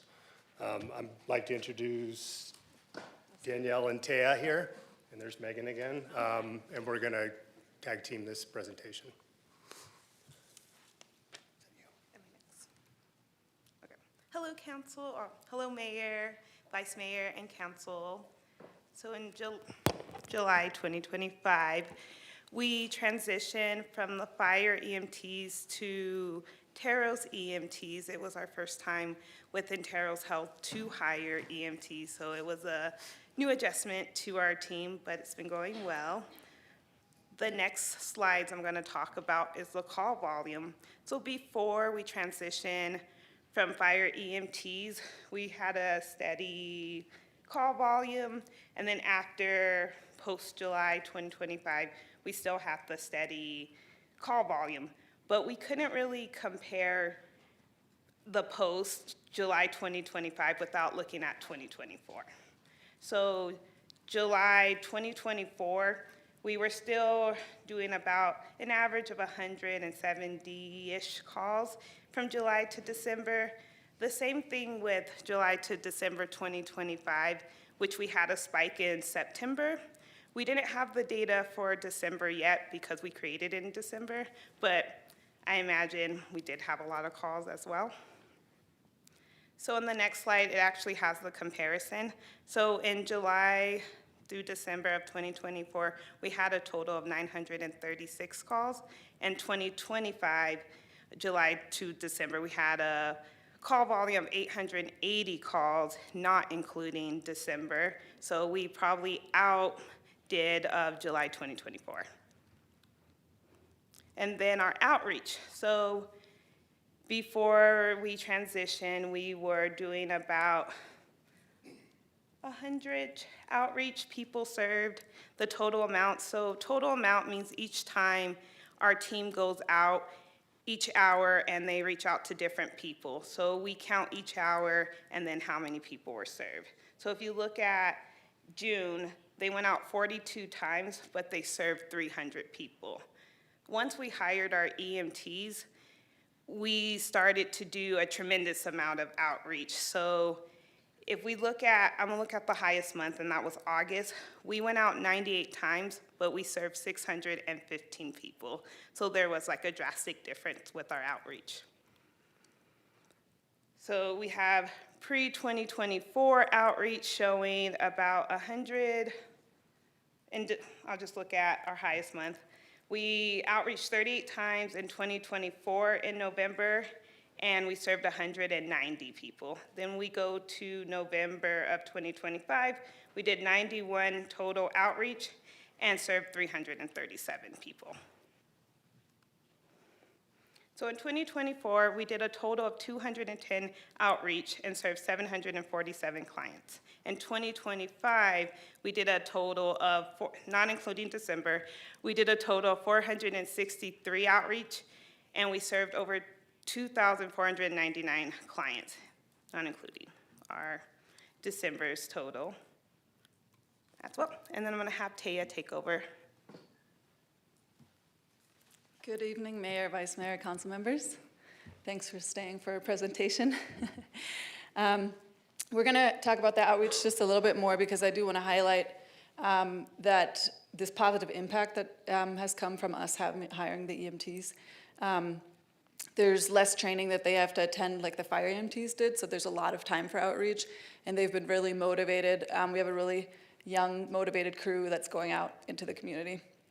So pre-transition, we primarily distributed food, water, clothing, sleeping bags, and assisted with connection to services and resources. Since the transition, the care EMTs have been offering education on wound care and encouraging clients to seek hospital treatment when signs of infection are present. They're also distributing first aid kits containing bandages, aloe vera, travel size ointment, and mosquito repellent, and the community has been loving that. So it's built a lot of trust in the caravan, and they are more likely to get their wounds checked by the team and then seek treatment at the hospital if needed. So huge success with the outreach post-transition, to sum that up. We briefly wanted to go over upgrades so an upgrade is required anytime a client needs a higher level of care or a different response. That's generally, we're requesting Guardian Medical Transport to be transported to FMC, Flagstaff Medical Center, where the client is then if the client is medically acute. If they're unable to care for themselves, or they require a hospital-level medical evaluation. And then we also have upgrades for the police department. We kind of have that defined, so that's initiated if there's a safety concern, aggressions, weapons present, any law enforcement that's needed, involvement that's needed or required. So looking at the medical upgrades, post-transition there has been a slight increase in upgrade for calls. It's not a lot, but pre-transition, January to June, there was a total of 82 calls upgraded to GMT, and then post-transition, 89. So not a huge increase. We do, the EMTs are limited in their scope as to what they can provide. So we do encourage them that if they feel it's necessary to upgrade, to be on the safe side and upgrade the call.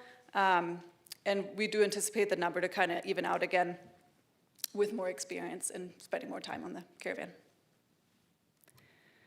PD upgrades. So we document all dispatch calls in our electronic health record system, and that tracks PD involvement.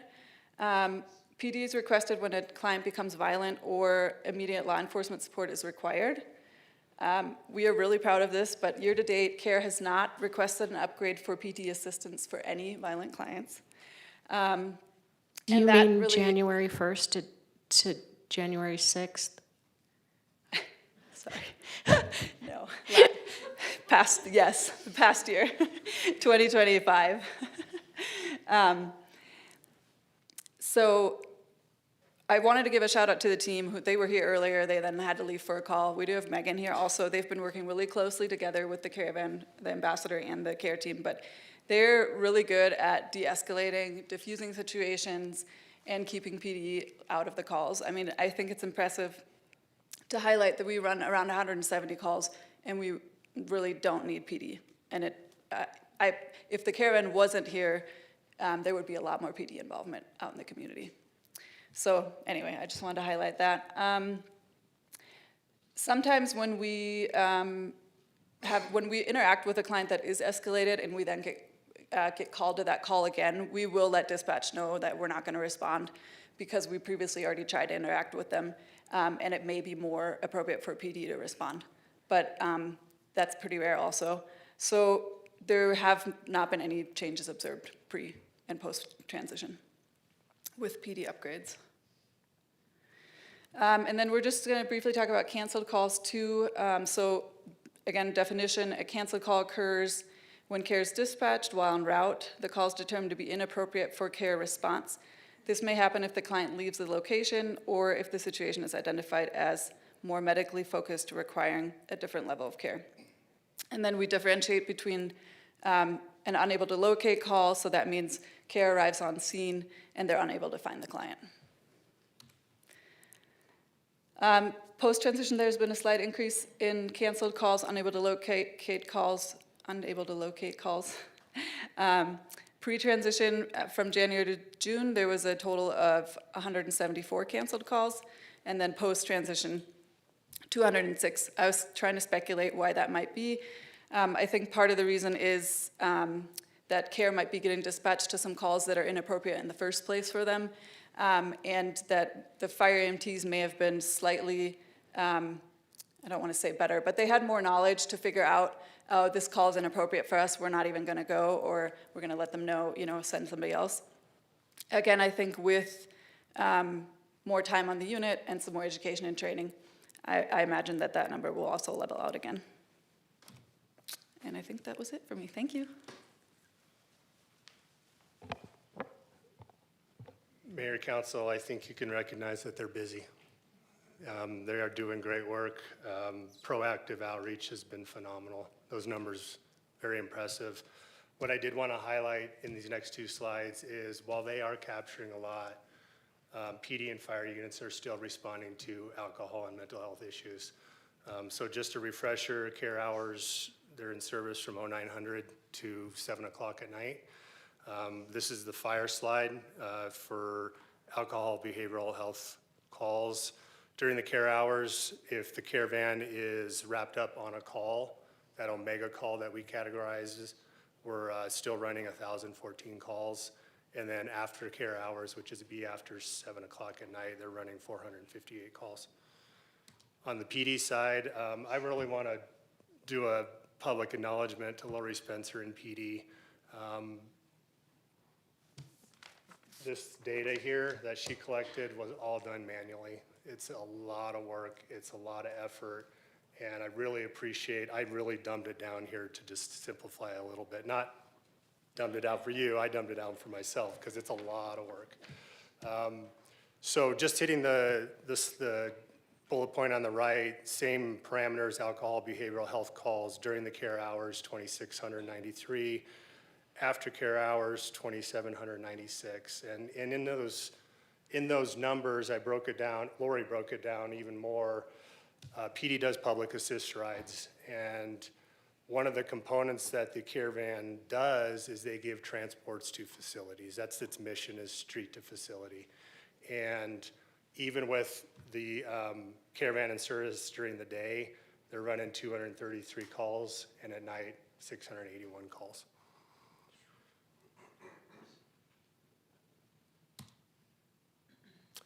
That's the data dump for you. Where we're at, what's next. We're going to continue, this team right behind me is going to continue doing the great work that they do. I would expect numbers to just keep going up And that's based on the outreach and based on the effort that the Terrace team has put forward with this. We do meet monthly and have meetings with Deputy City Manager Anderson and Fire and PD involved, just kind of make connections and get updates from what's going on in the street. Currently, right now, we're on year 5 of the contract, the 5-year contract. We are having conversations currently right now of what to include in there and having those discussions of what do we look like in the future? If an outside vendor came in, what would they bring? What would be their trigger point to expand or modify or other creative ideas on that? That's all we have for now. Any questions? Yes. Councilmember House. Thank you, Mayor. Thank you to the full team for the presentation and just for all the work that you're doing in and for the community. It's really meaningful. Yes, the downtown liaison should be up there too. The first question that I have is just about, I know in the past we've talked about some of the morale impacts that there were, particularly for the firefighters who were assigned, who some were expressing, you know, just the importance of the work that they were doing, but feeling like they weren't able to live out their full purpose and why they became firefighters in the first place. I'm wondering what you've seen as far as morale impacts with the switch to Taros and what that's meant for those firefighters and what it looks like just across the full team that's part of this program. Thank you for the question. It's improved. To put it simply, it's improved. They are going back to the job that they were trained for, have knowledge of, have passion for, and have support for. The acknowledgement I want to hit on too is the acknowledgement of what this team is doing is also recognized out there. They hear a call go out for the caravan. They're not going on that to be prepared to be sent to those other emergency calls. So there's a lot of gratitude there from our folks that were able to transition off it, and we thank council for that opportunity. Thank you for that. I'm curious about any trends that you've seen in terms of your outreach or calls for service. And by that I mean if you're seeing particular types of call trends, or if the calls are mostly behavioral, is it mostly mental health, or is it mostly substance use, or any sort of trends that you're starting to notice? We see a lot of substance use calls. We typically don't get dispatched to mental health because we do have a mobile crisis team, but if they are unsheltered, then we will get dispatched to those types of calls. But it's mostly like substance use, a lot of alcohol use disorders, and it's better if the care team goes on those calls because then because in the past, PD would have to go on those calls, then it'll be public intoxication, then it starts that loop all over. But if we go on those calls, we can take a minute with them, we can give a sandwich, we can get them to the point where we're able to make a plan, whether they go to the shelter or to the guided center. So that's what we're seeing out there. We're seeing a little bit of everything, but mostly like substance use. Thank you. Last question, and then just a comment for you all, is how does the Taros team manage the self and group care for the EMTs and the service team members that are responding to these types of community crises? I know it weighs a lot to do this type of work, and so I'm just curious about what type of support is offered within that team. So I'm their clinical supervisor, so I provide weekly one-on-ones. And they did mention that from their previous EMT jobs, there's not that emotional aspect as care has, because usually it's stabilize, go to the hospital, do wound care, and then leave. But now they're noticing that they have to do that assessment with the BHT. They're seeing the same clients, so there is that emotional connection. So being able to provide that support of like, how are you doing? Is there burnout? These are the signs of burnout.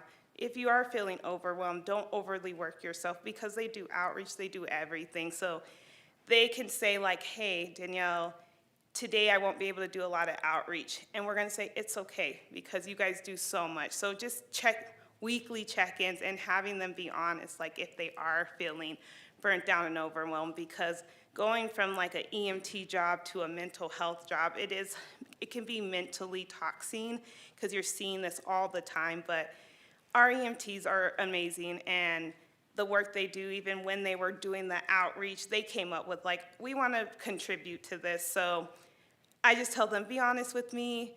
If you need to talk about mental health, let's do it. Teros Health has an EAP program, so we do provide all the mental health piece for our team. So I'm proud of our team.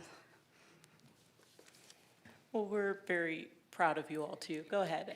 I just wanted to add too, we do have on-calls that are also available, that we have, that we schedule to provide some additional support, especially if we have days that are very busy and we can see that the team has run, 10, 15 calls.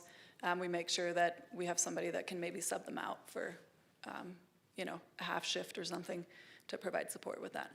Yeah. Thank you all again very much. I just wanted to reassert the praise for this team and the work that is done by the care unit, and also with the support from the fire and police responses, particularly, and I know I've shared different stories about both being able to do ride-alongs with the care team, but also just seeing them in the community. I think over the past year, I was present for maybe 2 or 3 different moments when the care team was called out for an incident close to where I was. And just the both de-escalation skills that I've seen from the team members that are involved in that, and particularly the ability to meet people where they are and with what they need, offer that supportive care, and reaffirm their humanity rather than criminalizing their crisis. I think that's really the major impact that I've seen from this team, and it's just really impressive. And I am grateful. I know the community has been grateful, and just gratified to see that work, again, both from the CARES team and from the police department, with that focused on just caring for people where they are and recognizing what's needed in those moments. I think it makes a big difference, and in a lot of ways a bigger difference than probably is visible on the surface. But just know that even when you're very focused on that moment and that interaction, there are also people around who are seeing that too, and it's making a difference for them as well. So thank you again. Vice Mayor. Thank you. I will start off by thanking all of you, Fire, PD, and your team. This work is hard, and you are making a huge difference for our community, and I appreciate that. Looking at the numbers and just what I see with being downtown every day, I can see the need. And are you looking at expansion or the need to expand? Thank you for the question. As stated before, we are looking at that to incorporate into the contract that is going to be going out for proposal October of '26. And I think it's a vital component to make sure we are thinking forward and addressing those concerns. I can speak on the firefighter side. They were getting tired and burned out. I can only imagine it's the same with this team right here. I think they do a very good job of hiding it, but there's got to be something below the surface on the burnout aspect. So if they want to speak on that, I'd welcome that as well. I would like to hear from them if you don't mind. It'll be beneficial, so short. It'll be beneficial for us to expand, because we do a lot of transports to the shelter, And then from the shelter, there may be another 2 calls. So even having another unit to help alleviate that team who's doing the transport. And if there is a man down on the west side, then the care team doesn't have to go all the way from the east side to the west side. We can have that unit split up to provide the transports, the van downs, and just overall reach more parts of the community. And you guys will definitely see an increase of calls having another unit, just one on each side of town. Do you want to add, Tia? Yeah, I think the team is, they're doing good. You know, the EMTs started, and I'm trying to remember, we hired them in June last year? Yeah, right, June transition. Sorry, it's late, but they're definitely eager, and you know they're out there working a lot. We see hints of burnout coming through. Danielle and I were having a conversation during our one-on-one yesterday, and she gave me some feedback, and I was like, "Do you think this is a symptom of burnout?" Because it sounds a little bit like that. And so we'll you know give as much support as we can before we talk about expansion, but.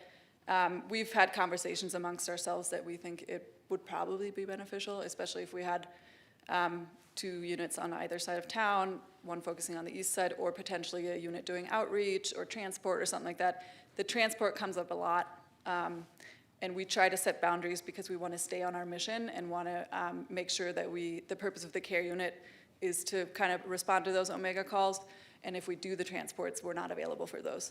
So. Yes, I think it would be beneficial, and we're, I think, on the same page and talking about it. Yeah. Thank you. Looking at the numbers, burnout comes to my mind right away. I was the one, I believe, that requested the update 6 months. And Seth, can you talk about when the next update might happen and what to expect in between now and then? So just to dig in a little bit on that, I acknowledge Lori and the amount of work it took for her to gather that data. I didn't acknowledge the amount of work that actually went into this presentation for Danielle. We're looking also on the fire side, and I believe PD side is looking at as well, is we want to be efficient in what we do when responding to 911 calls. And we're looking at different dispatch protocols and making sure that we're sending the right unit to the right call and being able to handle it with that unit. My proposal would be to come back in a year from now, so that we can incorporate some of those issues and to maybe let them breathe a little bit, gathering this data, and want to be able to produce a good data set for all of you. That makes sense. And it does appear that there's going to be, you know, some things changing, and it would be nice to let those changes happen before we get the updates so that there's time to breathe and let the changes occur. So thank you. Councilmember Matthews. Thank you, Mayor. First, just a curiosity question. You talked about a lot of wound care. Is that from injury or from some type of medical condition? So a lot of our clients are unsheltered, so they are not wanting to go to the hospital. So sometimes they do fall. Things happen being out in the community. So when our EMTs are doing outreach, they see an open wound, they think of this can spread to someone, let's get it closed. If it looks like it's infected, they will try to encourage the client to go to the hospital. So the wound can come from anywhere, just being out. Thank you. Is there any data collected on repeat, unique clients that you see, or do you see the same reoccurring? Do you have any data on that? So we are a healthcare, so we do have the data, but we will not share it just due to HIPAA. So yeah, internally we do have that, but we will not share that externally just because we do get their name, date of birth, and just added like the HIPAA policies. So some of you may know, and Seth, you held up a piece of paper that had a lot more information than what was transferred over here. I'm working with the county attorney. We're trying to look at the possibility of getting a medically assisted detox and treatment center up here. And we're making some really good strides. And we also simultaneously, we don't want to wait for a bunch of research and, data to be collected, so we're uploading that. Is there any way I could get without names or just the data that you have so I can put it in our shared drive? That's not sharing client information, but just, this client number A, we saw 10 times, or if you could collect it like that, because one of the things that we're trying to do in our study is to evaluate how big the need is. And even if it's 1,000 calls, if it's the same 20 people, then that's a different amount of beds that we need, chairs for detox, if you know what I mean. So if there's anything you can share in more detail without giving names and stuff, that would really be helpful to our efforts to bring this in, and hopefully this will make a difference in the clients that you all serve and stuff, to give them different options and alternatives. And then lastly, my question is, it sounded like the expansion that you all are hoping to see in the future is doubling up on the day shift before adding a night shift. Is that a fair conclusion? I don't want to overstep on anything. I've mentioned it before. Deputy City Manager Anderson's not here. We're having those conversations. I think how we configure it, it's open to anything. Staggered shift, 24-hour unit, east side, west side. I think those will all be on the table. We're not there yet because the contract is currently going to be going out, and we got to see what those vendors would potentially bring in. Okay, thank you. And actually, she had another comment. And I want to add, if we do offer a 24-hour unit, our team will need night resources. So we wouldn't want to have something at night to set the program up to fail, because then we'll need a huge community effort. So if we do run on someone who's intoxicated, we'll have to coordinate with the shelter or other providers to help our clients out, because right now there's a need for us, but it's 9 to 7. We don't know how like the other part, the 7 to 7, will look like as well. Thank you. One more follow-up. I think another important piece of this is infrastructure. Where do they go? I think that's a big dollar amount, as you can imagine, as far as a facility for the team, if they integrate back into the fire station. A lot of more questions and discussions going to happen on that. Good. Well, let's keep that conversation going, because one of the properties that we're looking at right now might have room for that additional service to be housed there, so. Councilmember Garcia. Thank you, Mayor, and thank you guys for the presentation. It's always good to see you back up here. It's always kind of makes my night shorter just by having you guys at the end, so thanks for sticking around. So I completely support the expansion, and when this comes before us again, I'm very excited and eager to see what you guys have been working on, as it seems that you guys are definitely in need of that. And Danielle, you mentioned that you are a support crew or a support person for your team. I am also concerned about who supports you, and who supports you, and who supports the rest of the team. I don't need an answer for it. But I do care about that. I was just going to leave you with a little bit of anecdotal, I guess, a situation that I was put in by a client that was served by y'all. Was very eager to get my attention, and outside of normal means, and I was pleasantly surprised to hear they wanted you guys to know implicitly that not only did you save their life on that day, but you changed their life forever. And I'm sure you guys hear that a lot. But this person went so far out of their way to mention this to me, and they wanted me to in any way get that message back to you, that you will probably never see them again. And it's not because they're leaving town, it's because they're doing better for themselves. And it was the interaction with you that changed their life. So thank you for that. That's good to hear.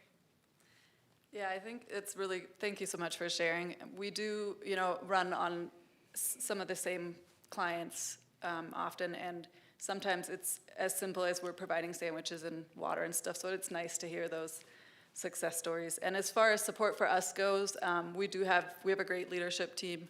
We have 2 more supervisors on the crisis side that are involved too.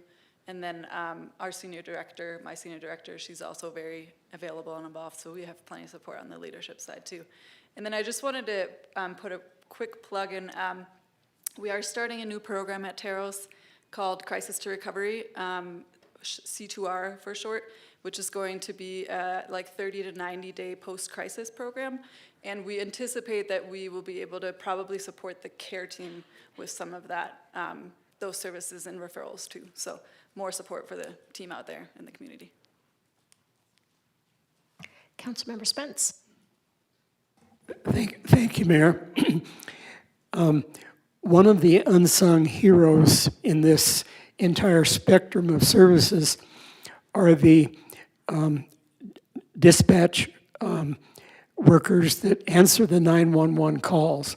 And my question is, how are they doing now that they have an option, a 911 call comes in, man down, if that's the proper term, somebody makes a decision to send the CARES team or to send the fire department, EMTs, paramedics, or the police. So how are those dispatch operators doing currently?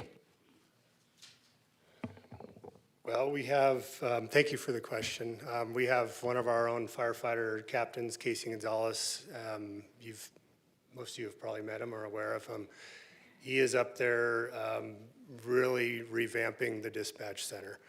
Very good support. He's trying to just get it back together, increase the positive culture that's going on, and reevaluate everything. And I hit on just a little bit ago is changing our dispatch response models is what we're going to be hitting on in the next month to 2 months. It's a lot. As you can imagine, anything that gets called into 911 has to get filtered out and how we respond to it. Having Solari in there has been a very good ally in that as well, where they can they can bounce over to Allie, who's up there, and I know there's other individuals, but Allie will pipe in and say, we should or shouldn't be going to this. The caravan, one of my biggest challenges, and probably in dispatch, is keeping it in the lane of the mission.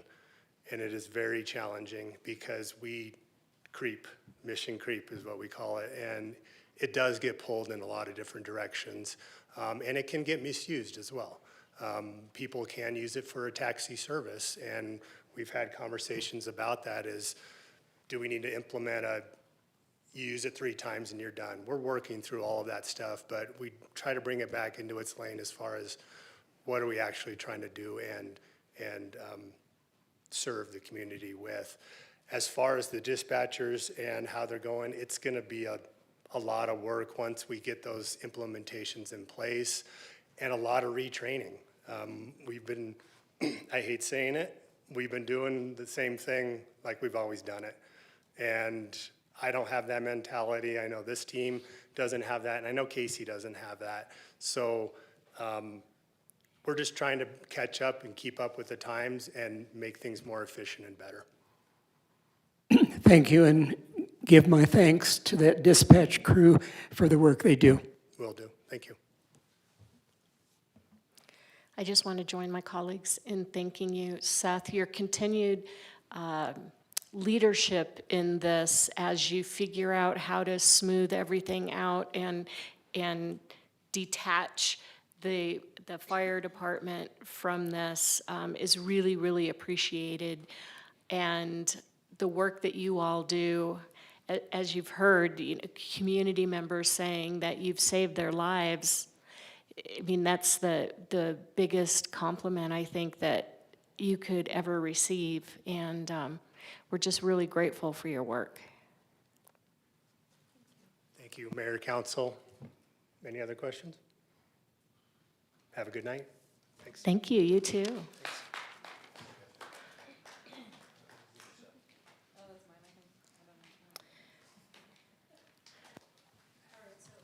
Future agenda item requests shouldn't be on there, so I'm moving down to open call to the public.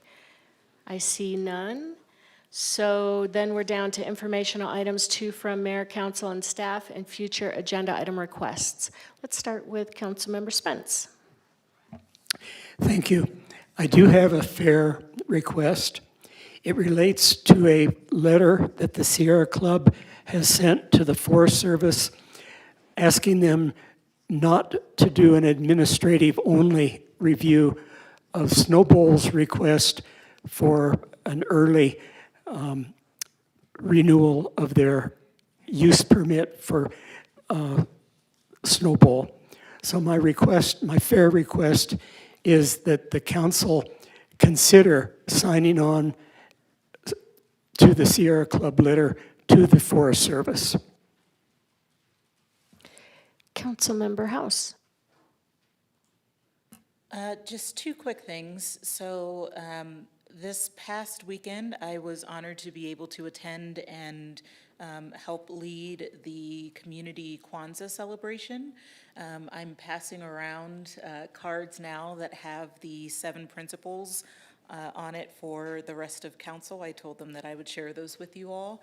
It was a wonderful event, and we had a really interesting question from a community member, which was just calling out the fact that the principles and the whole concept of Kwanzaa felt really important to both the people that were there and just the sense of community that we hope for as the city of Flagstaff.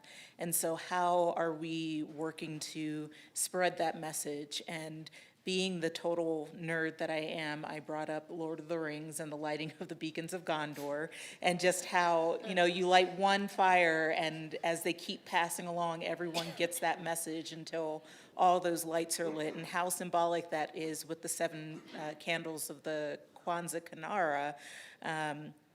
Is that as we're lighting those flames, we're sending that message out of what these principles stand for, how they serve community, how it brings together and centralizes the message of unity, and how important that is for not only Flagstaff, but Flagstaff as a beacon for the rest of the state for a beacon for the rest of our region as a beacon for the rest of the nation, and so forth.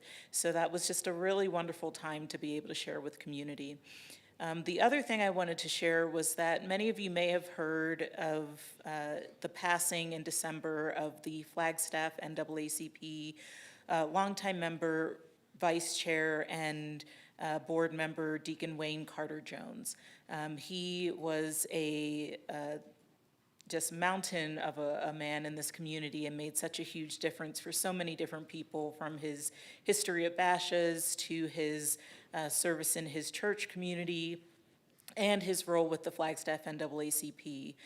His funeral service will be January 17th at 10 a.m., so not conflicting with the MLK Gala, but that will be held at the First Baptist Church here in Flagstaff, and I know it would mean a lot for anyone who was impacted by him to be able to be there.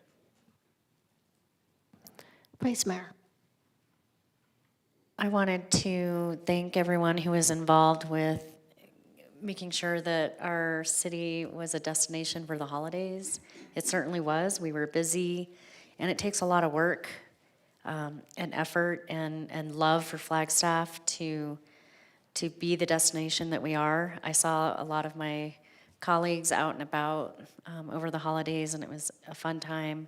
But I do recognize how much work it takes, from the tree to Santa to the pine cone to all of the festivities. So thank you to everyone who made it happen. Councilmember Aslan. There's some good in the world, Mr. Frodo, and it's worth fighting for. I don't have anything tonight. Thank you. Happy New Year, everybody. Looking forward to 2026. Councilmember Garcia. Thank you, Madam Mayor. I have, well, in light of us having the break, which I did take some time off, about a week and a half, I just have some upcoming events that you could see me at and you might be interested in as well. This Wednesday at 5 p.m. down at the Weatherford Hotel in the Gopher Hole, you can join Mari Herman, a third-generation Flagstaffian whose grandparents were Jewish merchants who moved to Flagstaff in 1899. They will be speaking to the family history and the history of Flagstaff. Also, on Thursday, Moms Demand Action Group will be meeting at 6 p.m. at Flagstaff Public Library, but I can't make it there that day because I will be at the Sunnyside Neighborhood Association, and I'd like to meeting, which I'd like to invite the public to as well. And that happens every second Thursday of the month at 6 p.m. Also on, lastly, on Saturday, I will be at the Tinkertopia Makerspace. They're holding their grand opening. They're holding their grand opening at 1 p.m. They will be having that at 1515 Cedar Avenue, adjacent to the United Way, across from Cedar Safeway, within the Sunnyside. And I invite all community members to join me for this new makerspace and to welcome the youth and young adults of Northern Arizona into that space as well. Thank you, Madam Mayor. Councilmember Matthews. Thank you, Mayor. I don't have anything tonight. Nothing from me. City Manager. Nothing from me. All right, thank you all for a great meeting. We're adjourned.